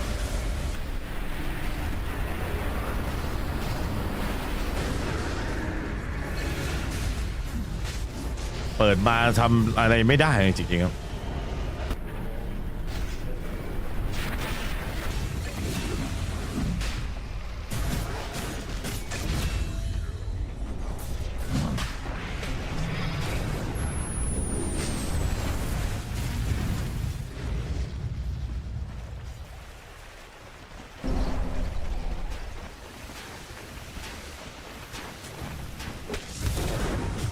อิมเพล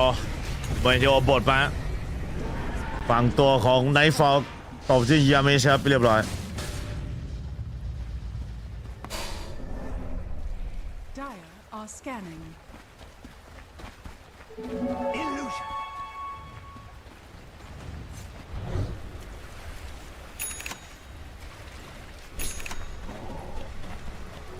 I'll take that.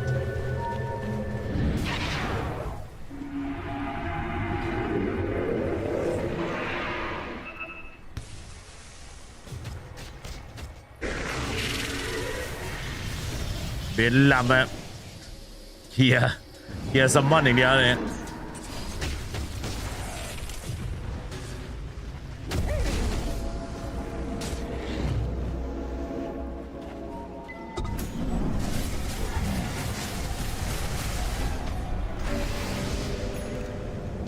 ย่างนี้ก็ผมเป็นเรื่องฝั่งชาติครับ Radiant are scanning.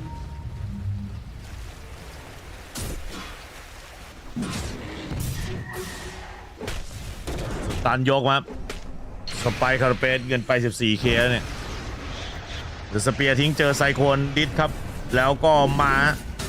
ขวานจ้วงไปตีก่อนต่อดิฟฟิ้งบลาครับปิดที่ WS ได้ครับ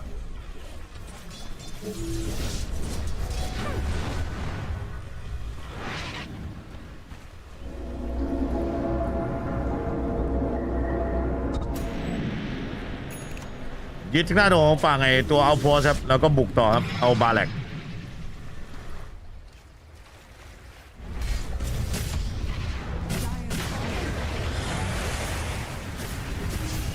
ตบยับ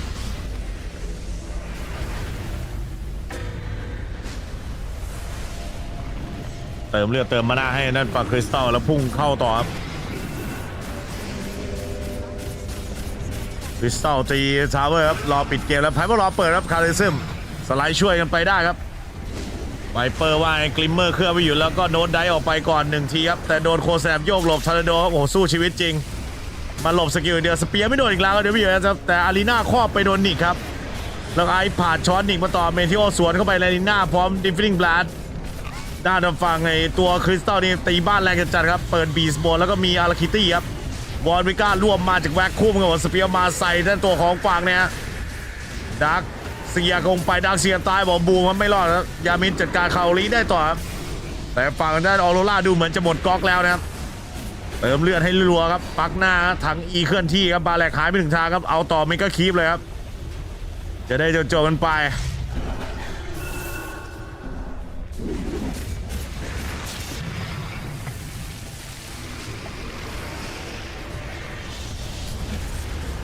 อารีนาเปิดมาดาโดของฝั่งนี้ครับเมทิโอผ่านไปครับโอ้ใส่ต่อมิดวันครับเกมด้านไหนฟอร์ไม่ได้ครับ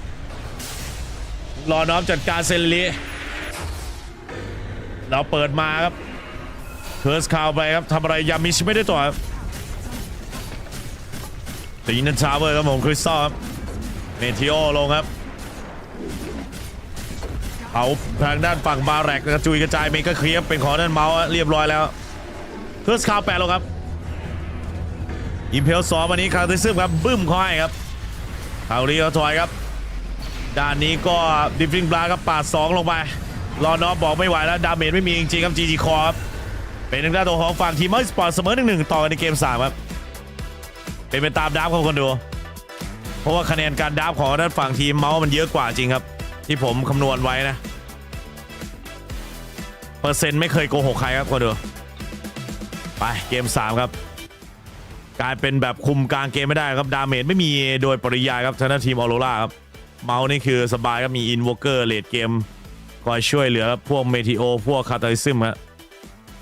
ฝั่งตัวบีสมาร์เตอร์ก็แรงอยู่ตลอดรอดฝั่งแล้วตบยับแต่ที่สำคัญคือเกมนี้หนีกระซินผ่อนคลายขึ้นครับได้เดินเกมได้ง่ายขึ้นนะฝั่งทีมออโรรานี่ดาเมจไปกองอยู่ที่ซ่าอย่างเดียวครับเพราะว่าไวเปอร์เหมือนจะฟาเซตมาแทงครับคอสติกบาร์แล้วของก็ไม่ได้เยอะมากครับการจะมาถุยพิษทำดาเมจหนักๆเนี่ยสู้กับฝั่งตรงข้ามนี่ลำบากครับฝั่งตรงข้ามเซตยับเลยฮะเปิดอารีนามาอาจจะยัดทางด้านฝั่งวอลริก้าซัดเข้าไปครับดูจากดาเมจที่จะไปฆ่าซัพพอร์ตแต่ละตัวนี่ใช้เวลานานจัดครับฆ่านิกาซินฆ่าปักหน้าอย่างเงี้ยลำบากไปต่อในเกม3ครับจนมาเห็นกับตาแล้วเดี๋ยวในเกมถัดไปบอกจะเริ่มในตอน6 โมงครับ6 โมง 12 นาทีครับพักกันสักครู่เดี๋ยว6 โมง 12 นาทีเจอกันครับในเกม3ครับจนผมตื่นพี่ชายอยู่สวัสดีครับสวัสดีครับ Well, he doesn't have Dota Plus, so everything that he plays is gonna be bronze level.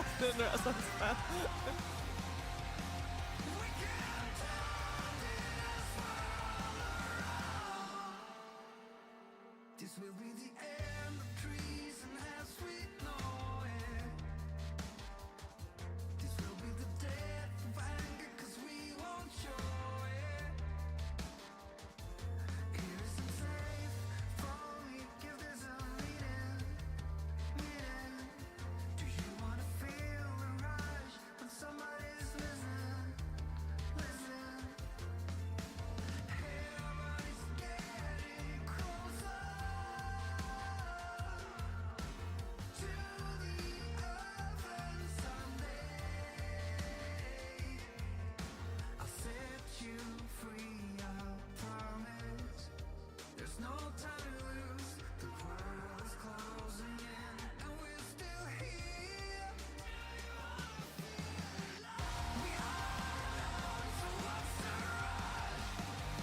Feeling like a dream. Who we be crying for tonight? We lost but never found. Fear is not around. We can turn this world around.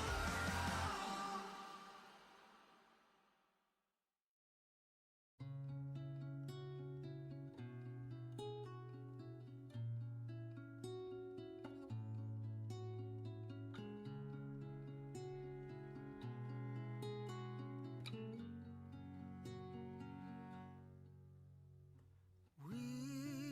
held on tight, but it felt so long. Tell me, where did we go wrong? When you're in the sun and I'm lost in the shade, then who's supposed to lead the way? The home that you built, the sweetness in my veins, we could survive on what remains. You were the one,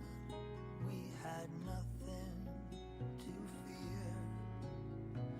What we had should still be there. The fire we have and the flaws. I just hope that you want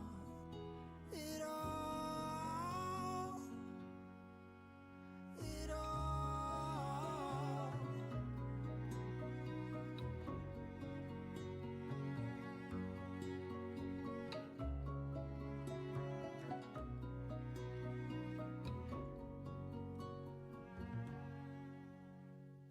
Fall had arrived.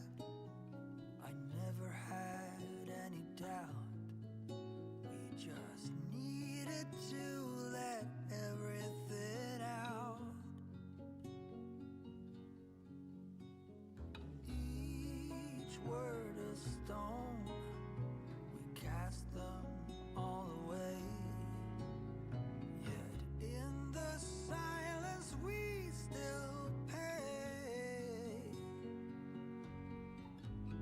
the fire we had and the flaws. I just hope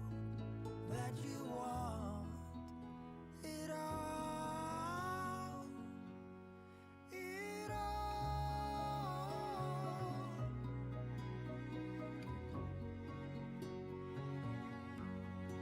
It all.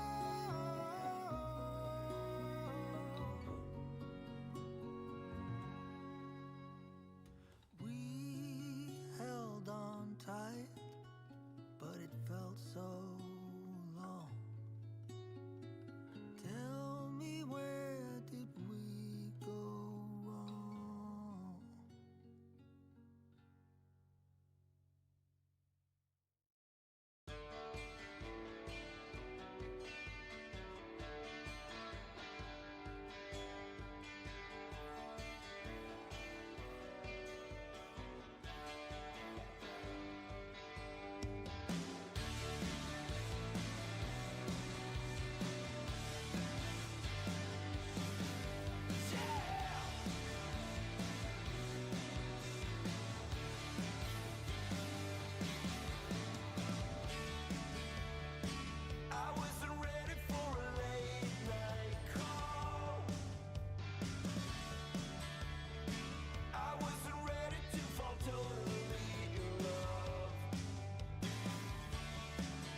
till the clouds filled our sky.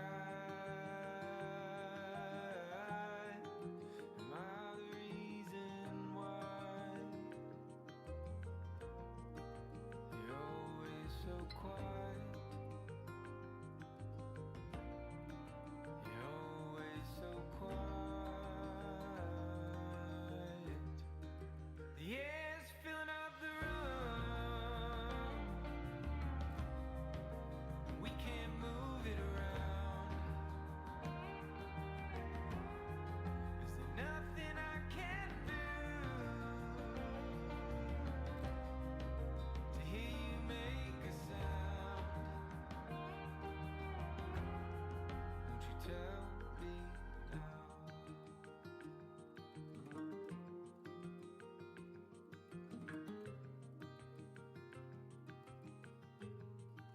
I'll take all the blame, hold it in my hand. If some should slip away, I'll find where it lands, and I won't deny it. I won't deny it. The air's filling up the room. We can't move it around. Is there nothing I can do to hear you make a sound? The air's filling up the room. We can't move it around. There's nothing I can do to hear you make a sound. Won't you tell me? Won't you tell me now?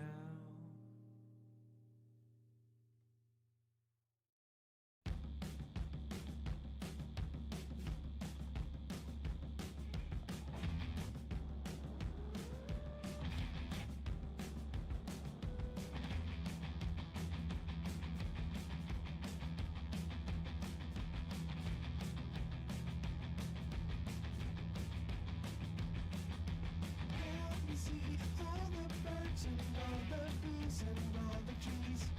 Help me feel everything around me. Help me in vibrations of the universe inside of me. Help me beat the shit out of my ego, please.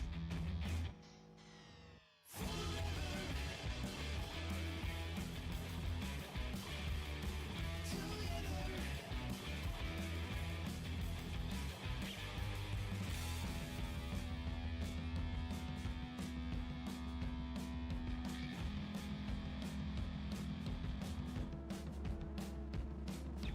Wash me now in the blood of the Lamb and the Holy.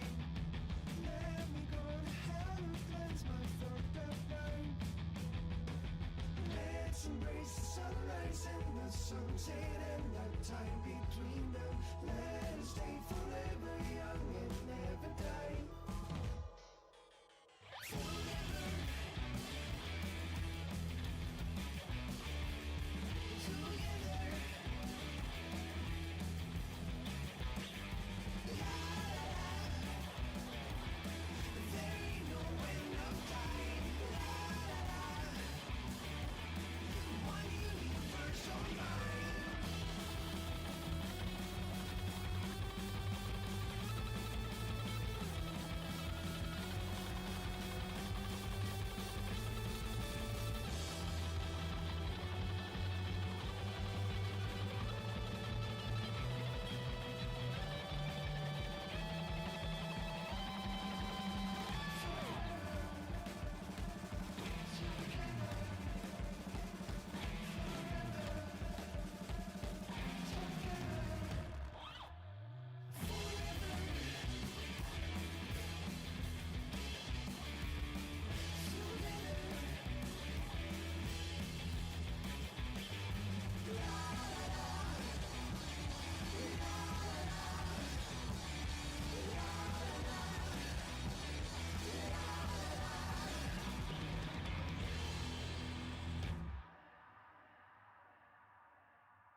used to fall apart, lose myself and give my heart away. Come and go in shady places.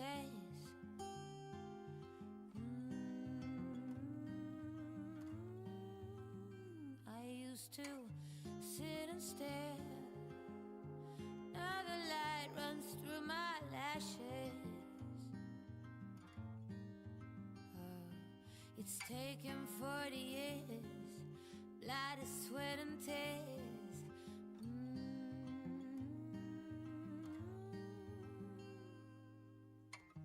You are the love. I can't show you how to start to find your way. I like the old-fashioned way. Give me that sweet love, those warm up and kisses. Oh, you are the love. Life has a quirky way. Circle breaks, we find a new day. And strangers we know become husbands.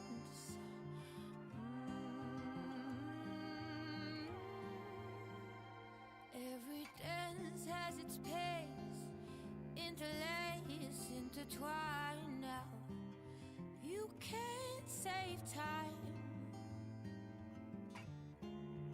Run along, kids. You two will be more than parents one day. You are the love. I can't show you how to start to find your way. I like the old-fashioned way. Give me that sweet love, those warm up and kisses. Oh, you are the love. Sing it. You are the love. I can show you how to start to find your way. I like the old-fashioned way. Give me that sweet love, those warm up and kisses. Oh, you are the love.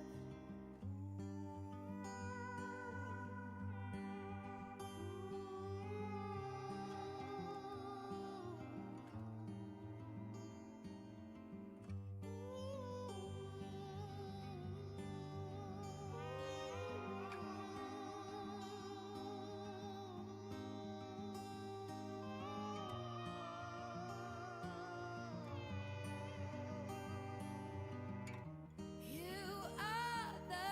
love. I can't show you how to start to find your way. I like the old-fashioned way. Give me that sweet love, those warm up and kisses. Oh, you are the love. Sing it. You are the love. I can show you how to start to find your way. I like the old-fashioned way.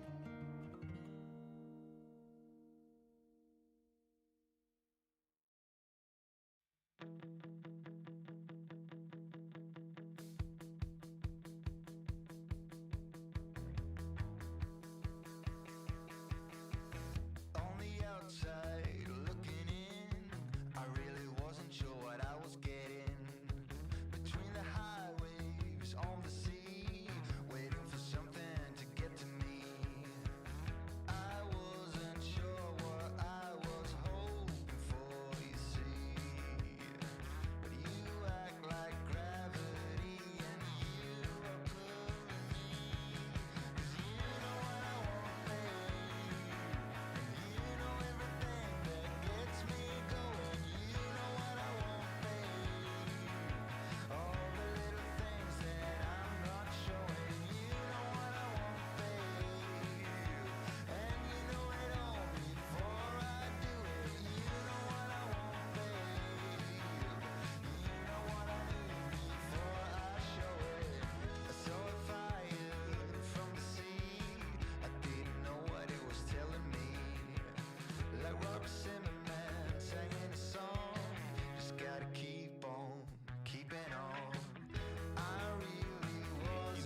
adds team fight. Has way less like crazy right click, but มาละ team โทษดี fight เข้าห้องน้ำ addition อะ is really nice. ชิวๆผมไม่ได้รับ Warlock or even the Marcy. I mean, maybe he even does like the hybrid carry build, I guess, now that I think about it. Like we saw Pure earlier just do Yashikaya on Into Silver Edge or something. yeah, like on that. carry Yeah. SF, so เชดเดอร์ฟีนอีกแล้วได้อีกมารอบเลยครับ โอ้ตัวแก๊งดีจังยังมีมาซี่ I ด้วย wasn't sure. I kind of theory crafted with Jenkins like a week ago. I'm like, I think people are going to keep buying this. นี่ก็ซินไม่โดนแบนนะแต่ก็ไม่ได้เลือกมาเอามาซี่มาแทนก่อนแล้วก็บิสเซนแบ็กก็เดือดแทง Initially, that seemed like a small buff, but ดู it's ด้วย a ตา huge เปล่านี่ก็แอบดีฮีโร่ของด้านฝั่งทีม MOUZ Esport ฮะ With Viper's prevalence, teams were like, Dark "Man, Willow." breaking somebody feels really good. ยังเล่น I ดาร์ don't กวิโล know if it was like because ตลอด they ไป stopped off เฮ้ย Viper วิลเลน that เจอร์ it's แครี่ become โห points มา and stuff. Like, do I want Viper with gold? มา there ออ it ฟ is. เลน But it's just more common now, I feel like. I think บิ what สเซน happened แบ็ก was ออฟ that เลนวอล people ล็อก are having to build all แล้ว these มา super ซี่ durable offlaners like Bristleback. ดูดีหน่อยๆฮะอาจจะได้เล่นก่อนนะครับฉะนั้นฝั่งออโรราดาเมจดีขึ้นนะครับ And so แบนไทนี่ครับอันนั้นก็แบนเอมเบอร์แล้วก็วอย super impactful against. จะเล่นสตอร์มเหมือนเดิมหรือเปล่าเอามาดึงหน้าบิสเซนแบ็กครับ So many heroes that now Yeah, you yeah. just have at least 2 or 3 good targets to hit with the Silver Edge. We're seeing people have to like pop BKB when you get ganked because you're just hit by a Silver Edge and you're slowed to 200 move speed for 5 seconds. Like that's like a Vinogale that scales. That rhymed. But it's like a Vinogale that scales that you have to BKB it off. So that's how when you think about it, it's pretty ridiculous. It's a really strong item. All right, one thing I don't like about MOUZ lineup though, who's starting their fights? That guy. Okay, so it's gonna be carry SF for them. Damn, dude, you're really tempted to Viper here. Holy. Oh, I think it's Sand King of them. back. Rush BOTs into pipe. I mean, Pipe is actually good in this one. It's been the last one. Ain't no Invoker. I still think Hurricane Pike's better than Pipe here. Like, you don't want to be sitting in the Warlock soup with a golem on you and getting epicentered. You just want a Hurricane Pike out of there. It's or just rough. Ags dive out of there. It's just rough because like Mars is not a pipe buying offlaner, and you want a pipe for sure against Sand King. True. True. I mean, it is way more magic damage, and when you get the. I was gonna say Storm. Yeah. Okay, goes the jumper instead. I like the Storm. Why were you thinking about it? I like the Storm because Lornoff's been absolutely popping off on Storm, and they only have one Sand King mid แล้วครับ on the side of ก็ MOUZ. กด stop swing เหมือนเดิม Until SF is huge. They just don't have damage to kill them. Like they don't have a lot of. ดาเมจเยอะเนี่ยจะด้านฝั่งเมาส์ I feel like แต่ฮีโร่ของด้านฝั่งทีมออโรราดีกว่าออโรราผมให้ 70% แล้วจากดาบ good spells, เปอร์เซ็นต์ไม่เคยโกหกใครครับ ideal for you to fight them head on. แต่ทั้งนี้คือ I think แซน you have คิง much ก็ better two-man gank ไม่รู้ว่าจะโดนเข้ารัวๆหรือเปล่าแซนคิงคือต้องไปแก๊งใส่เนี่ยวิลเลนเจอร์รัวๆเลยครับ Like I think MOUZ เลือกทำตรงนั้นมากกว่า 3-4 heroes เขาเอาบิสเซนแบ็กไปชนวิลเลนเจอร์แต่ก็ไม่ได้ดีมากเท่าไหร่นะวิลเลนเจอร์มันไพออกได้แล้วก็ยิงแรงอยู่ You have Willow and Mars, you have Jakiro. แต่อาจจะมีทางด้านฝั่งไอ้ตัวมาซี่ครับมาทำจังหวะช่วย อันนี้ก็น่าลุ้นอยู่แต่ตัวเลี้ยงเป็นจาคิโร่ครับยังไงก็แมชอัพเลนดีกว่าครับระหว่างวิลเลนเจอร์จาคิโร่เจอกับบิสเซนแบ็กแล้วก็มาซี่ส่วนเลนชาโดว์ฟีนครับแล้วก็วอลล็อกของเมาส์ไปเจอเลนฉะนั้นมาแล้วดาวิโลผมว่าดาวิโลคุมได้ครับป่วนๆได้อยู่แค่อย่าไปเสียเชิงตอนกดเชอร์เรียมเพราะตัวขนาดของมิราส่วนสตอมมิดนะครับได้คีปแบบเต็มๆไปแล้วเจอกับนั่นแซนคิงก็ไม่มีอะไรฮะหนีฟาร์มเอาเวลอย่างเดียวครับเอาเวลอย่างเดียวเพราะว่าฟาร์มไวแล้วก็ Probably fourth, fifth. สามารถที่จะ I mean, I guess they have Mars to face the Bristol away. It's not like เขาเรียกอะไร I really หนีไปฟาร์มป่าได้ด้วยฮะให้คนสแต็กคีปนะครับในป่าได้ด้วยเช่นกัน Don't fight them head on. Get มาซี่ทำหลายอย่างมาซี่ต้องถอยมาสแต็กคีปด้วยเหรอก็เหนื่อยเหมือนกันครับเพราะทิ้งบิสเซนแบ็กไว้คนเดียวอาจจะโดนวิลเลนเจอร์ยิงหน้าเกมนี้ให้เมาส์ไหม 70% โอกาสชนะจากดาบครับ that MOUZ will absolutely wipe the floor with them. So I think MOUZ should run Celery in the off lane. Like they should do what. เอ้ยให้ออโรราสิให้เมาส์อะไรวะ First game. ออโรรา 70% เมาส์ 30% พูดผิดขอไป SF Marcy's insane. เล่นเฟดดีด้วยฮะแต่ทีมไฟท์ก็กระท่อนกระแท่นทั้งคู่ครับต้องวัดเชิงจังหวะกันนิดนึง that'd be a cool swap up. I'd be inspired by that. I'm feeling MOUZ's draft actually. Is that because you want to actually gain points in your predictions? No, I'm loss maxing. I hope they lose, but I think they've actually done a great job today. Well, it sounds like Aurora got their work cut out for them here in this third game. They they definitely made it maybe a little bit too tricky on themselves, but let's see if they can pull through or if MOUZ will overtake Aurora in game 3 and will stay in the competitions. Over to Sven and Sindren.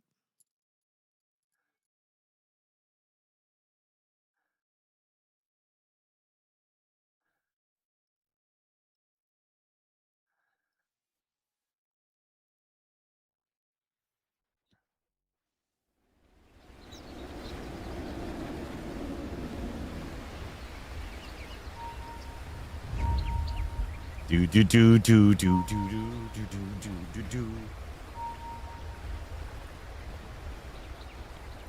30 seconds to battle. มาเกมสุดท้ายครับผมใครอยากซัพพอร์ตได้ครับวันนี้มีเมมเบอร์ส่งเข้ามา18ท่านนะครับใคร32เมมเบอร์ปิดหลอดครับซัพพอร์ตกันได้นะครับขอบคุณครับพี่เชียร์ใหญ่ทุกคนครับ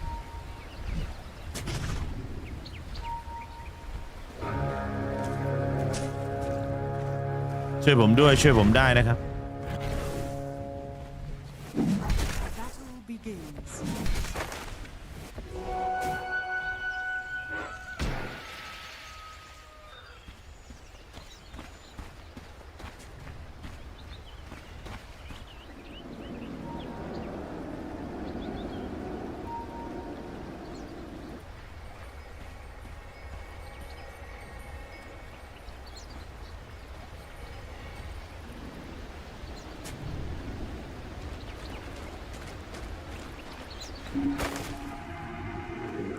ดูว่าเลนเฟสจะดีกว่ารอดูครับ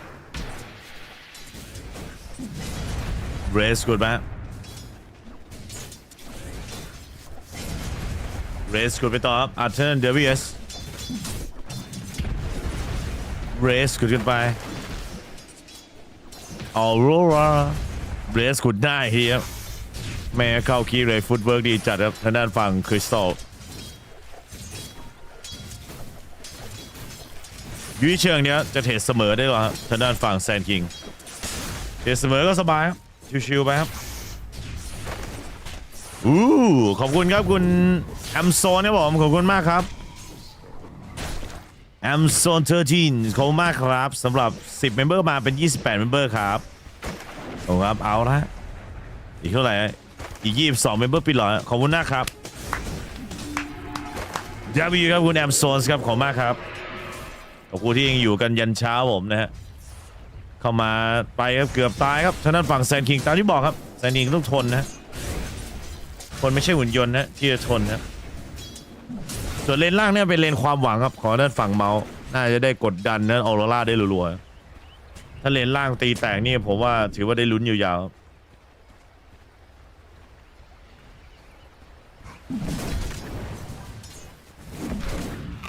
ผันผวนอยู่พอสมควรครับ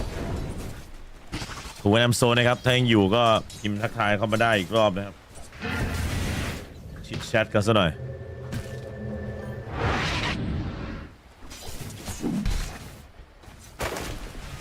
กี่ชั่วโมง13ชั่วโมงที่เปิดสตรีมมา13ชั่วโมงซูปก็ระบบล่มไปฮะดูก่อนว่าซูปออนไลน์ไหมยังโอ้ซูปกลับมาไลฟ์ได้แล้วครับเอาไว้ก่อนนะ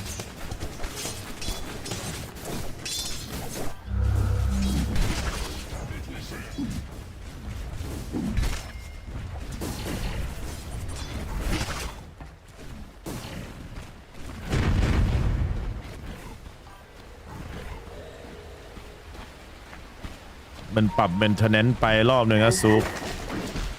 ปเข้าได้แล้ว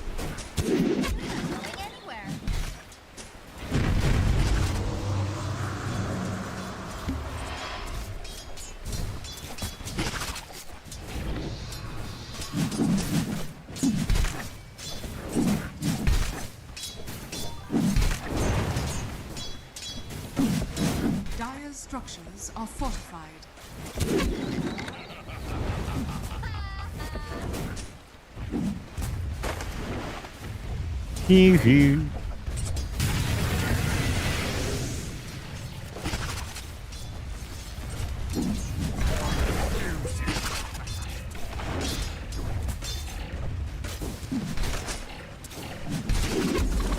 เช็คเกิลครับลงมา1 ที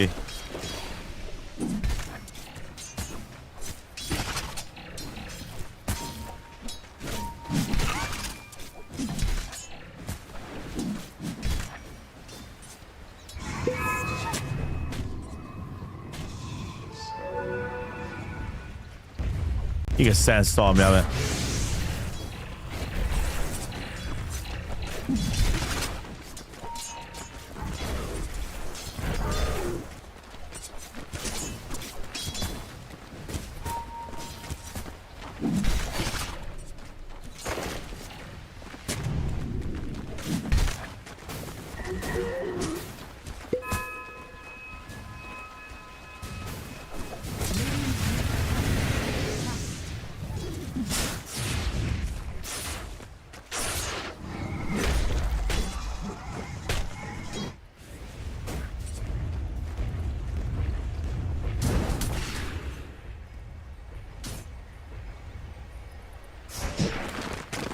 ตามไปหมดเลย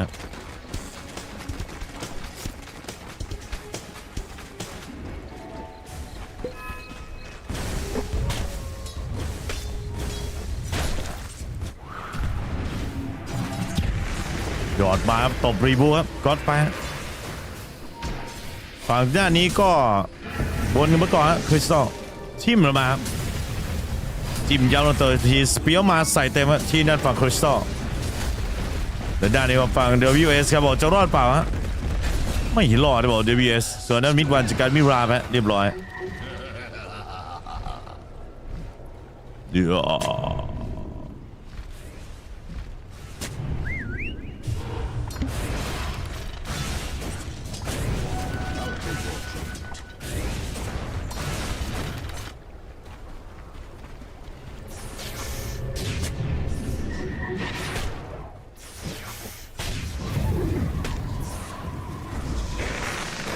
มาเซนซอร์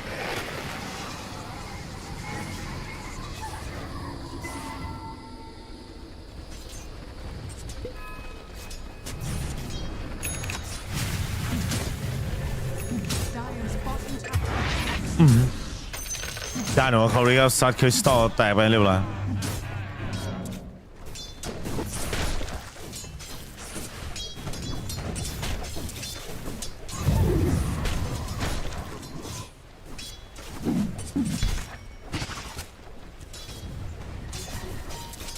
2-1ครับตอนนี้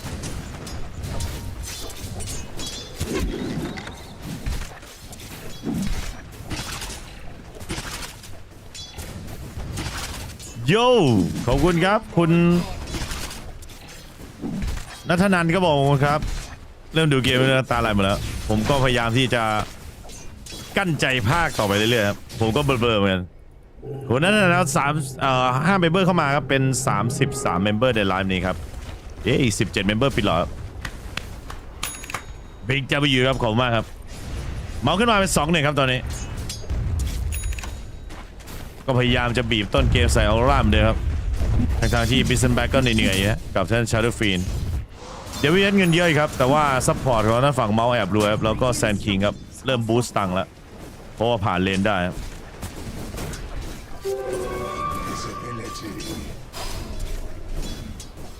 Radiant's middle tower is under attack.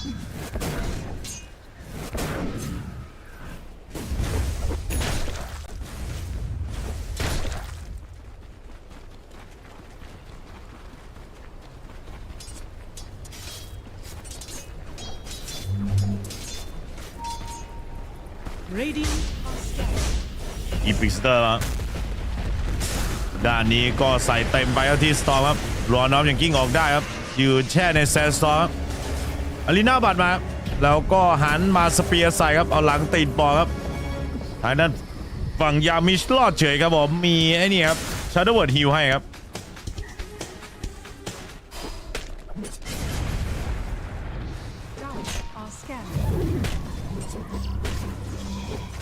Radiant's bottom tower is under attack.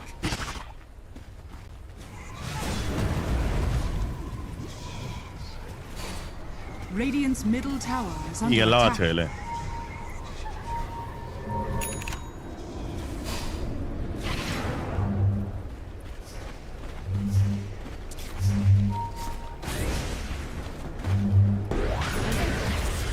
เปิดมาโดม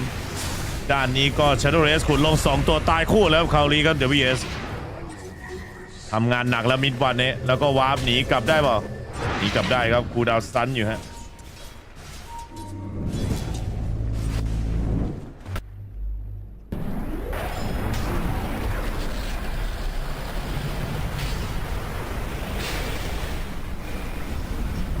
ยกสวยนะครับยกสวยครับ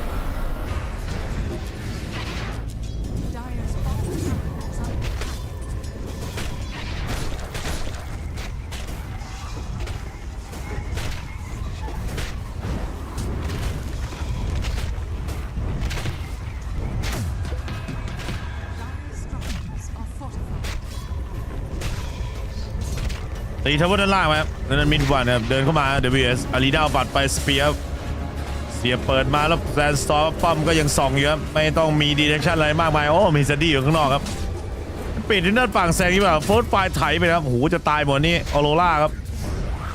รีบาวเหยียบมาแล้วต่อยโกเลมก็ซัดไปครับผมลิ้วครับทางด้านไรฟอร์สเปียร์ไม่โดนนะ WS อะไรครับเนี่ยวันนี้ WS โดนลนน่ะแล้วก็ตายครับโดนเซเลรีเผาครับจัดหนักแล้วออโรรานี้แล้วก็เคิร์สคาวไปลงไปที่เซเลรีครับใส่ต่อวอลสิกดึงลงไปฮะด้านของฝั่งรอน้องมาเก็บเซเลรีได้ต่อครับ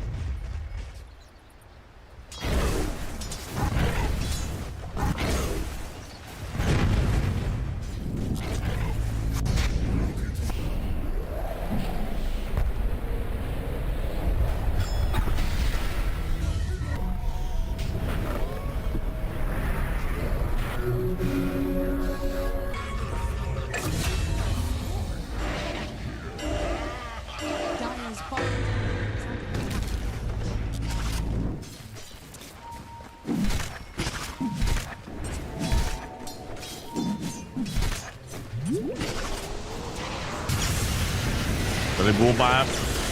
ทำการแช็กเกอร์ช็อตผูกไว้ครับเอาหน้ามาแนบครับผมเรียบร้อยก็เดินบวกครับโดนเขาใส่ครับนี้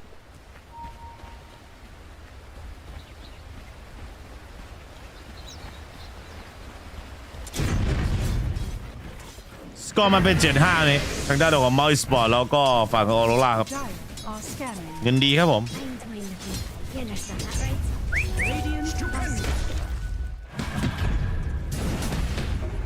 ต่อยไปครับอารีนาบัตครับเพื่อครอบตัวเองไว้ก่อนนะพยายามจะหนีกอริบูครับแล้วก็หนีไม่ได้ครับโดนมาซี่อันตีต่อยตายไปแล้วขึ้นมาเป็น 8-5 นี้แป๊บหนึ่งนะ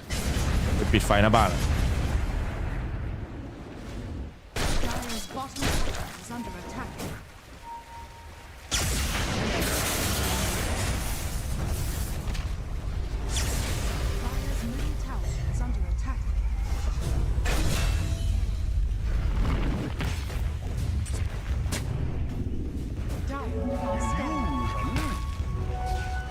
middle tower is under attack.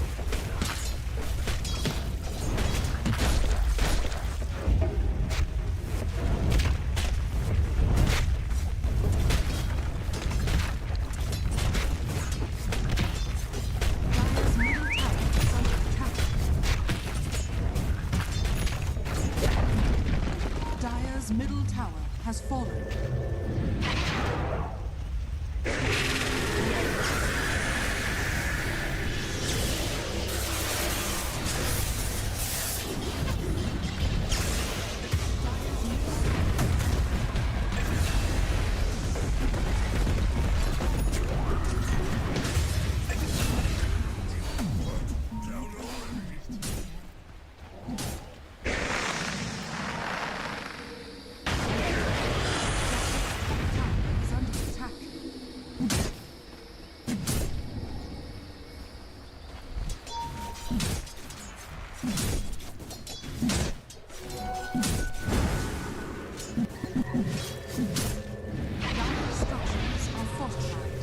ไป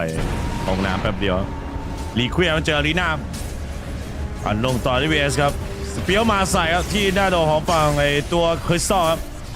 คริสตัลก็หมดแล้วทางด้านฝั่งรีเควสเขาโซ่ครับเรียบร้อยฮะ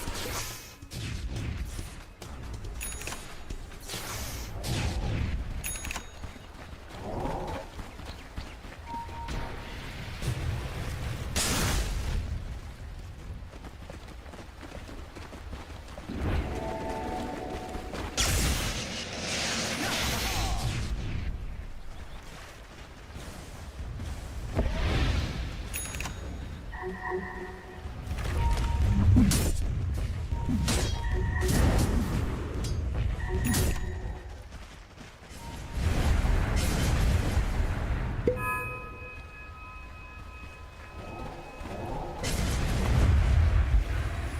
โมกต่อแซนคิงครับวันแตกแล้วเนาะเจอนิช่าอยู่นิช่าโหดจริงครับผมไม่ธรรมดากระโดดใส่ครับผมมิดวันแล้วตัดเข้าเลยได้โหเล็มใบครับเต็มใบครับผมด้านโดของฝั่งนี้ก็สวนมาได้กอริโบปาดมิดวันได้ครับจังหวะสวยครับ WS รีบาวพิกมีอัพถอยไปก่อนเจอเชอร์รูเรียนมาไม่ตายครับทางฝั่งตัวของมาซี่ครับ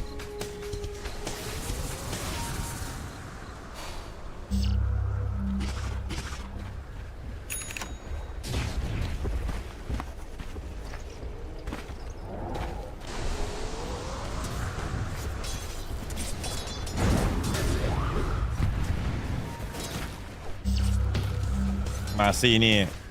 แอบดีเหมือนกันเนี่ย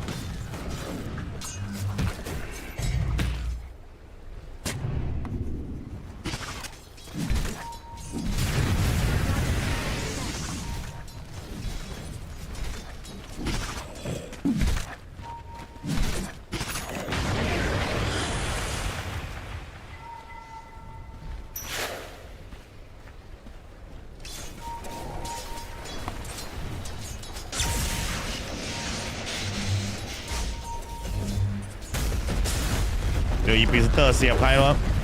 รีบาวเซาต่อไม่ตายผมอุ้ยแต่ไม่กิ้งสุดครับผมดาเมจติ๊กดอกสุดท้ายเขาซัดมาพอดีครับรอน้องไม่กิ้งสุดครับผมกิ้งไปนิดเดียวครับเผื่อรอดเนี่ยเพราะว่าทามมิ่งมันไม่ได้ครับเรานึกว่าจะรอดแล้วเมื่อกี้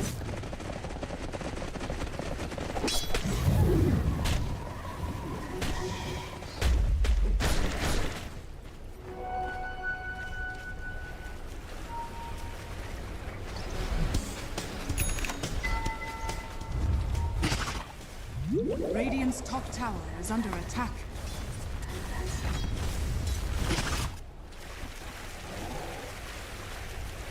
Dire's middle tower is under attack. Radiant.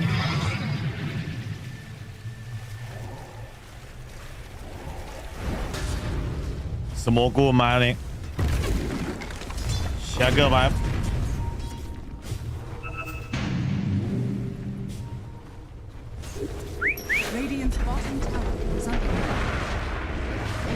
เจอรีบาวสัมมาต่อไม่น่าจะรอดมาโคพลายกันต่อก่อนตายแล้วกันนะฉันนั่นฝั่งเขาเลย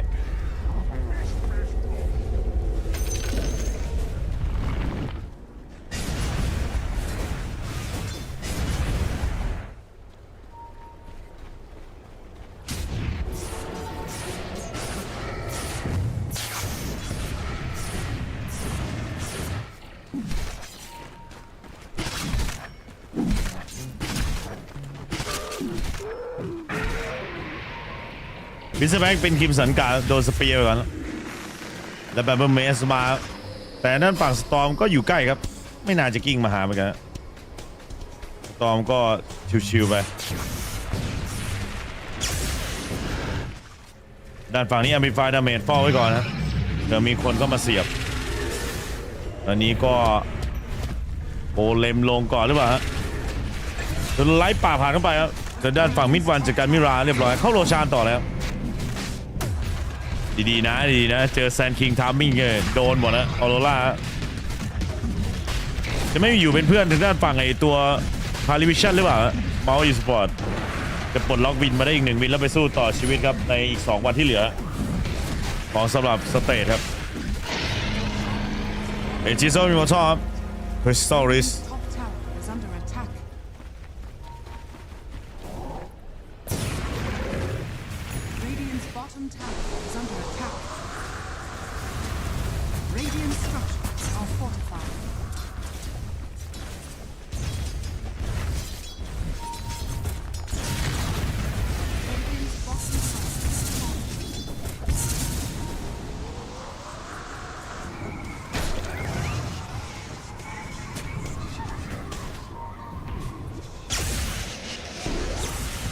ดีเบามา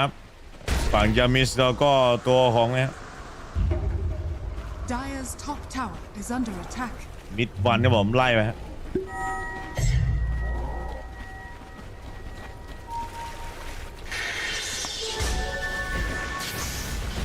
ปั๊มลงมาอิมพิสเตอร์ครับใส่เต็มครับรีบาวเหยียบไว้เชลเรียมพยายามหนีไม่ได้ครับเจออิมพิสเตอร์แล้วก็แซนซอร์กระจุยแน่นอนฮะ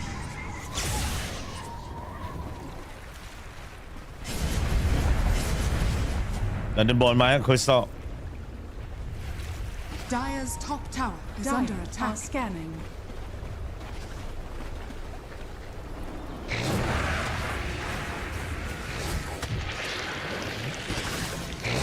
สแต็กระบบลดก่อไว้ก่อนนะแล้วก็ทำการเคี้ยวทอมเมเตอร์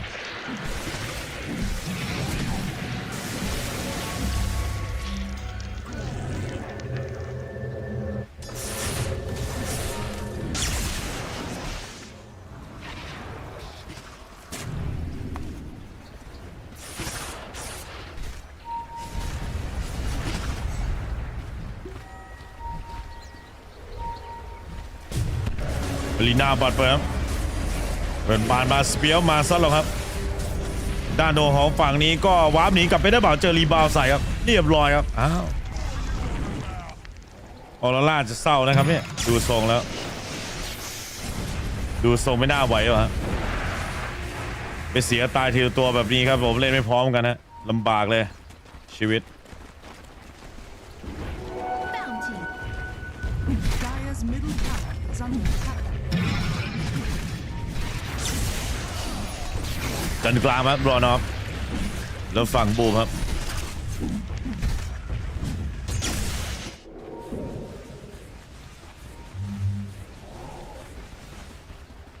Dire's middle tower is under attack.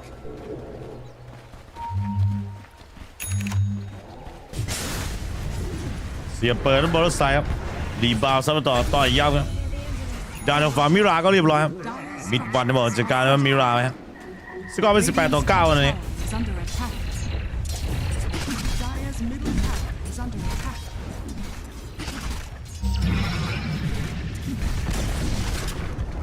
เขียนดันทาวเวอร์ครับเทียร์2ไปก่อนครับ Dire's bottom tower is under attack. ทำไมรูปเกมแปลกครับบุมไอฝั่งเมาส์เล่นดีครับเกมนี้ฝั่งนั้นออโรร่านี่ทามมิ่งหลุดตอนแรกนึกว่าจะต้านนะต้านไม่ได้ฮะ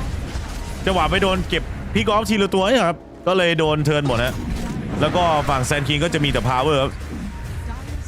พูดง่ายๆคือตัวค้ำเป็นแซนคิงกับด้านฝั่งบิสเซนแบ็กก็เหลือๆชัตเตอร์ฟินก็ยิงฟรีครับแล้วจบเกมเร็วใส่ออโรร่าครับฮีโร่ดีเล่นแย่เองครับทางด้านฝั่งออโรร่า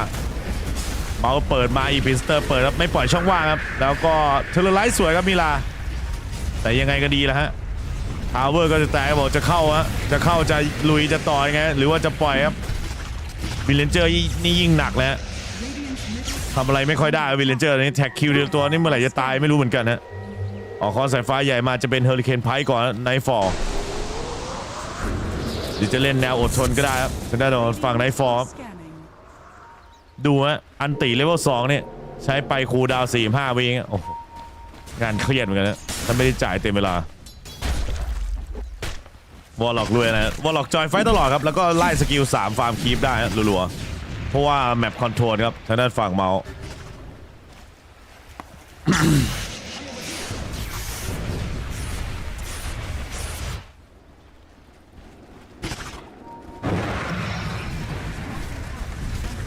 ตีด้านชาวเวอร์อันหนักจัดเต็มแล้วก็ตีบาแหลกต่อครับ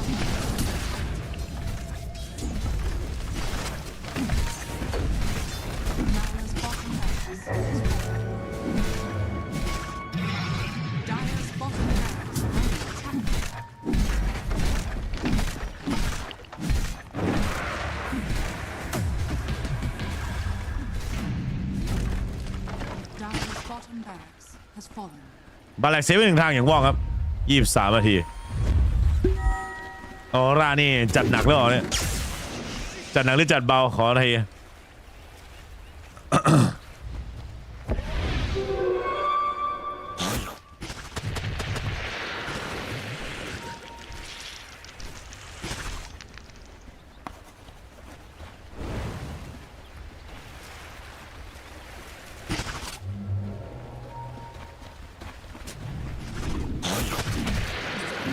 บิสเซนแบ็กบอกก็จะขึ้นเป็นไซยชาครับ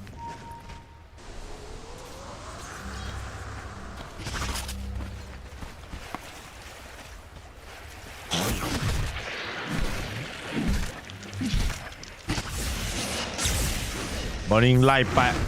ให้ยืนทุกอย่างครับฝั่งนี้ก็เทอร์ไลท์ปลาหรือเปล่าครับโดนงัดมาแล้วก็เทอร์ไลท์ไม่ออกครับโดนเสียบโดนเปิดพี่กอล์ฟได้ง่ายๆครับ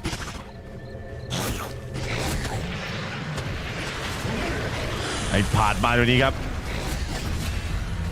ฝั่งนี้ก็ลุยลงต่อบอกทางด้านฝั่งคารีครับเรียบร้อยครับคริสตัลบอลจัดการคารีไป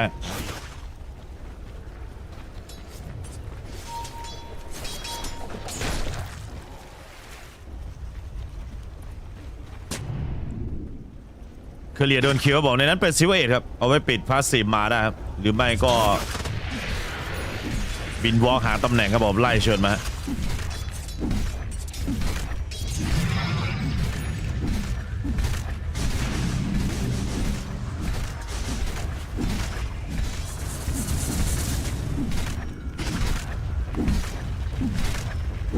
ตีนันชาวเวอร์ครับผม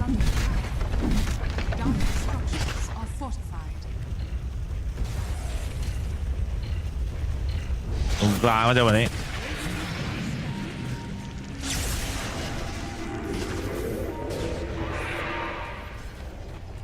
Dire's top tower is under attack.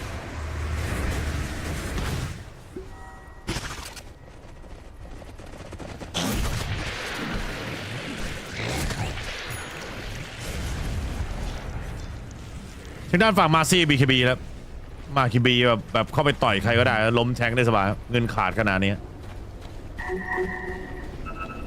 สบายใจเลยครับ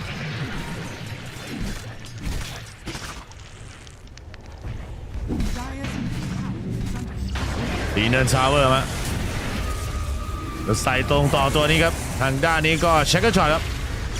ทำการรีบาววนออกมาอีกทีครับแล้วก็ลีน่าบัดเปิดไปครับแล้วก็ลูดใส่ด้านฝั่งยามิตายผมไนท์ฟอร์ครับแต่สเปียวมาก็ไม่เกี่ยวโดนด้านฝั่งบูครับบูจะถอยออกมาก่อนหรือเปล่าเว้ยโกเลมอะไรก็ใช้ไปแล้วครับหรือว่าจะล่อซื้ออีพิสเตอร์ครับล่อซื้อครับไม่ตามครับรออีพิสเตอร์อยู่นะรออีพิสเตอร์ครับแต่ยังไม่ได้เข้าสุดครับผมดูเชิงกันไปก่อนนะถ้าเข้ามาสุดใส่บิสเซนแบ็กนี่โดนแน่นอนนะอีพิสเตอร์จ่ายด้านฝั่งมิดวันนะ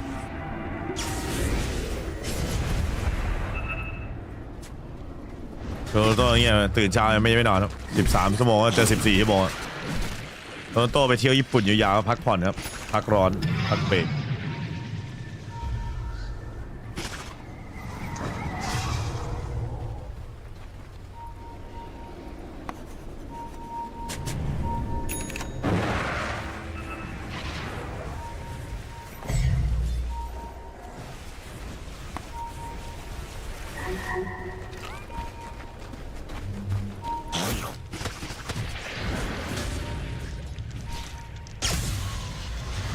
อยู่การไล่เช็คเรียงกันมาครับผมตรงต่อ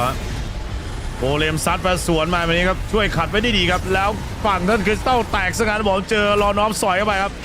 ช่วยกันทำดาเมจครับและอีพิสเตอร์สวนมาที่วิลเลนเจอร์ครับโดนเข้าหนักวิลเลนเจอร์ยังไงต่อวินลันหนีไม่ได้ดีครับโดนงัดกลับมาจากนั่นตัวของฝั่งมาซี่ครับเรียบร้อยครับชัตเตอร์ฟินซื้อเกิดเลยครับเลข10 วิครับผมทางด้านตัวของฝั่งโรชานครับกำลังจะเกิดด้วยเช่นกันครับสบายก็แบบนี้เมาน่าจะต้องเอาฝั่งเอจีสครับผม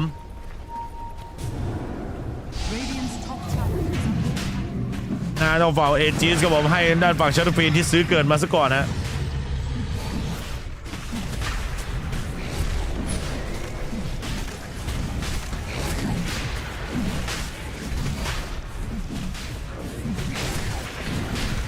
มาดูรีเพย์กันอีกรอบออินใส่นั่นเคยซ้อมเนี่ยเบสแลมมาไอพาดครับแต่จริงๆครับเบสแลมพอได้ทำงานอยู่นิดหน่อยแล้วก็โดนซันยัดไปครับตัวระเบิดนะจะรีเควียมอยู่แล้วครับเมื่อกี้ดาโดฝั่งนี้ก็อีพิสเตอร์ใส่เต็มไปครับวิลเลนเจอร์จะวิ่งหนีครับเจอมาซี่กับวงงานดิสโพสกับมาเรียบร้อยครับจริงชาร์ดฟินไม่ต้องซื้อเกิดได้เหลือแซนคิงจัดให้แบบเหลือ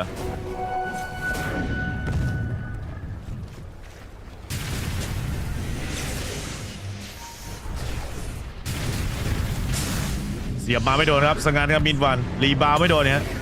ไอผ่านมาเจอเปิด BKB แล้วก็ต่อยกับมาซี่ต่อยแรงจัดครับหายไปเลยฮะทัวร์ที่อันตีแรงจริงครับมาซี่รอน้องมาชิวาการปาดคีบไปครับแล้วก็กิ้งแล้วก็กดว้ามดีครับไม่ให้ทางฝั่งตัวทีมเมาส์ตามฮะเช็คกันมาแล้วเปิดมาอย่างนี้ก็เลยบุกไปครับผมแล้วก็รีเควียงอัด2เลยฮะเดินไล่บอบกดอารีนาบัตรขั้นกระสุนไว้เสียอารีนาไปฟรีนะครับแต่ทางด้านของฝั่งทีมเมาส์จะตามเก็บได้หรือเปล่าเว้ยวาร์ปหนีกลับไปแล้วก็ดาวิโลฮะ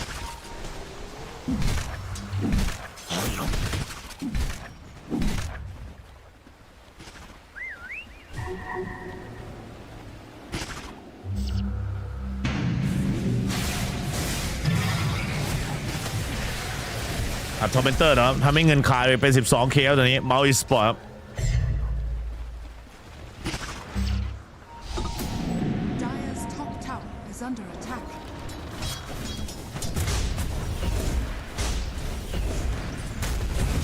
อีพิกสเตอร์มาเปิดมานี่ครับเราก็เรียบร้อยครับอีพิกสเตอร์ซัดไปใส่ไนท์ฟอร์ครับไม่รอดมาทำคลิปตัวกลางกันแต่ก็ไม่ไหวครับเสียไนท์ฟอร์V50B ครับขึ้นบ้านง่ายนะทีมเมาส์อีสปอร์ตครับ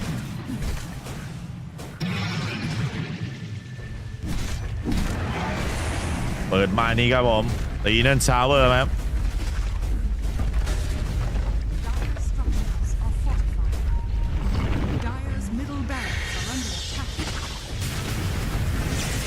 ดูอันเบรดลงมาลง1 ทีบอลนิ่งซัดไปบอลนิ่งกลับครับซัดลงต่อปั๊มยับมาที่มาซี่ครับมาซี่ครึ่งหลอดครับลงตัวนี้ด้านของฝั่งนี้คือสตาร์โบครับใส่ด้านคาร์บอรีลงไปฮะ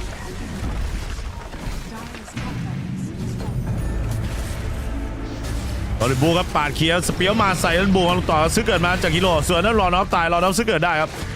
กว่าไนท์ฟอร์จะเกิดครับบ้านก็แตกไปแล้วละล่ะฮะอาจจะโดนเมกะครีปด้วยครับเพราะว่าเอจิตยังเหลือลงไม้เลยบอลลิงปาดไปครับตรงนี้ทำการล็อกขาไว้แอตอสลากกันสเปียร์2ตัวครับโกเลมมาขัดอีกแล้วทำให้ทางด้านฝั่งทีมออโรราเสียดีกว่าครับเสียจิตไปครับคริสตัลจะได้แบ็กหรือเปล่าต้องดูจากตรงนี้ครับบิสแบ็กครับไม่มีใครสนใจเลยแล้วก็พยายามจะไล่รีเควียมเจอดึงไว้ก่อนครับแล้วก็จะรีเควียมสักทีไม่ไหวครับผมได้แบ็กเรียบร้อยครับชาร์โดฟรีนะ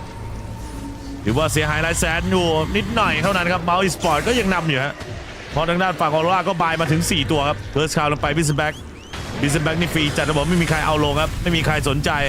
ตีบ้านเป็นข้อบอกจ่ายด้านฝั่งนี้สแต็กวอลผ่านครับสเวนเวอร์ชันมีขนเคิร์สคาวลงไป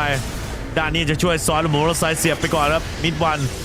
โดนล่าบอกแต่บิงออกรอน็อกกิ้งจนมานาหมดครับแต่ก็หาใครไม่เจอฝั่งนี้ก็สเปียวมาใส่กอร์บุกปาดมาเช็คช็อตยิงกดด้านฝั่งเซรีไว้แล้วตรงนี้รอน็อกนี่ก็ไปดึงเกือบตายมานาหมดทั้งเลือดทั้งอะไรเต็มไปหมดแล้วอีพินสเตอร์ง้างจนได้บอลรัสเซียเปิดไปใส่วิลเลเจอร์มาง้างใส่ต่อหน้าแบบนี้ไม่ดีฮะบอกไว้ก่อนแต่ก็ยังไงดีบีเคบีกันหมดไปแล้วก็รีบุกมาสเปียวมาซัดลงอีกครั้งครับทางด้านไนท์ฟอร์บอกจัดการมิดวันไปได้ต่อแล้วก็ลูดยับไปที่ฝั่งยามิสอีกรอบนึงครับจะโกงความตายอีกแล้วหรือเปล่าเลยออโรราครับเสียไป4ตัวไม่มีบายครับทางด้านฝั่งเมาส์อีสปอร์ตจังหวะนี้หนักสุดครับผมก็น่าจะเป็นทางด้านฝั่งนี่ฮะตัวของออโรราต้องถอยมากันบ้างคีบบนคีบล่างดันครับบายแบ็กกัน5ตัวตอนนี้ทางด้านฝั่งออโรราครับก็ถือว่าหนักอยู่นะส่วนเมาส์สปอร์ตบายแบ็กไป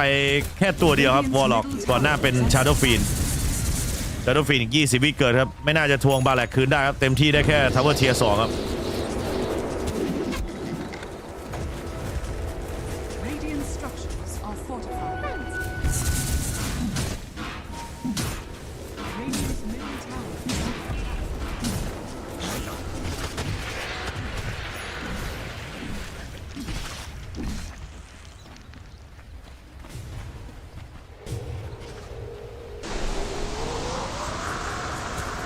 ชาเวิร์นมาแจ็คกันช็อตก็เคลียร์คีปไปก่อนครับตรงนี้ทางด้านฝั่งวิลเลนเจอร์หาเงินให้เร็วที่สุดครับก็เป็นฟาเซตผูกแล้วก็ได้ดาเมจนะครับหนักๆเลยครับเกมนี้เล่นพลาดเยอะครับออโรราโดยเฉพาะท่านั้นมาก็ฟอร์มดรอปจัดแล้ววันนี้พี่พรดรอปมา2 เกมแล้วนะครับ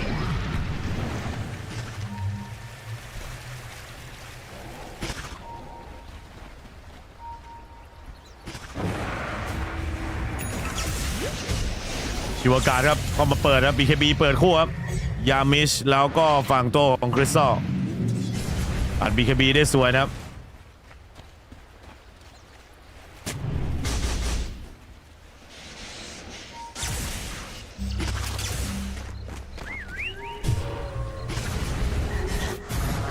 วิลเลนเจอร์บอกก็อีก300ได้ BKB ครับ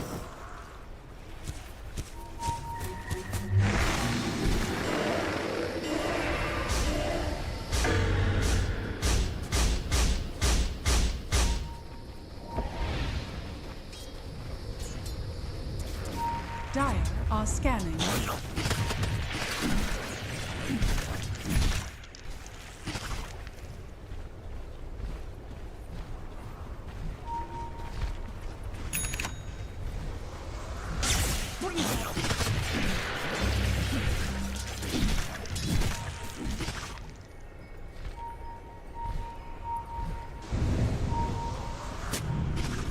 Radiant are BKB ครับบิสแบ็คครับไอ้ผ่านเปิดผ่านไปฮะปิดแลมผมไล่ไปต่อครับรีบาวช่วยไปก่อนแล้วอารีนาบัตรครอบตามสเปียร์2มาแบบนี้ครับมาโคพลายครับผมบอมโบคอมโบต่อตะโกเลมซันมาเหมือนกันแต่ส่วนด้วยอีปิสเตอร์แบบแรงจัดรอน้องต้องถอยออกก่อนนะยาวิเอยังทนต่อได้ครับแต่นี่บอลรถไซส์เสียบด้วยวิเอต่ออีกทีครับหนีไม่ได้บอลแล้วก็ต้องตายไปครับแลกกันไป2-2ครับแต่ทางด้านโดของฝั่งออโรราน่าจะตายนานกว่าเพราะว่าบายมานั่นเองครับ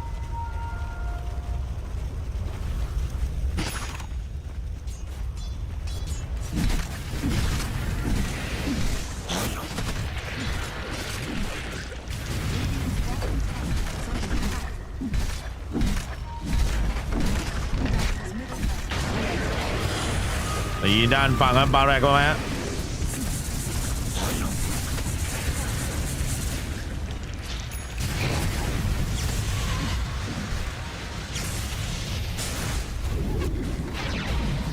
ตบนะบอกใส่ครับตอบมาลงคุณมาแบบนี้ครับเรียบร้อยบอกบาแรกแตกไป2ครับหมดทุกทางแล้วตอนนี้เมกาคีมมาจะได้ครับแต่นี่ครับโฟกัสไฟลูดไปแต่แผ่นหลังลูกผู้ชายครับชิวๆครับค้ำสวยครับบูมก็วนกลับมาต่ออีก1ดอกครับด้านนี้ชิว่าเปิดผ่านไปครับไปกลับครับออโรราจืดๆแล้วฮะวอร์เทคดึงมาที่แซนคิงครับผมไอผ่านลงต่อวิลเลนเจอร์ไม่มีอันติครับก็เลยทำการลูดใส่ไม่ได้ครับนี่ครับวิลเลนเจอร์ก็เสียครับกว่าจะได้ซัดแล้วครับ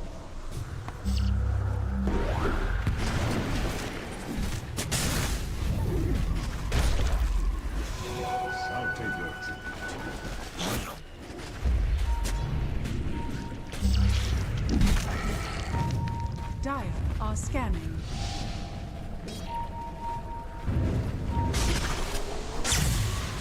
บอลลิงข้างครับต้องฝากรอน้อย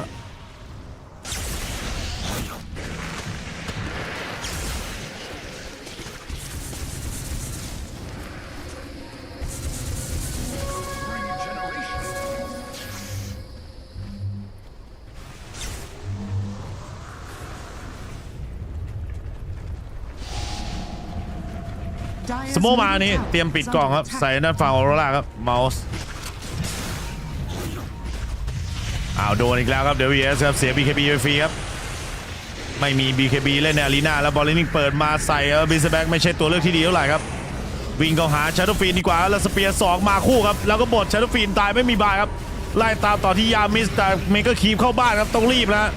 ต้องรีบทำอะไรสักอย่างครับต้องรีบปิดงานบอกยามิสตายต่อฮะ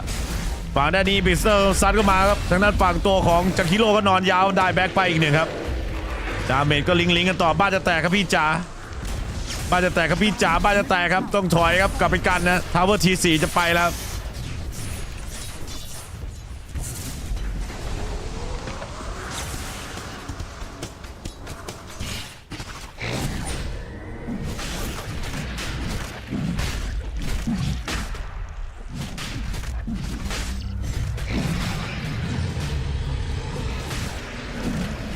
โดนชาร์จกระจุยครับ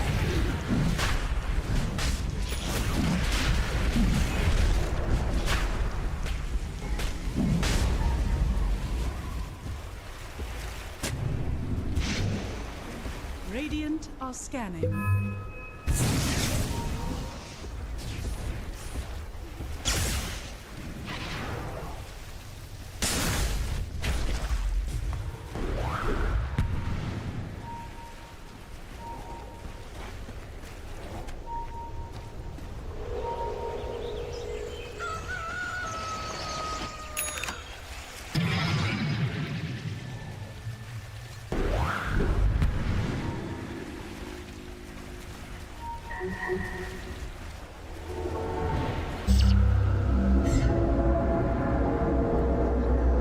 มีเวลาไฟอยู่ประมาณนาทีเศษเองครับเพราะว่าเมย์ก็คีบยังไงก็ต้องเข้าบ้านครับอยู่ที่ว่าดันสูงแค่ไหนครับจะดูจากดันแล้วก็เหนื่อยเอาโลชานครับโอ้โหโลชานจะเข้าหลุมครับมันโยนอะไรขนาดนั้นครับเจ็บหนักนะเนี่ยทำไปเล่นไปครับเดี๋ยวตายได้ครับต้องเลี้ยงเลือดไว้ดีๆฮะ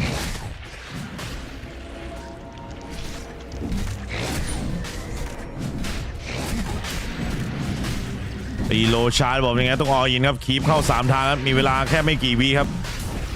นับจากนี้สเปียร์ไปแต่โกเลมครับรอลงอยู่แล้วโลชาร์ยังไม่ตายครับผมเจจิตครับคริสตัลขึ้นสแน็คไปได้บอกแล้วอีพิสเตอร์เข้าเต็มใบครับด้านฝั่งยามีสมองล่วงก็จริงครับแต่ WS ก็ไม่รอดเหมือนกันฮะตรงนี้อารีนาบัตรไปก็เหงาเลยครับไม่มีอะไรว่างเปล่าจากฮิโร่วาร์ปกลับไปกันบ้านต่อครับปีก็คีบเข้า3ทางครับทาวเวอร์ทีซีตายไปอีกหนึ่งครับเหลือแค่โทรนเพียวๆครับสวัสดีตอนเช้าพี่สวัสดีครับ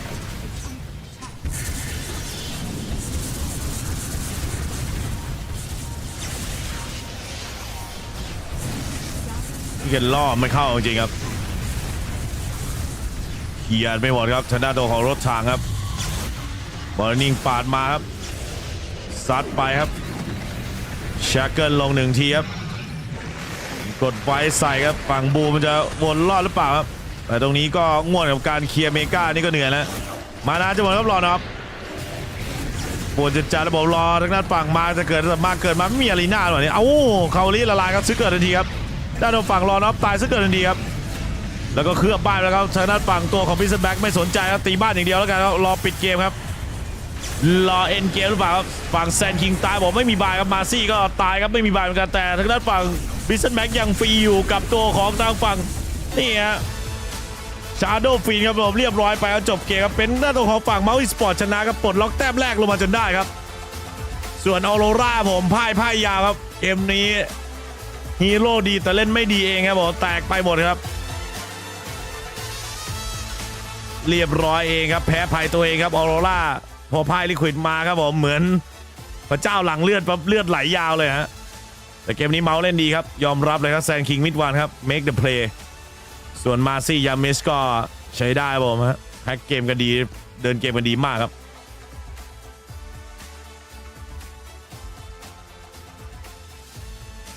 คือทางฝั่งด้านในตัวทีมออโรราครับออโรราคือไม่ค่อยดีครับเกมนี้คือฮีโร่ดีนะแต่ว่าเล่นไม่ดีครับมานี่คือสเปียร์วืดสเปียร์แล้วจังหวะซิงค์ไฟอะไรก็ไม่ค่อยดีครับคือผมยังบอกนะ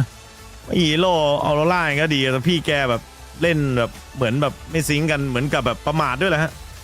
นึกว่ากลางเกมจะคัมแบ็กได้ที่ไหนได้กลางเกมนี่คือสตรองหมดครับทางด้านฝั่งทีมเมาส์นะครับเพราะว่ามีแซนคิงทำดาเมจแบบล้นๆเลยฮะเนี่ยดาเมจ 43K ครับสถิติไม่เคยโกหกใครครับเรียบร้อยกันไปผลลัพธ์มา1แต้มครับทางฝั่งทีมเมาส์อีสปอร์ตส่วนออโรราก็ยังอยู่ในกลุ่มผู้นำนะฮะแต่หล่นลงมาที่3ครับชนะ3แพ้2ไปครับพอไร้พ่ายก็พ่ายรัวๆหรือเปล่าทองลอกไปแล้วส่วนลิควิดเนี่ยไร้พ่ายของแท้ครับวันนี้ลิควิดชนะด้านฝั่งพาริสไป 2-1 พรุ่งนี้ครับเมาส์จะเจอทีมลิควิดครับนะในคู่ที่2คู่แรกเป็นทันด้ากับบีบีทางด้านออโรราเจอกับเอ็กซ์ตรีมแล้วก็พาริวิชั่นนะเจอกับฟอลคอนในช่วงท้ายของวันครับเจอกันทีนึงเหมือนเดิมครับประมาณเท่าไหร่ฮะ17 นาฬิกาครับผม17 นาฬิกา 30 นาทีครับวันนี้ดูมันไปจริงๆครับน้องพรนี่หนักแล้วสภาพนี้ก็ถ้าทางฝั่งตัวของรอน็อปไปแล้วก็รอน็อปไปแล้วก็อะไรฮะแล้วก็ทางด้านไหนเนี่ย